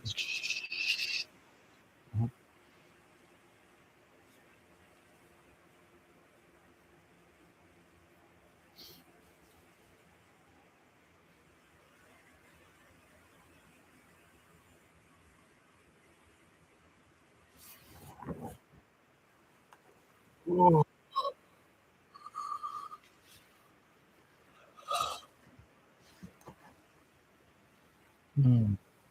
It's almost Betty by time.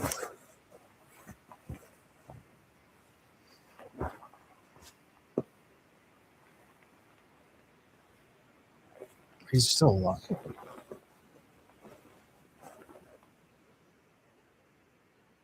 I forgot about this.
Oh, gotta make sure I stay in the light.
What are you looking at the hair and stuff?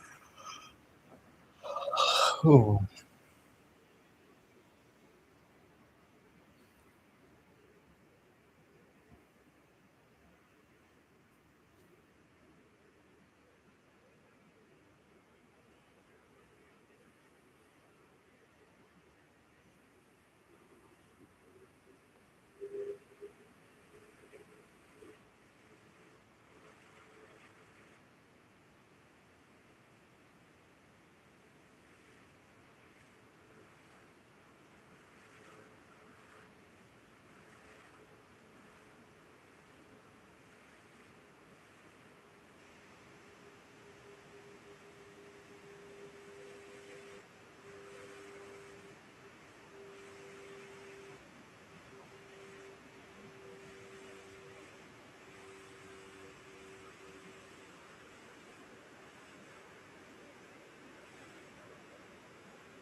They have their own.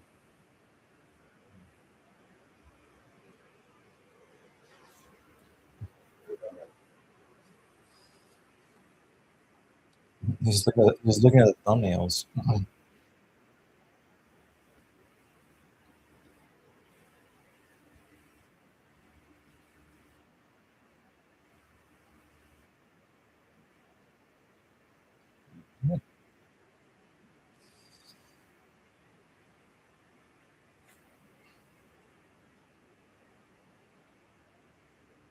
Actually, kind of forgot about this.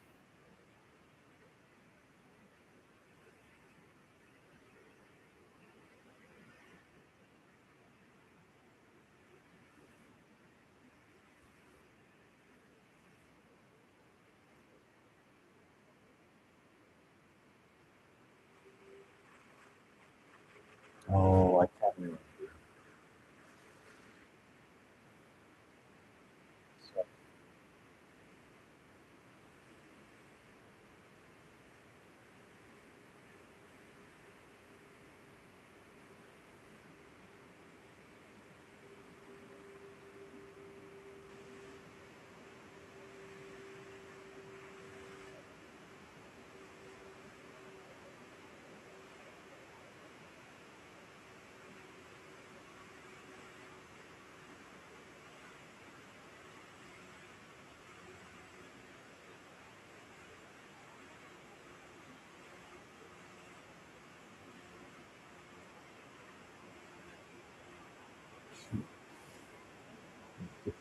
My eyes are my hands are.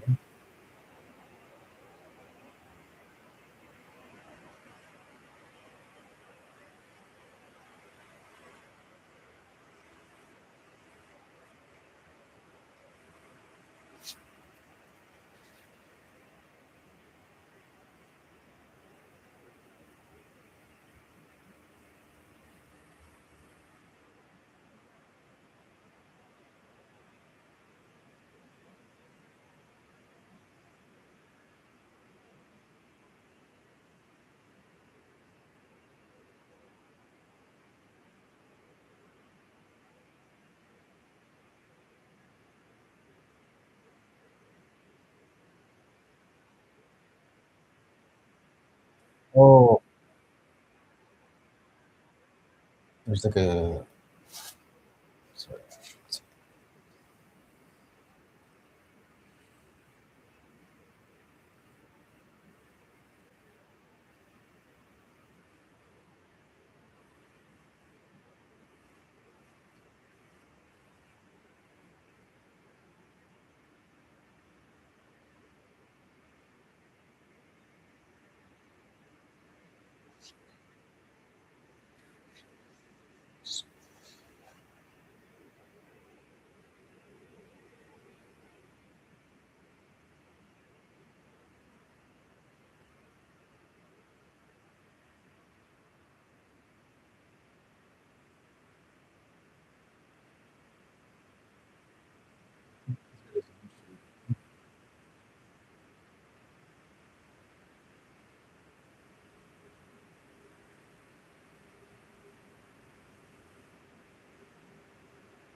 feel like that's so much farther. That's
the fuck's the bed? That's on the other side.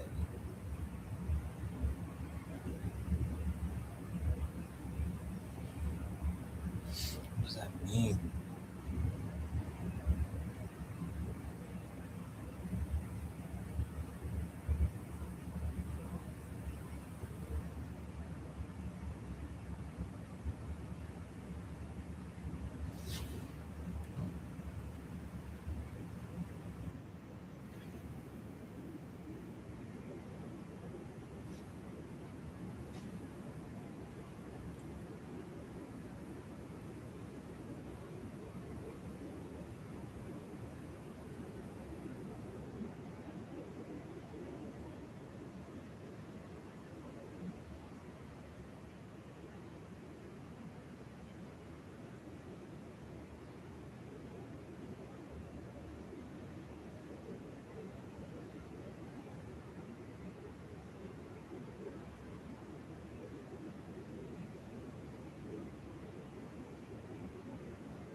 Just save everything now.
Oh, that's the thing that came out of rebellion.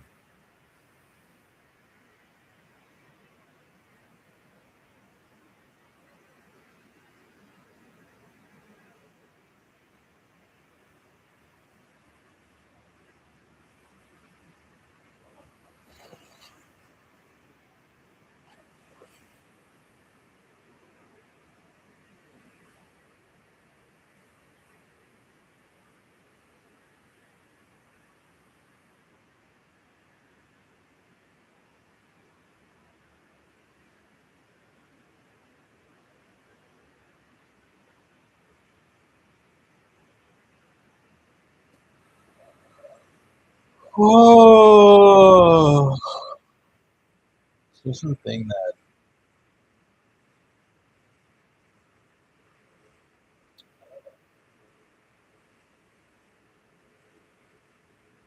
like destroyed the race.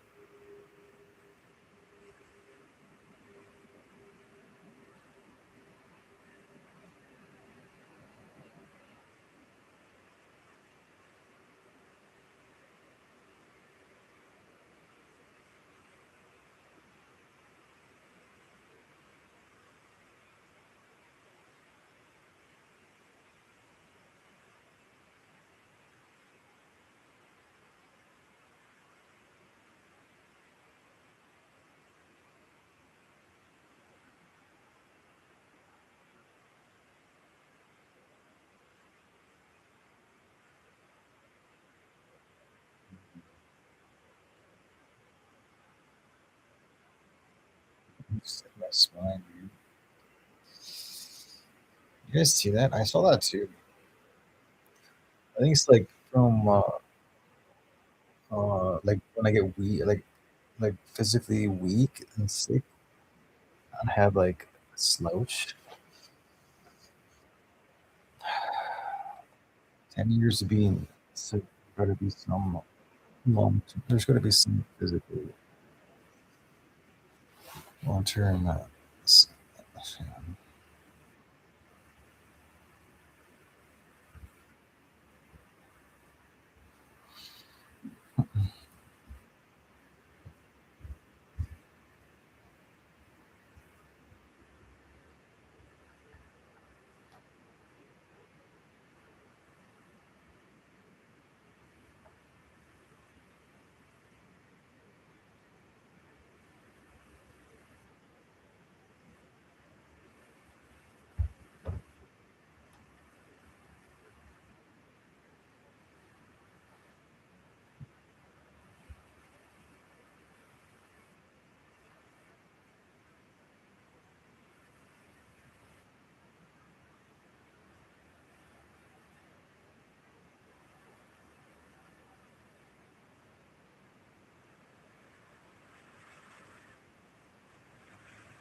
Staying strong.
She part his body. That's nice.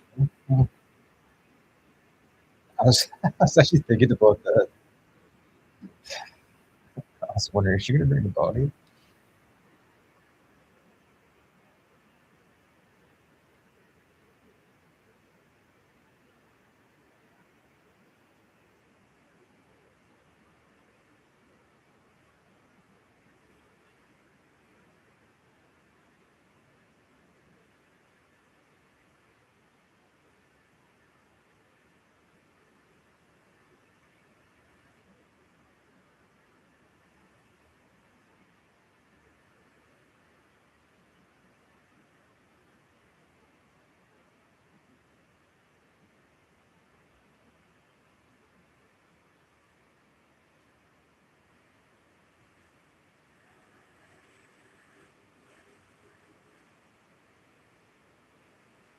Just toss it.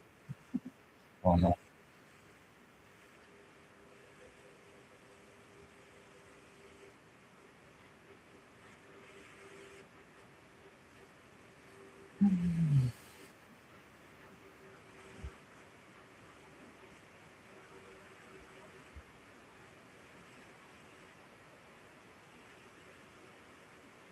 Hey.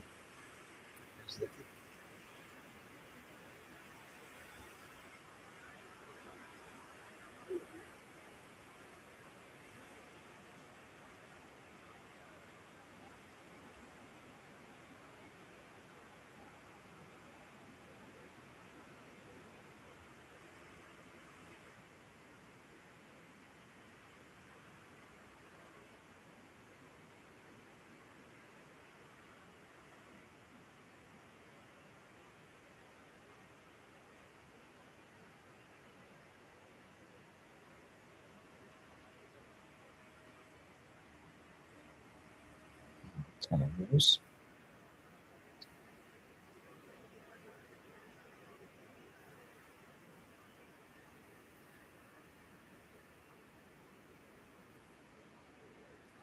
Oh, it's the origin story.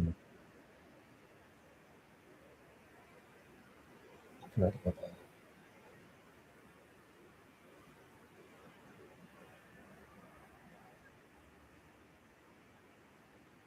Was it Xeno? Xeno?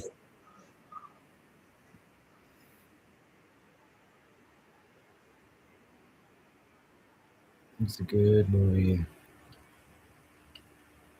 It's a solid 9.2.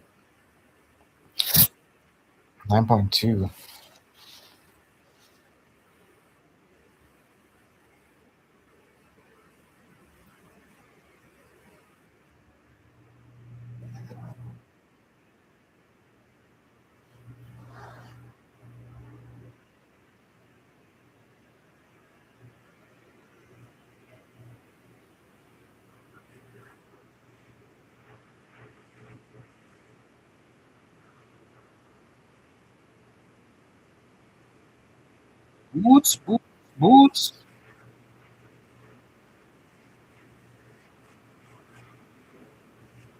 This was a super big story.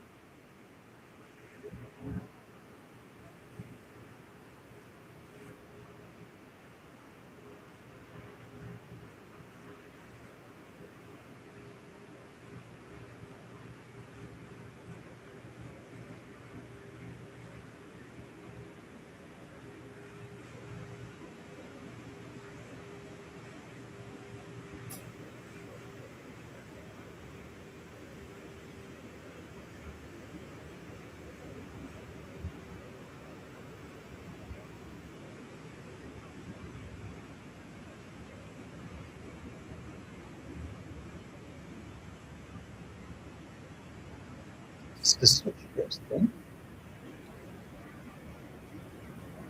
I don't even know what the fuck's going on, man. I'm doing my best.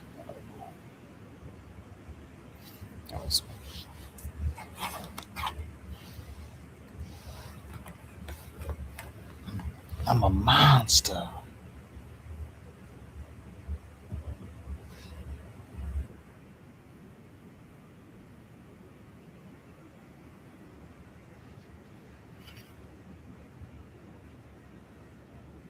This guy's a fucking monster, dude.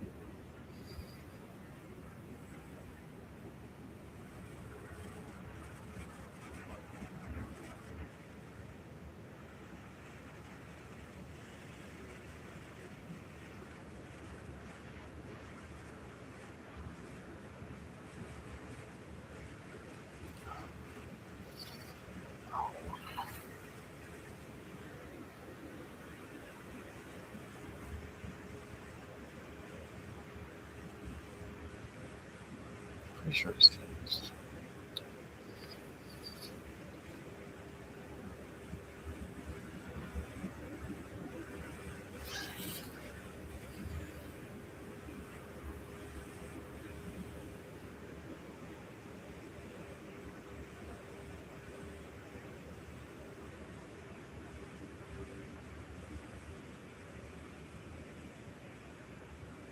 It's crazy how like there's all these like super rich people that are connected to this.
Can I go on Prime without like getting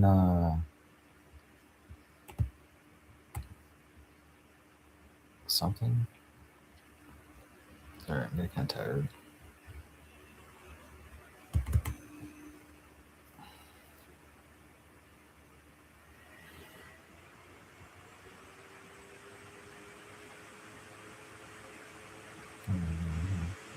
Oh shit. Never mind.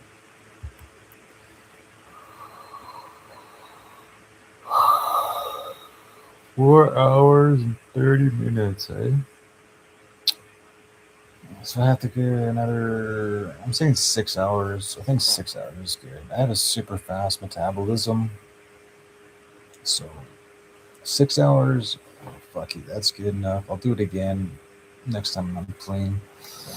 I'm actually kind of planning. I'm planning on probably having a relapse after this, probably at some point. Then I'll do it again, and then we'll just keep going, man. You know. Hopefully, a little bit more responsible this time.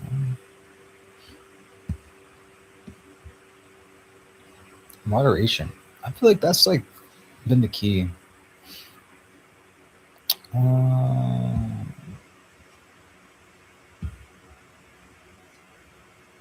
Just going Prime. There's something I wanted. Oh, Black Phone 2. It's just kind of disturbing, man. Like with kids, like that's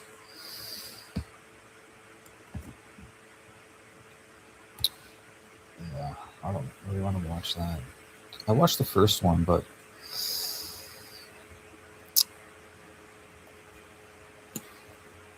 I didn't know what it was about. It's kind of like when I watched True Detective. I remember like a long time ago, someone's like, "Yeah, that shit's really fucking. You don't want to watch that. And it's good, but it's like I should have listened."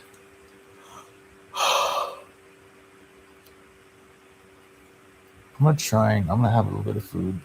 I have a can of fruit. I'm gonna drink that. I guess I should watch the highlights, eh? Let's see what kind of moments were created in the Olympics. You know what I love about it? The Olympics, it's like they're just regular people, eh? like they're not like $100 million super athletes. They're just regular people like you and I.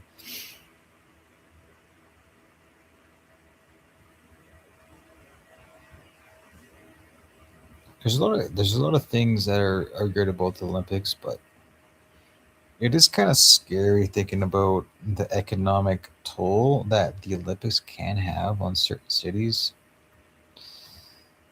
And I think there's somebody's profiting for sure, right? As like there's money going from hands to hands, I guess. I'm always worried about corruption. Same as FIFA and like the World Cup. Women's hockey Canada versus this live right now versus the Swiss.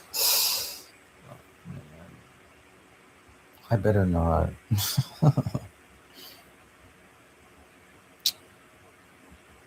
I better.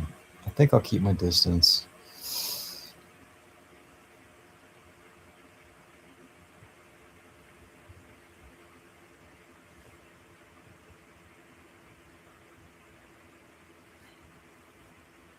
It seems like you guys don't want me to stop like doing this, but like, I don't know what it is. Like, I was thinking about watching the new Dexter again. This looks good. The Smashing Machine. Is this a true story? These are always pretty interesting. I'm gonna miss hanging out, driving around, the food deliveries. That was actually really fun, man.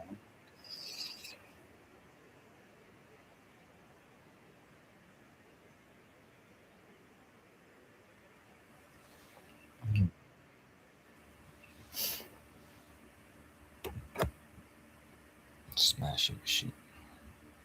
Hannibal, eh? I got 3 of these here. You guys want to watch Hannibal? Oh, you got the thing with the upload? Yeah, we'll do a nice long upload.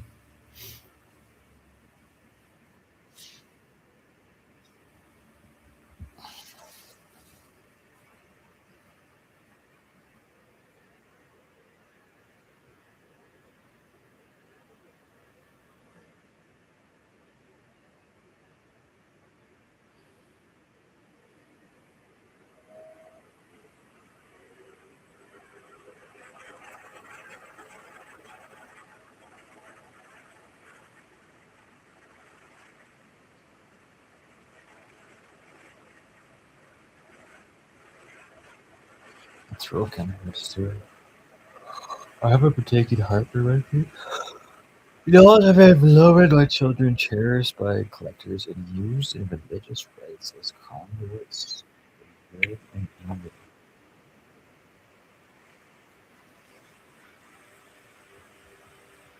Alright, don't be mean.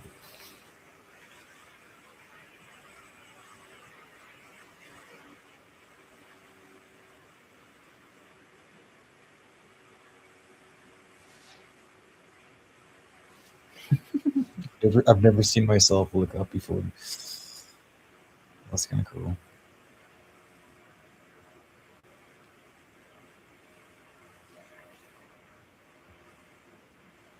Okay, I got to pee and get some water and some fruit cuts. We'll get through the last. How much time we got here? We have 4 hours, an hour and a half. It's not bad. 4 hours and 36 minutes.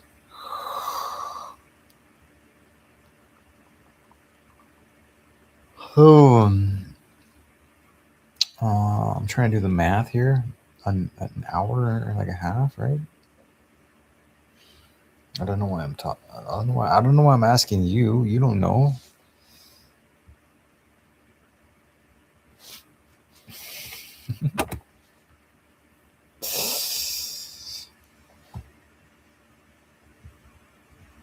Like how he's like Pog champion.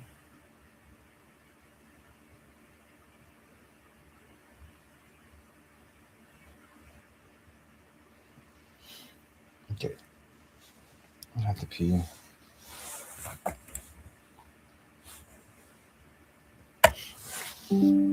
Actually, not really. I should hold it because I'm gonna have to pee in an hour. Yeah. I'm gonna have some fruit cups.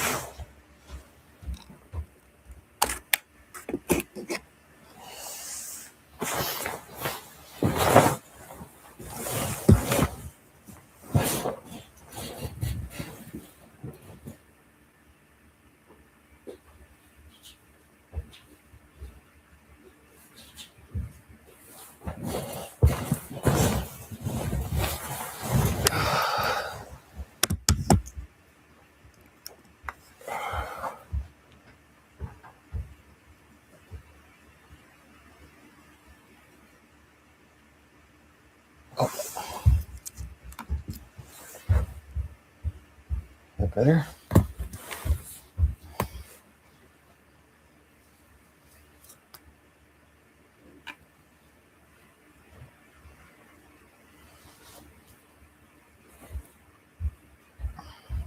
Oops.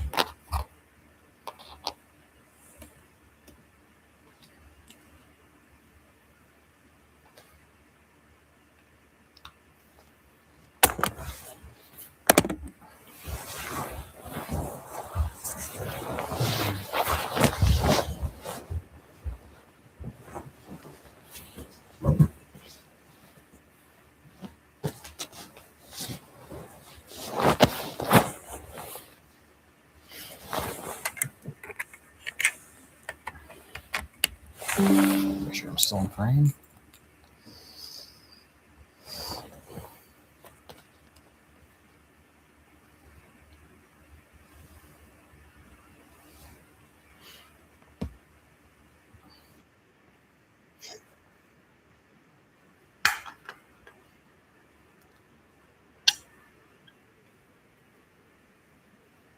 It's Team Brown. Sorry.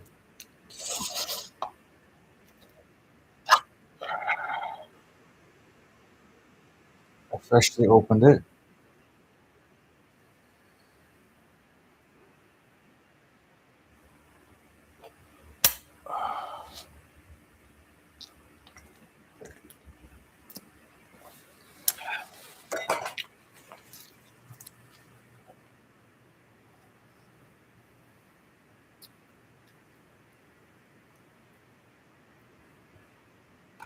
Shit, that's loud. Whoa, chill the fuck out, man.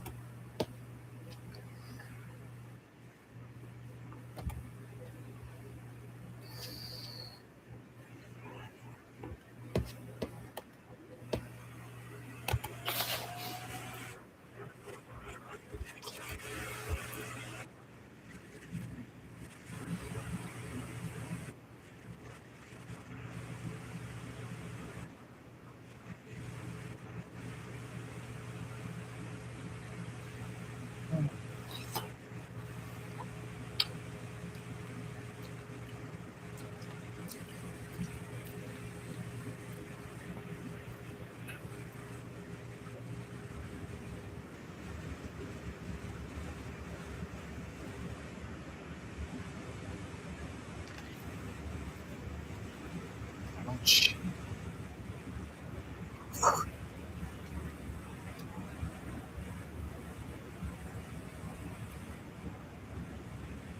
Okay, so that's actually really useful. I haven't even done an official P test yet, right? You guys realize that, right? I haven't even done my official fucking. You're already saying I'm a cheater. All those P tests, those are unofficial, man. They were like for my own personal and I guess to show you guys too. I guess I should not. I don't know why did I test my P in a way that can't be. I think I'm gonna start doing that. If I test my P, it's only going to be done in a way that's like 100% uh, on the uncheatable way, basically. Like I'm not even doing the official. I feel like I explained this. Like, do you guys not listen to me, or you do understand it was an unofficial P test, right? Are you listening? Like, I feel like you don't listen to me, or you just think what you want. You just like take like little bits of information, and then you just create your own narrative that fits like whatever you want to think, basically, right? Uh, which, yeah, anyways.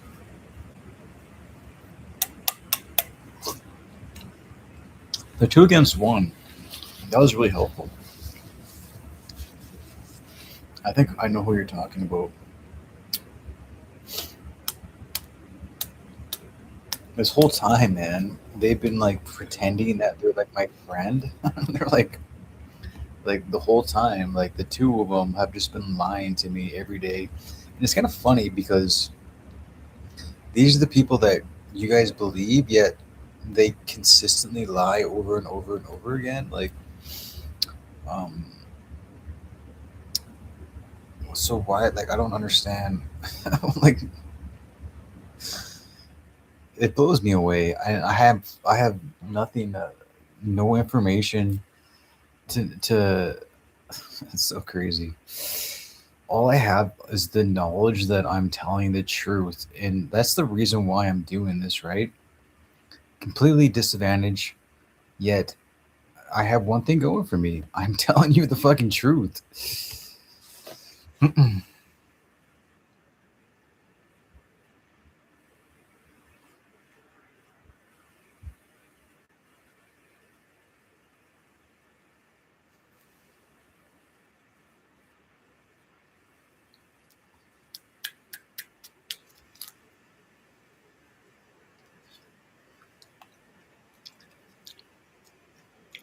I'll do a P test right now.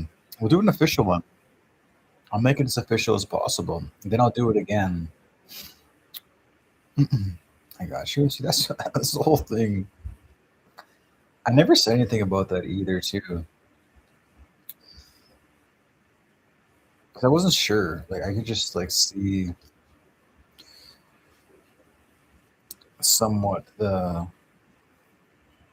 clues.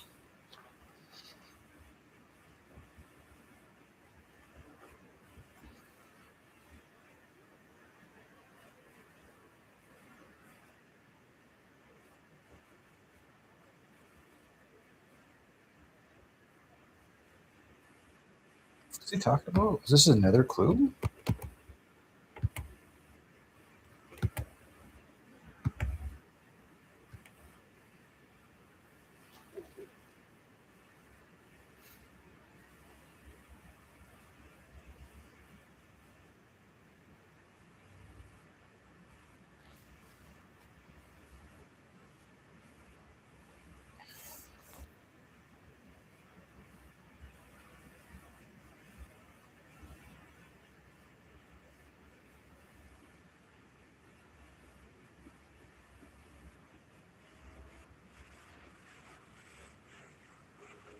Oh dear. What the fuck?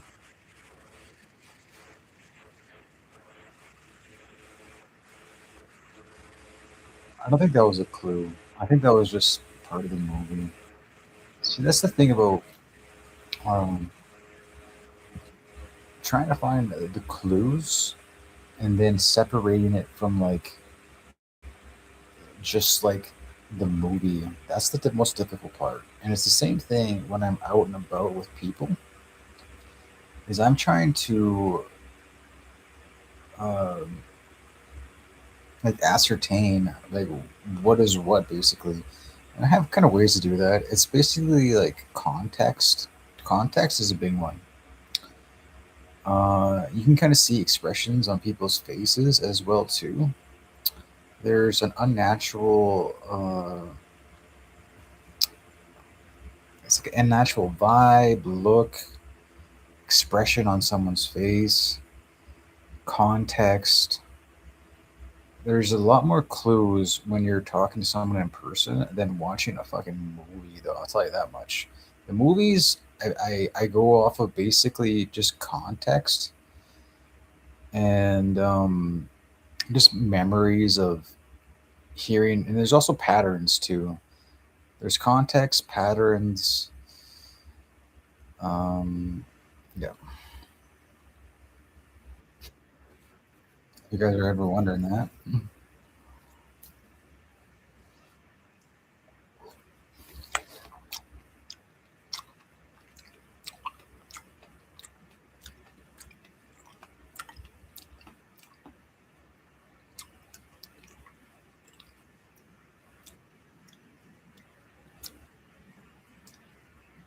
So what I'm gonna do is, I think I might actually leave the stream running all the whole time I'm sleeping, and then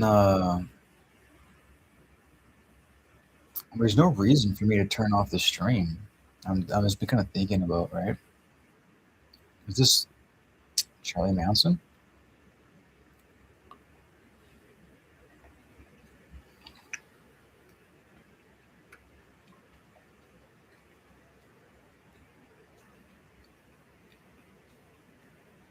She's gonna hurt herself. Maybe not.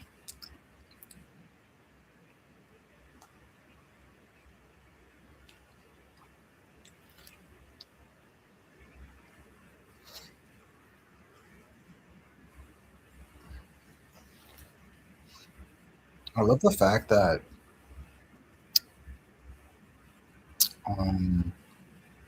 you think I'm cheating. It's like a challenge to me. It's like I'm gonna figure out how to like make this 100% uncheatable. I feel like I've done that already. Like I feel like I've done that, so I don't understand. I'm thinking worst case scenario. I'm going to go to one of those labs that can. What I'll do is I'll do basically what I'm doing here, where I have um, like a 24-hour live stream, and then at the end of the live stream, I'm gonna walk into a drug lab where they can officially test my pee with like somebody there. That's actually fucking a great idea. I'm gonna do that. Uh, that's fucking perfect.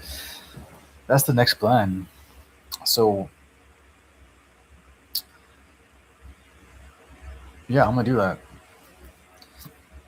That's a fucking fantastic, or that's a fucking amazing idea.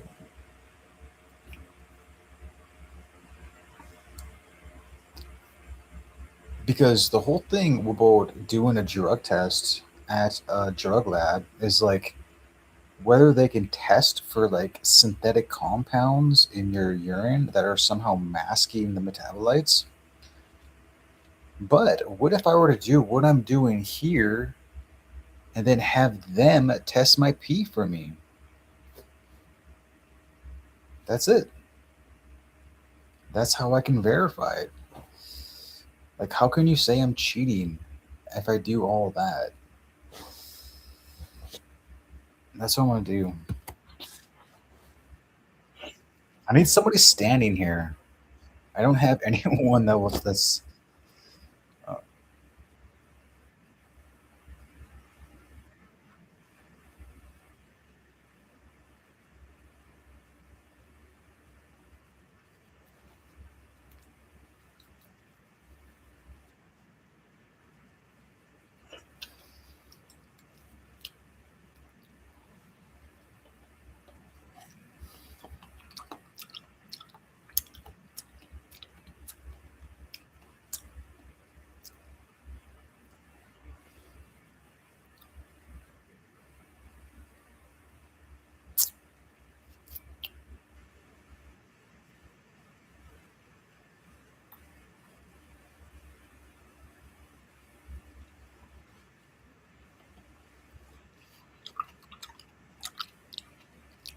This is good though. I'm learning. I think the whole issue, you guys, was the way I do my drug tests.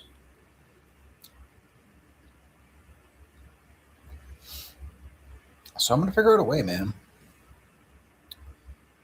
I'm thinking GoPro, and I'm just gonna show the stream. I'm gonna have the cup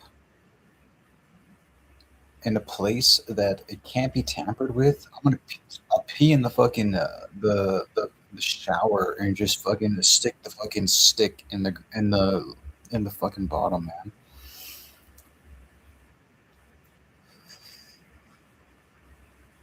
What?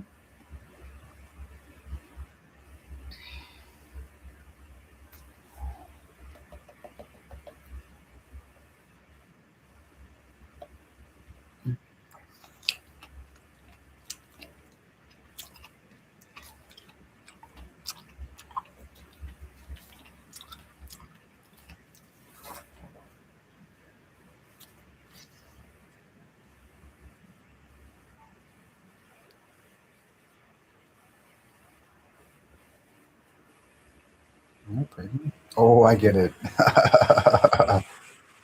All the pregnancy. Okay. We're pregnant.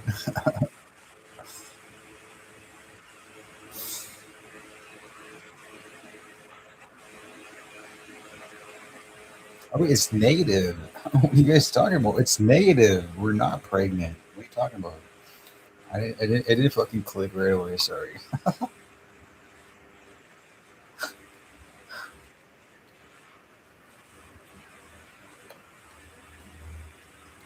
Mm.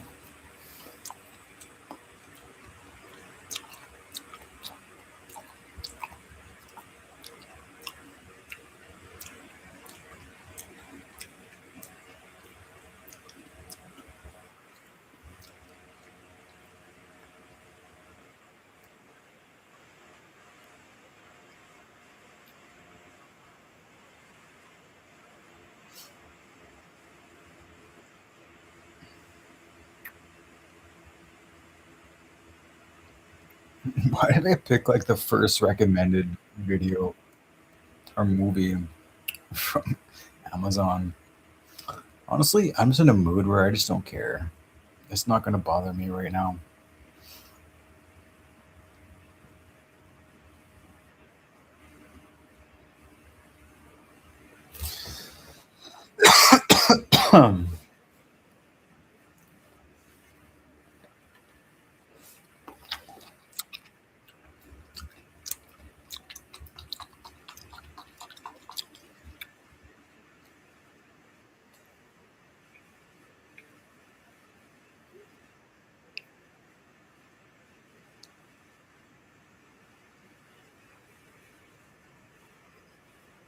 Like me, I always do that, eh?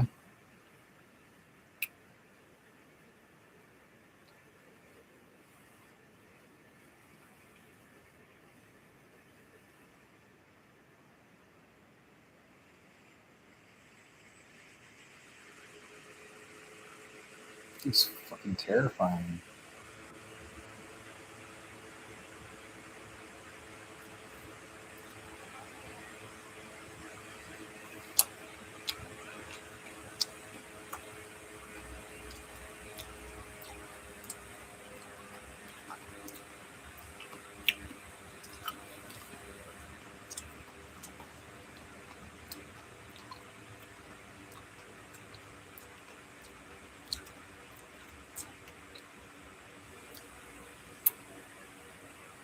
Thing is, I don't want to like.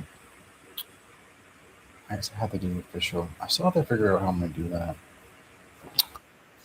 Oh, fuck off, man!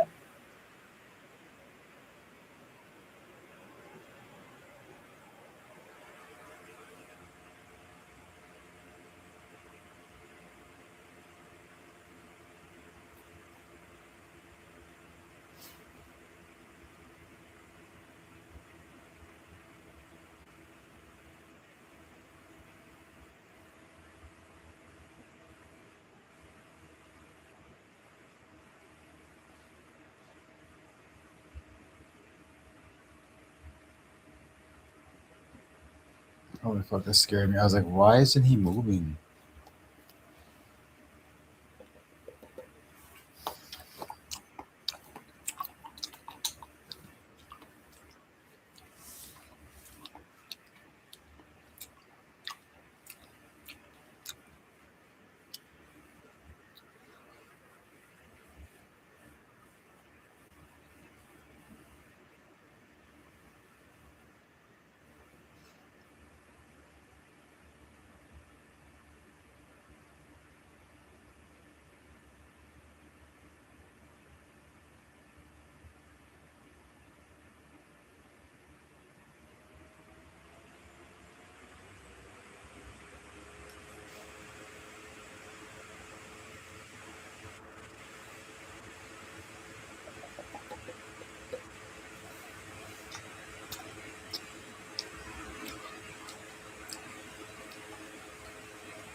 I notice I find entertaining as well.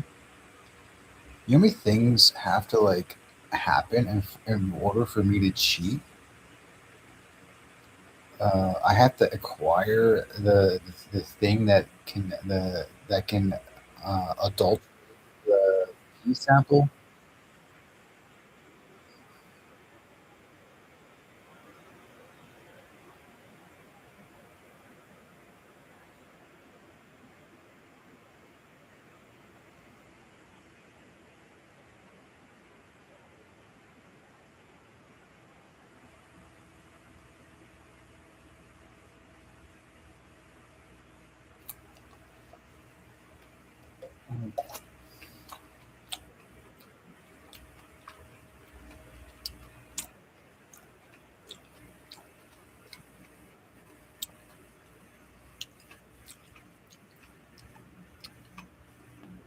That's a doll.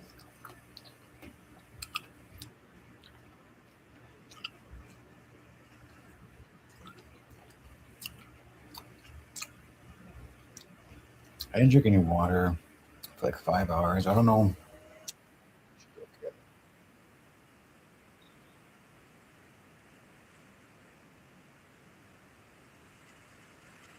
It's spooky.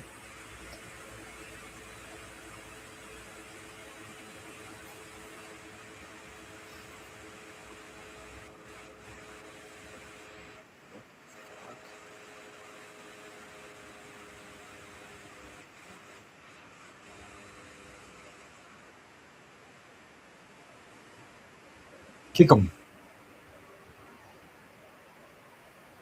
Oh, he stabbed the baby. This guy's the fucking monster.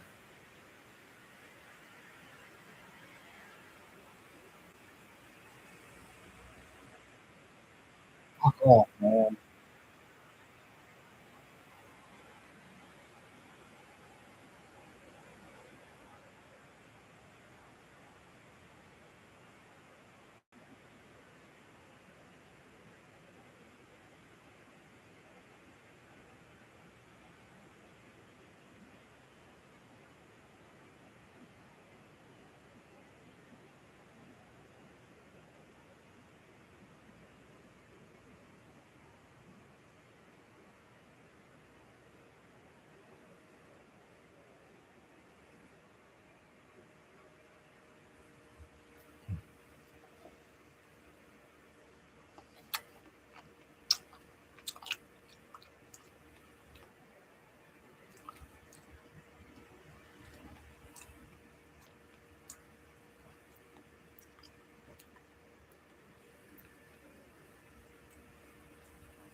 Why would he stab a baby?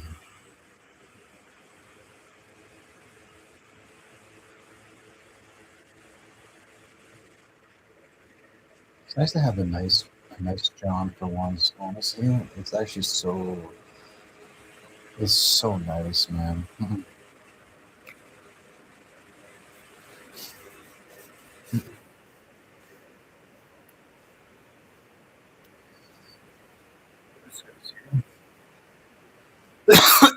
So what's the deal with the call, man?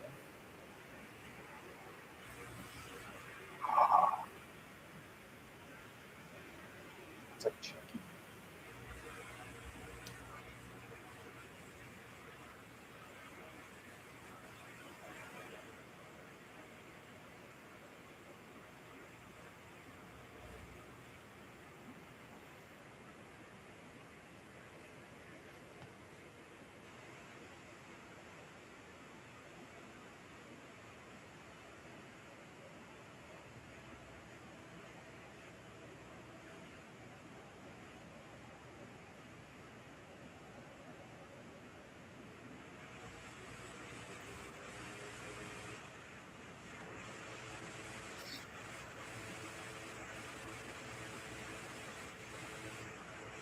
That's good.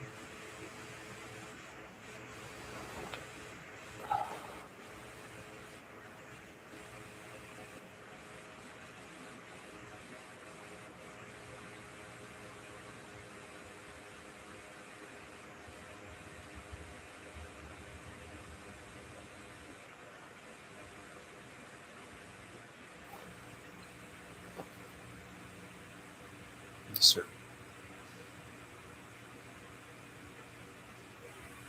Hmm.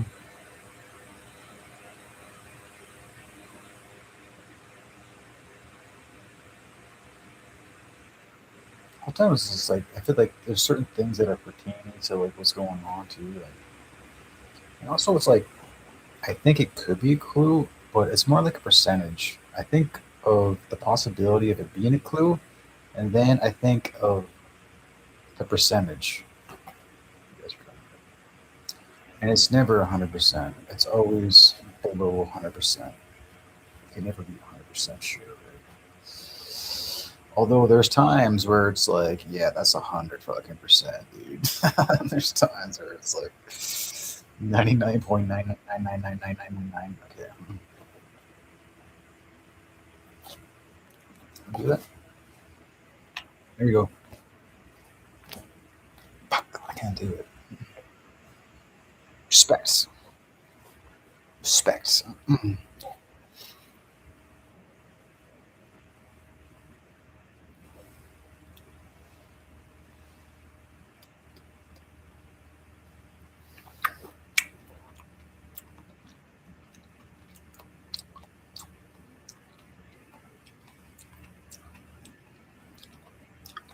Is that where? I have no fucking clue, man. It's like that right there. It fits. And also, too, the actors have to. You can't, like, if they can't make the actors move to the words they want. So the camera has to pan out to where they're you can't see um, them talking or their mouths talking, right? So that's another that increases the percentages.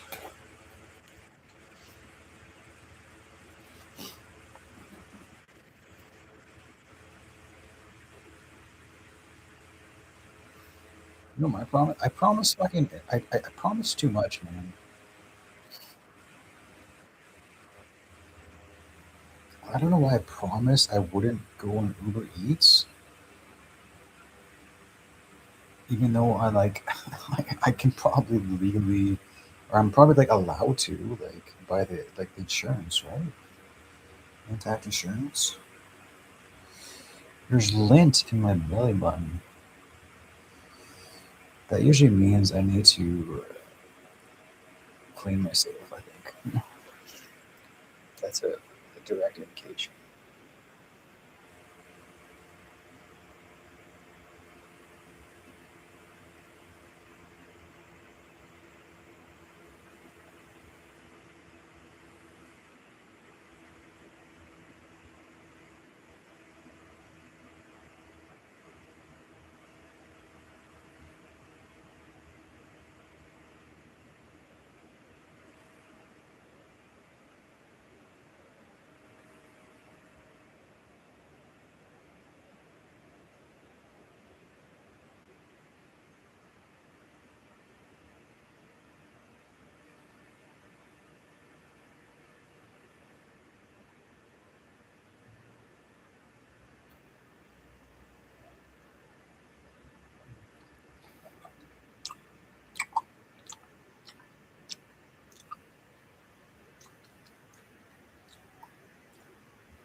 Is that true? I try. I need to, my dancing's not very good though. I want to like practice getting good at dancing.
Now I want a pickle.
Smooth.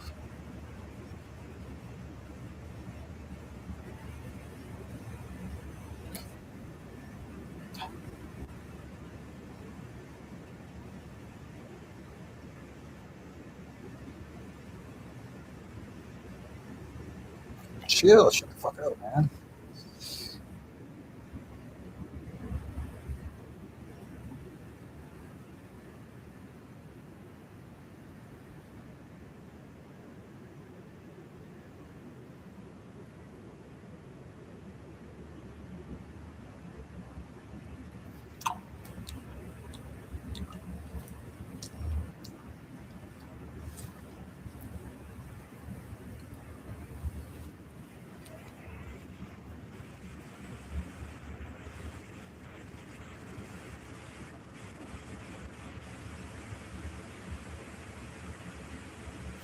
I think I might be a little dehydrated. I'm kind of weird.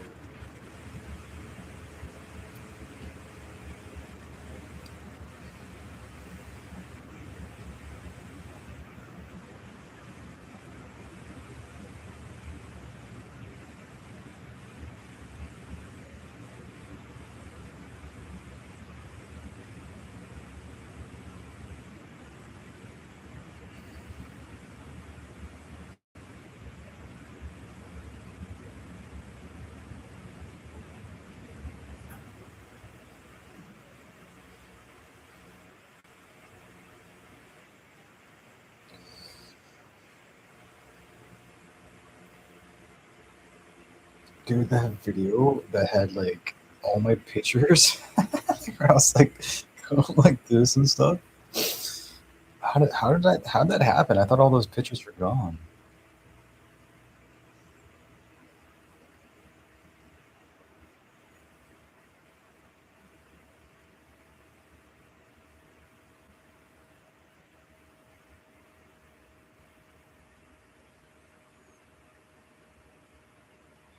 I feel like I would love to be kind of like a husband, kind of like how he is. Like I would wait on someone I love. I'd wait on them hand and foot or hand and foot. How does that go? Especially if it's someone like you really care about.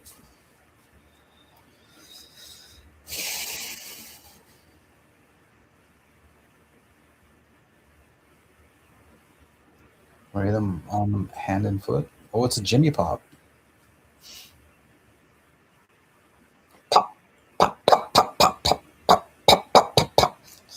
I'm just kidding. I love you. I'm not you. I don't love you. Actually, I do love you. You're pretty cool. You're pretty cool. I love you. I'm feeling like in a loving kind of mood.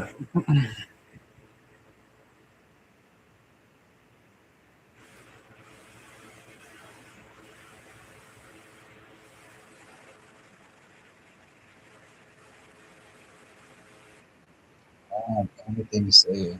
I don't have anything to say. I have enough people that don't like me.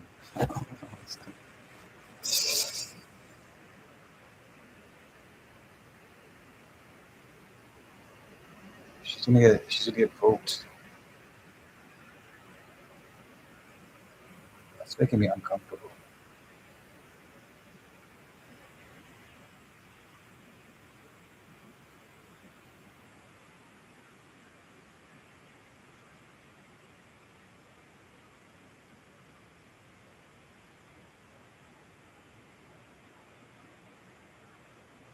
Oh, I guess not that bad.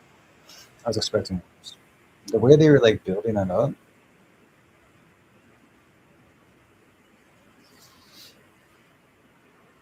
What's this?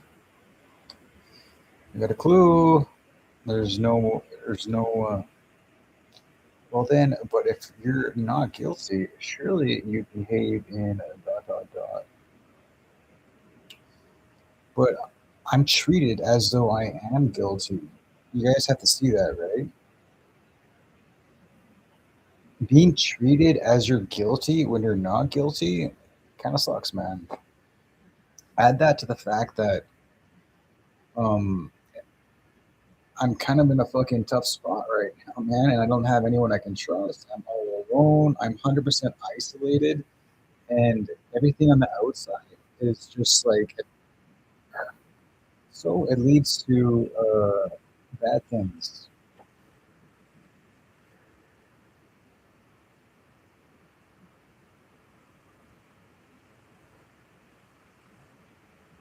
It's been pretty cool today. To be honest.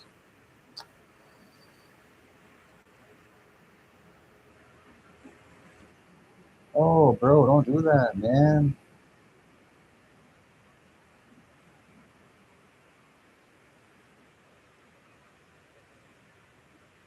Not you.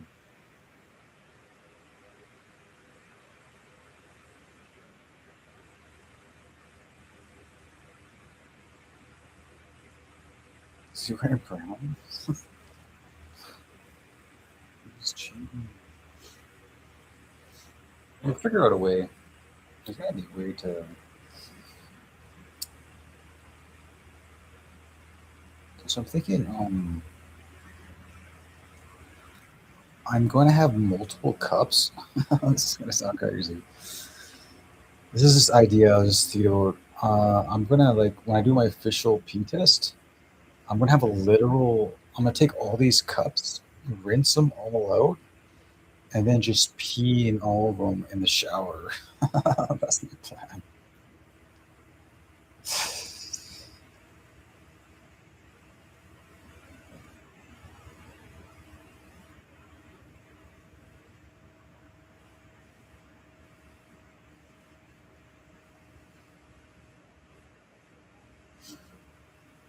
It's like NASA, right?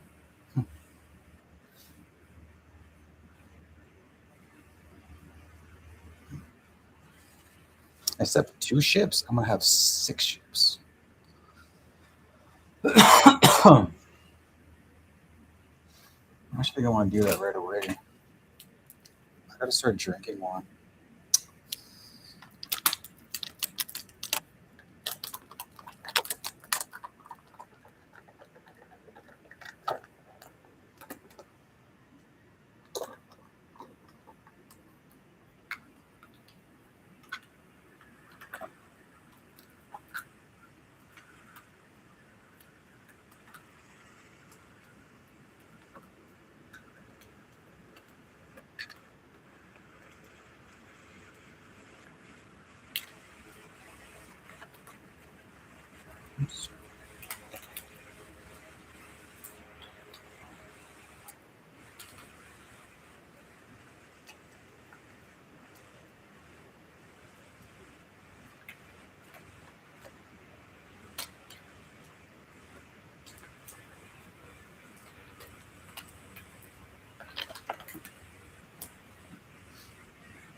Do you have to pee?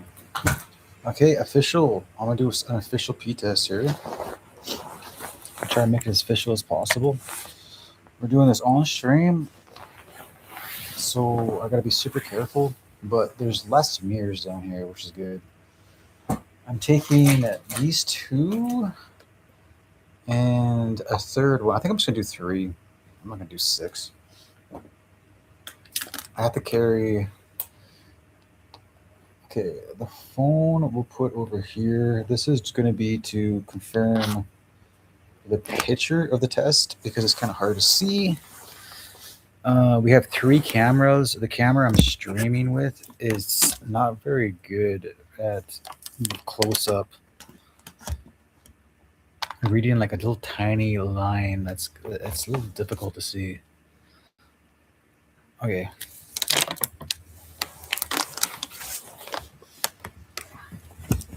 I'm gonna do this again in the morning. I think I might go to bed. What time is it?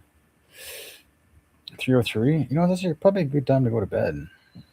And I'll set up the live stream just at the end over there. I don't even know if it's even necessary, honestly. Why don't I just use the GoPro, right? And then just upload the footage. But my fear is people are gonna think it's AI generated. I've heard that like someone said to me, I don't trust that. It's AI generated. And it was completely out of context. And it has everything to do with something that just happened recently. So that was a really good clue.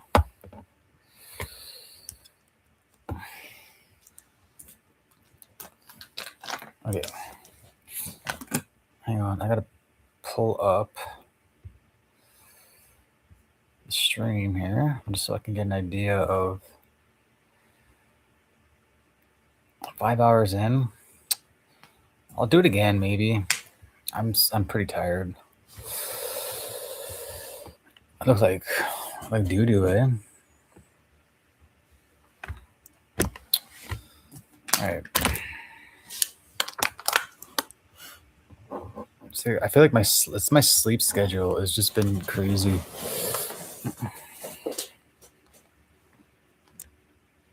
Something's plugged in. Okay, I'm plugged in here. Hang on. Unplugged. Live. Is that Moose? Bro, you're a mod, my man.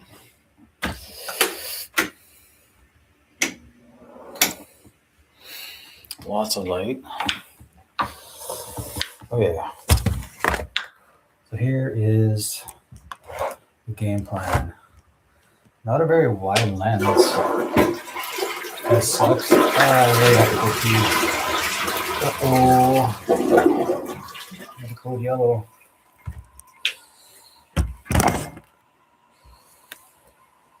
Okay, you don't really actually have to see. As long as I'm not eating fucking air.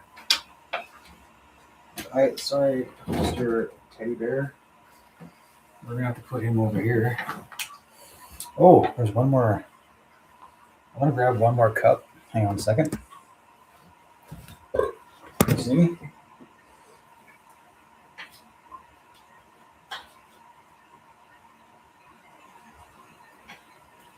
Okay.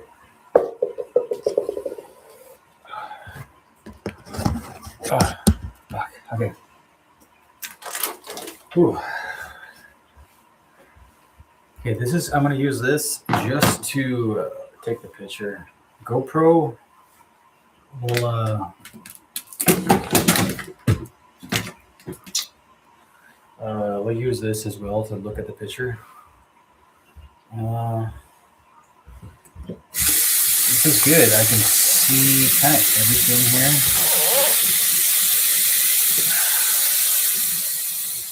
I'll kind of just put this here.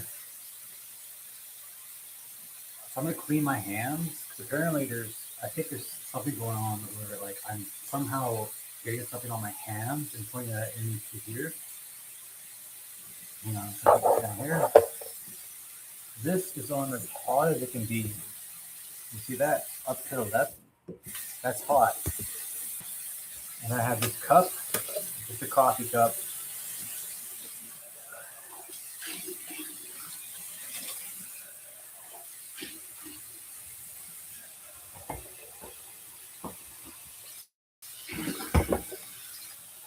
Everything on here.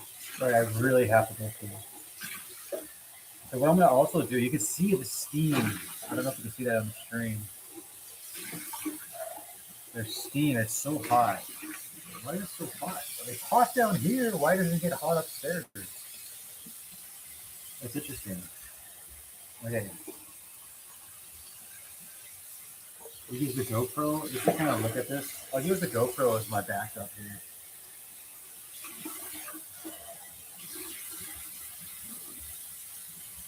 Okay. Oh, fuck.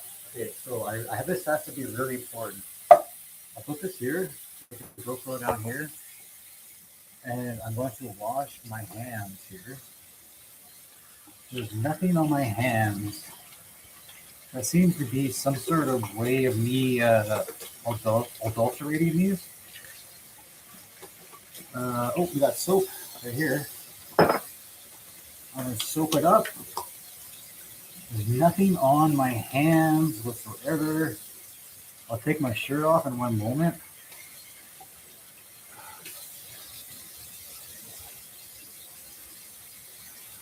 I don't have, wait. Take off the shirt. Wipe off the hands. Turn off the tap. And so, I'm going to take one of these. This is a freshie. Empty it out. So I really have to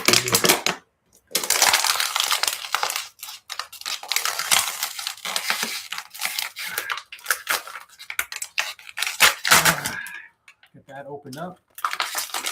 My hands were just washed, so I don't know, I'm going to stick my hand in here just to get this thing opened up.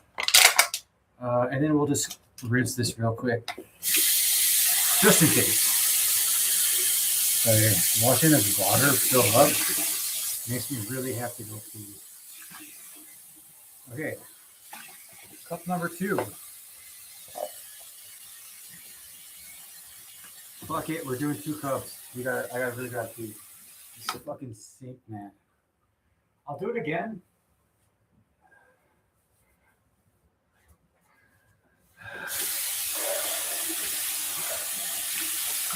Holy fuck, I have to pee so badly. GoPro is going here.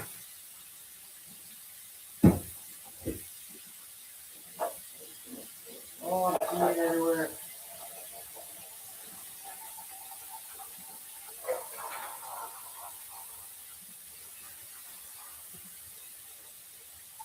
Really concentrated.